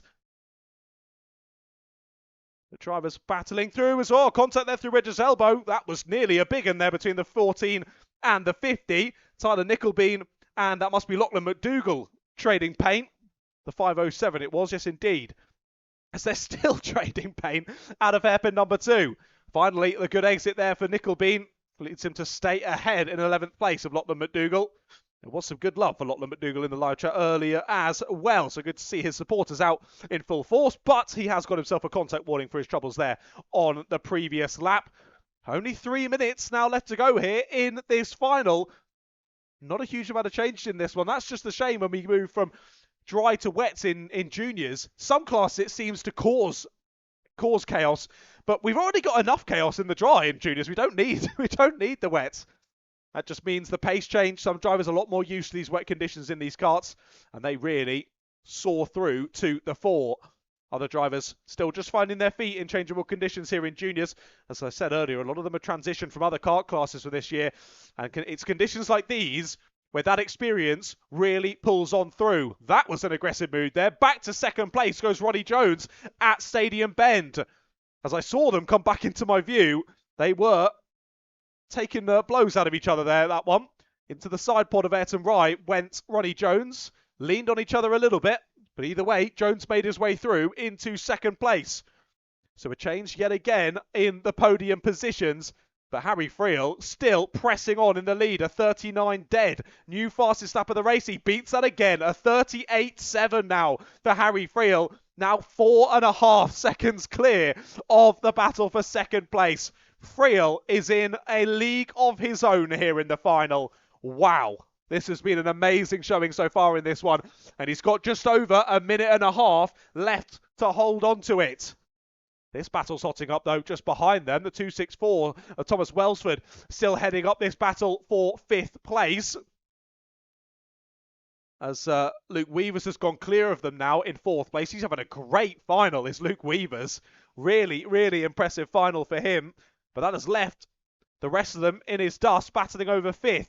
That is Welsford, Watts, Search and Cunningham. Good to see Harry Search getting properly stuck into this battle as well.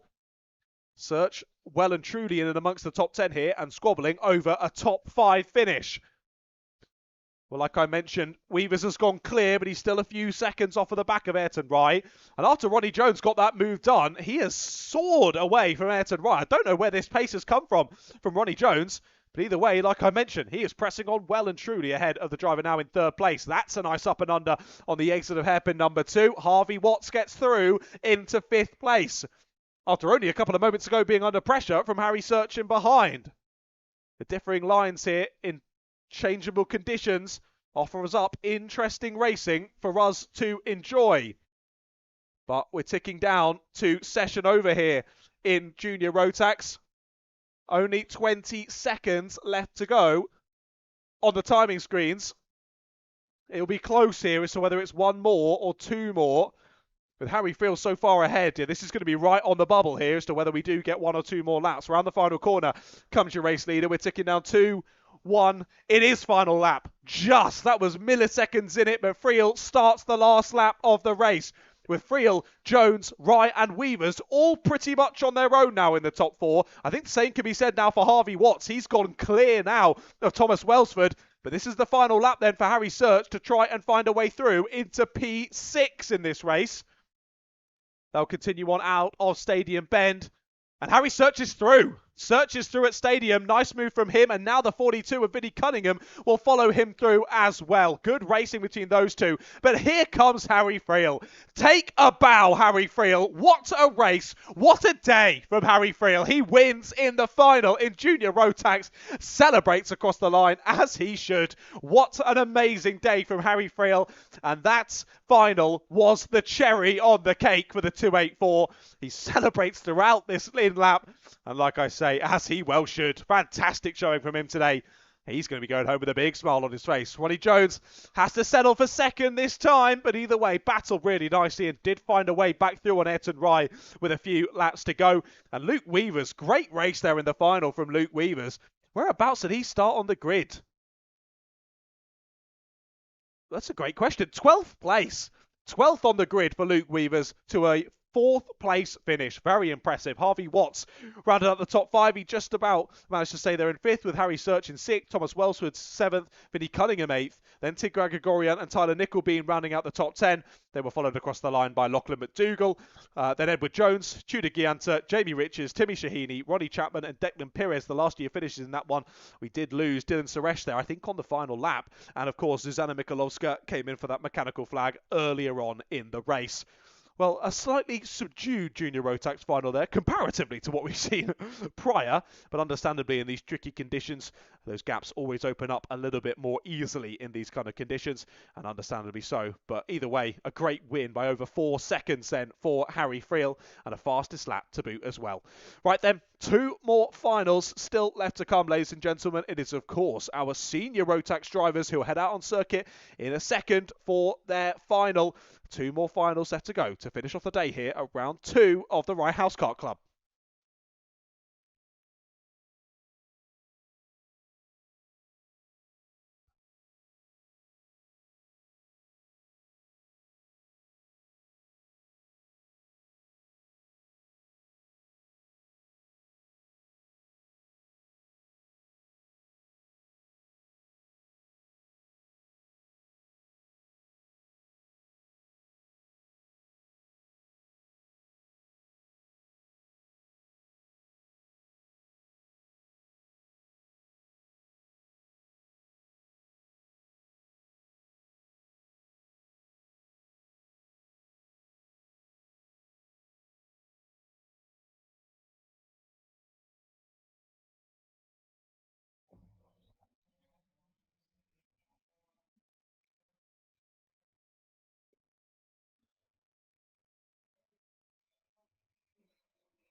It's Senior Rotax up next then, their final about to get underway. Anthony Parfitt starts on pole position with Ryan Welsh alongside him on the front row. Mikel Islam and Thomas Assaud on row 2 with Lewis Joyner and Mario Smith on row 3. Franklin Masama and Craig Jones are on row 4 with Chloe Kundazik and Bo Sullivan rounding out the top 10 there on row 5. They're then followed by Lucas Mason Gray and Jasper North, and then Matthew Kendall and Alex Badea, of course.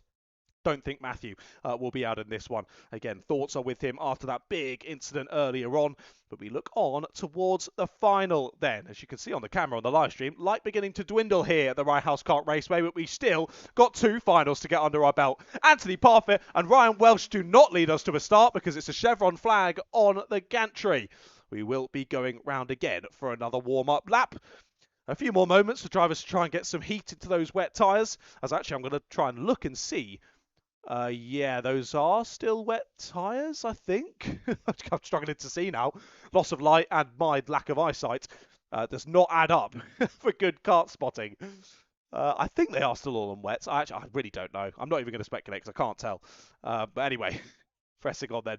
Ready for this final. Well, again, another set of drivers where there's not a driver looking for maximum points from today. It has been 2 victories, I guess you would say, because we're including qualifying in it as well, and a second place for Anthony Parfitt.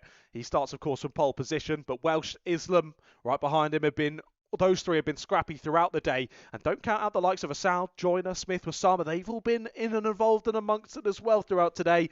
Let's try and get this underway, though. Second time of asking drivers. We run 2 by 2 to the lights. They go out now. We're racing again here in Senior Rotax as the light dwindles and still potential for weather change here. Who will lead up to T1? Trying it round the outside. What a lovely bit of movement. A spinner in the background. Oh, almost collected there. That was mighty close. But it's Ryan Welsh who's taken to the stop. Big off. Mikel Islam slams into the side of another driver. Into the side of Lewis Joyner, that was. Massive off. And I think Joyner's lost his exhaust in that one.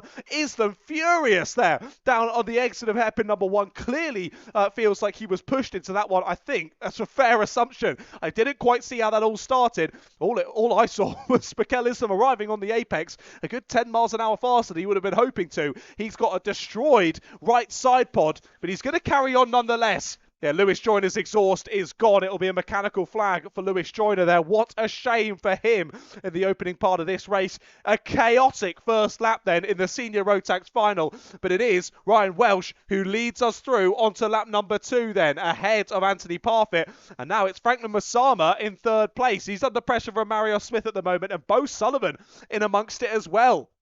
Trying the up and under there on the exit of the corner on Franklin Masama.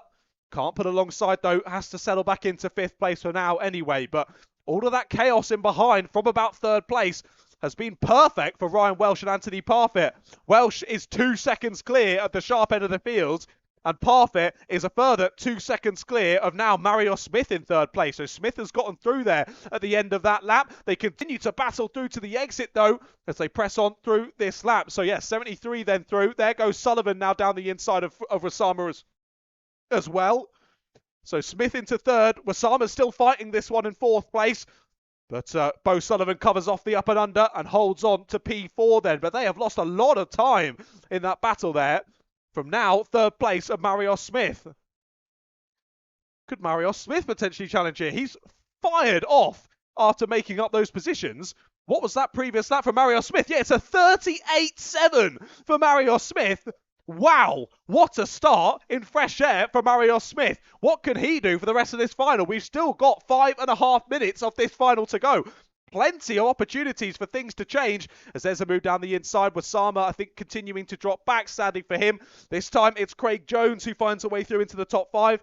And Chloe Kundarzik on the scene now as well, gets the up and under, and she's now through into 6th place as they head down into pylon yet again. But what an interesting race this has been so far. Gap between Welsh and Parfitt was 2 seconds. Has it gone down? Yes, it has. New fastest lap of the race for Parfitt. Immediately beaten again by Marios Smith.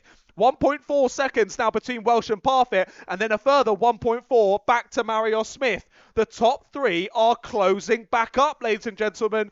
Keep your eyes on those top 3. Let's see if Ryan Welsh has an answer for the pace of the drivers behind him. Can only imagine someone at the side of the circuit is going to be telling him to hurry up in a few moments. Get your right foot down a bit, lad. We need you to open up this gap a bit more. You're going to be under a bit of pressure here into the final laps. Well, Mario Smith getting the push forward. Head down, look forward, press on. You've got amazing pace at the moment as again it's another fastest lap of the race for Mario Smith. There's now only 2 seconds between 1st and 3rd. We've closed up so quickly. 38.2 for Smith, 38.5 for Parfitt, 38.9 for your race leader of Ryan Welsh. And he checks over the shoulder down the back straight. He'll be able to tell that Parfitt is closing in. And I can only imagine when Parfitt does close in, Welsh will start defending. And that'll bring Smith back into the fray as well. So this is just shuntering on at the moment, settling into this race. Bo Sullivan's been released in 4th place. Let's see what he can do in fresh air pace now. That's a new fastest lap for guess who? Mikel Islam. 38.1 for Mikel Islam. What a lap there for Mikel as he tries to find his way back through the traffic when his kart looks like a curly-whirly. Despite that, he's still finding great pace out there.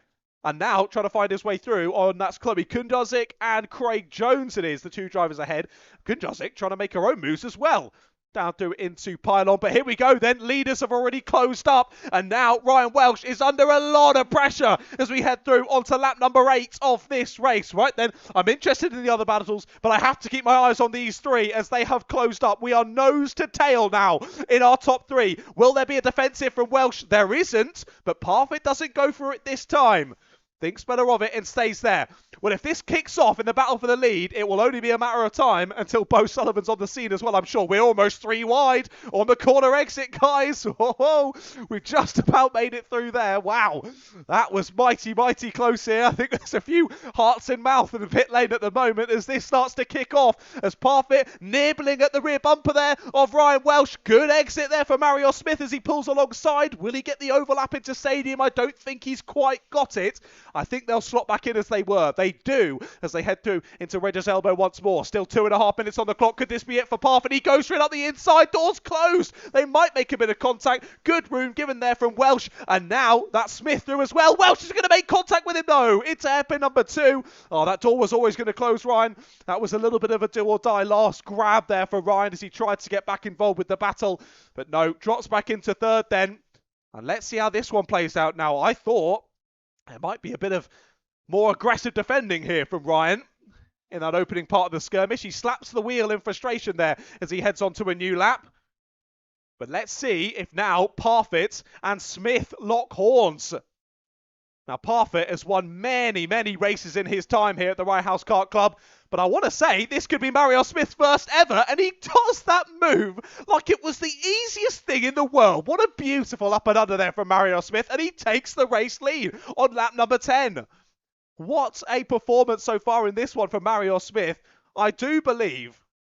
Okay, I'm going off my memory. We know that's not something that can be trusted. But I do believe Mario Smith, I don't think he's ever won a race here at the Rye House Kart Club. This could be an amazing showing from Mario Smith. He's into the race lead here with just over a minute left to go. But as I say, he's got Anthony Parfitt breathing down his neck. Do you want anyone else breathing down your neck apart from Anthony Parfitt? Multiple race winner here at the Rye House Kart Raceway, challenging for championships as well here at Rye House is Anthony. I'm going to go back and check my notes because I could have sworn Anthony was right up at the sharp end. I need to look back on juniors. I'll find out at a later time. Ah, there we go. 7th place in the championship last year for Anthony, but I think he missed a round or two. But always up near the sharp end. He's made that move, of course, into seniors for this year as Anthony. Hasn't seemed to have hampered his pace at all. Let's look at this now. Mikel Islam's chasing down Ryan Welsh here. 30 seconds still left to go on the clock. Potential, I think there'll be 2 more laps after this one. There's still a possible podium on here for Mikel Islam after he found himself tumbling over the top of another driver on lap number 1. And now he might be on for a podium finish here. He's got the fastest lap still. He was within half a tenth of his personal best and was a second faster than Ryan Welsh on the last lap. As they head through the final corner, it will be penultimate lap of the race started then by Mario Smith. Him and Anthony Parfitt still nose to tail, but we watch and wait for Islam to come into shot. Here they are. Welsh and Islam now nose to tail as they head through Regis Elbow. And Ryan Welsh under pressure here, but down the inside immediately goes Mikel Islam. Not waiting around. Straight, first time of asking. Bang, he's done it up the inside. Into 3rd place goes Mikel Islam. Nice aggressive move. And what a run through the order for Mikel Islam after calamities on lap number 1. But here we go then. Round the final corner comes Mario Smith. It's one final lap of racing to go here for Mario Smith to, I do think I'm right in saying, take his first win at the Rye House Kart Club. Mario Smith, we've seen him here for a good couple of years at the Rye House Kart Club, getting better and better every time I've seen him out on circuit, and he's been fighting up at the sharp end so far this year, but this will be the cherry on the cake for the weekend for Mario Smith. Out of hairpin number 2 he goes, and gaps Anthony Parfitt down the back straight. It looks like opportunities are dwindling to 0 here for Anthony Parfitt. Through the last couple of corners we go then. Mario Smith is going to win here in Senior Rotax. Mario Smith crosses the line first and wins in the final in Senior Rotax. What a final for Mario Smith. Amazing showing from him, and he will stand on the top step of the podium.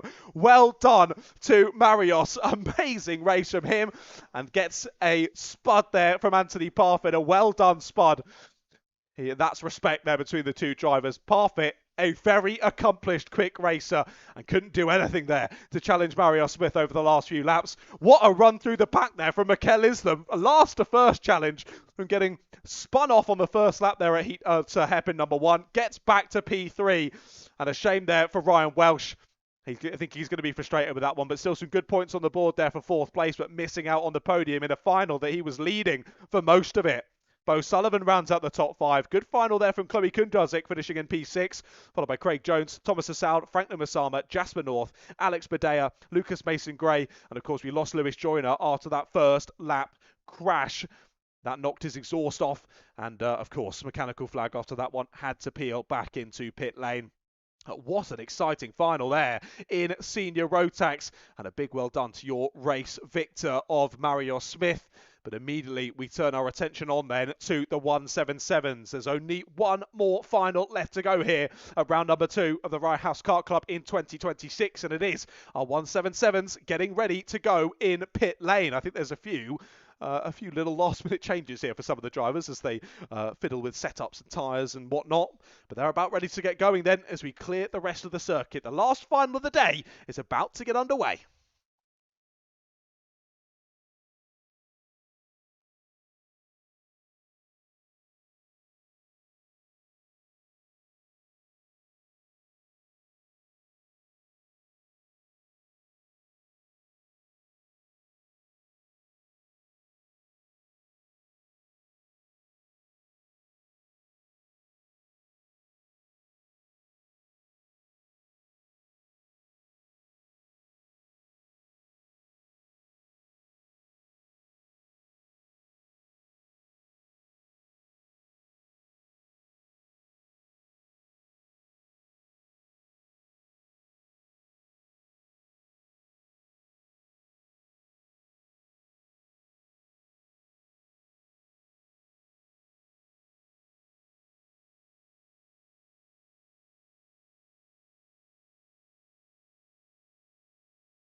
As the 177s head out onto the circuit, then it's a little bit chaotic in the dummy grid here as drivers try and get themselves ready and out on track for this upcoming final.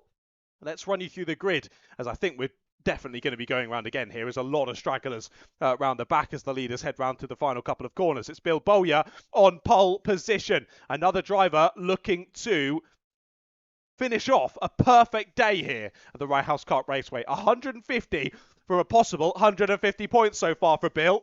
Let's see what he can do in the final. Ryan Sands is alongside him on the front row. Drew Lamas and Dan Baker are on row 2, with Hugo Pereira and Domenico Brancato on row 3. Jake Bradfield and Nicholas Asher on row 4, with Dan Wright and Chris Emerson on row 5. That rounds out the top 10. Behind them, Dave Darnborough and Mark Taylor. And it's Jonathan Militello and Cal Miller. They're followed by James Benson, James Ockenden and Richard Allison, the last of your 17 drivers on the grid for this one.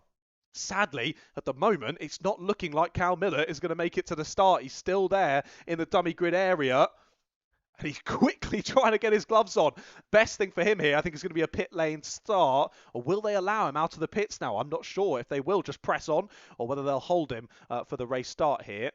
I've not seen him leave the end of the dummy grid, which would lead me to believe he is being held until the race starts. So it will be a start at the back for Cal Miller. But either way, he was only supposed to be 14th, so it's not all lost here for the final. He'll just have to start from the back and try and get his way through the order. Right then, do we go green for the last final of the day? Yes, we do! 177s race on down to the first couple of corners for the last time here today. Bowyer leads us in and Bowyer leads us out as well. Sands will hold on there to second place. Whoa, contact there through Regis' elbow. That shuffles Lamas wide. He did well to keep that out of the grass and ultimately out of the wall as well. He drops back into 5th or 6th place as he continues to squabble with drivers around him. I think he has managed to settle into 6th. Gets back into 5th on corner exit. That's a nice little addition for him. As that was that on Ryan Sands? I thought I saw an 18 there. I don't think so. I think Ryan's still in second place. Again, I need to get new eyes, clearly.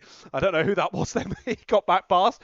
But either way, it is Bill Bowyer, Ryan Sands, and Dan Baker who were broken away at the sharp end of the order. It was Baker there that made the aggressive move through Regis' elbow to get back in. Spins round. That's Bill Bowyer. Bowyer's round your pole sitter round at Stadium Bend, and he's going to drop into the pack. I don't see what happened there. The yellow flag came out way before Bill spun, so that was for something else. And then I saw Bill round on the end of Stadium Bend. Where's he dropped back into then? It's right into the middle of the pack. That is now down to 7th place, I think, for Bill. Yes, it is. So 7th place for Bill Bowyer. Well, this has really turned this final upside down here in the 177s. As they head on to a new lap of racing then, it is Ryan Sands, now from Jake Bradfield. Drew Lamas in 3rd. Okay, so it was Bowyer and Baker that might have come together, I can only imagine. Something's happened. Weird that they were in 1st and 3rd, though. I don't understand how that's happened. Anyway, it has happened, and they both dropped down the order. So Dan Baker's down to 12th place. Bill Bowyer's down into 8th. So a big shuffle up there on the second lap of the race. And Dan Baker, after making a great start from the second row of the grid, battling up at the sharp end, now has his work cut out for him for the rest of this final. And really, it's now Sands versus Bradfield at the sharp end. Not too far then back to Drew Lamas and then Dave Darnborough. It's been a great final so far for Dave, up into P4. And really, within touching distance still of the top 3.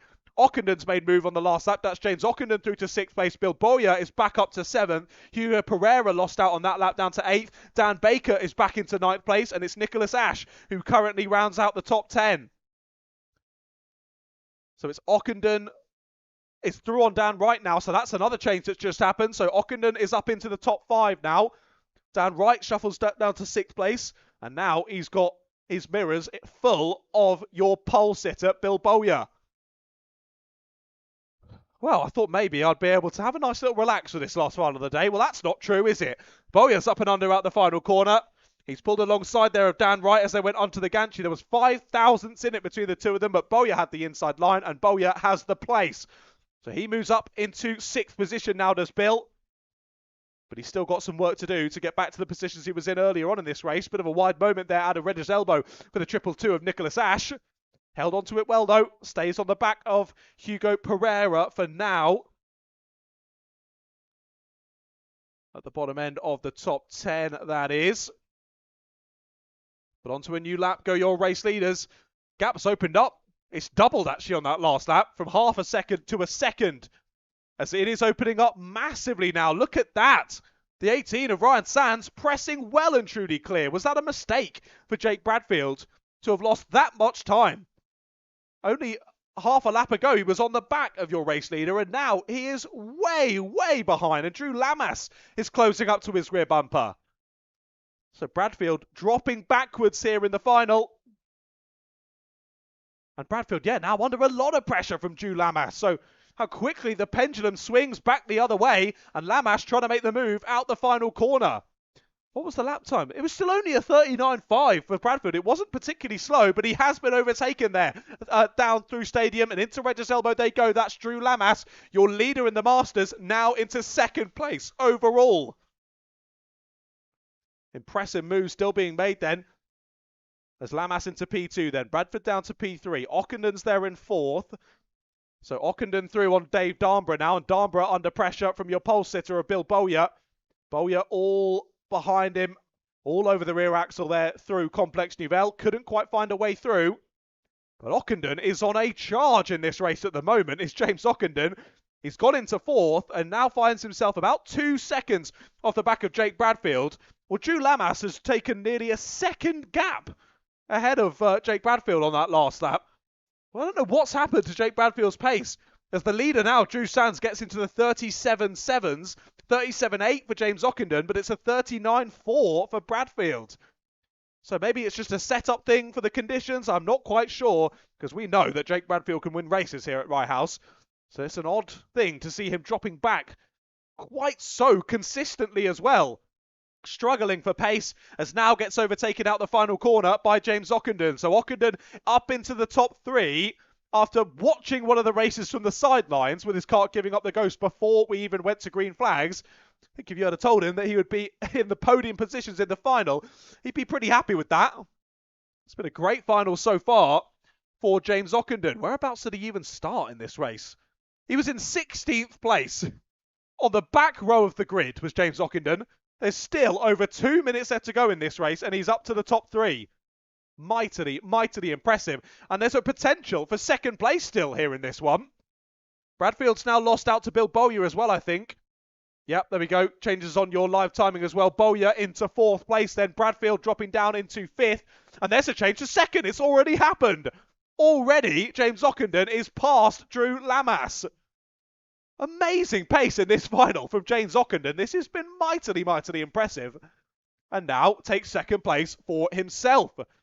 Drew Lamas now no longer your leading master in this race. James Ockenden has gotten through. So those are the top 2 in Masters then, 2nd and 3rd overall.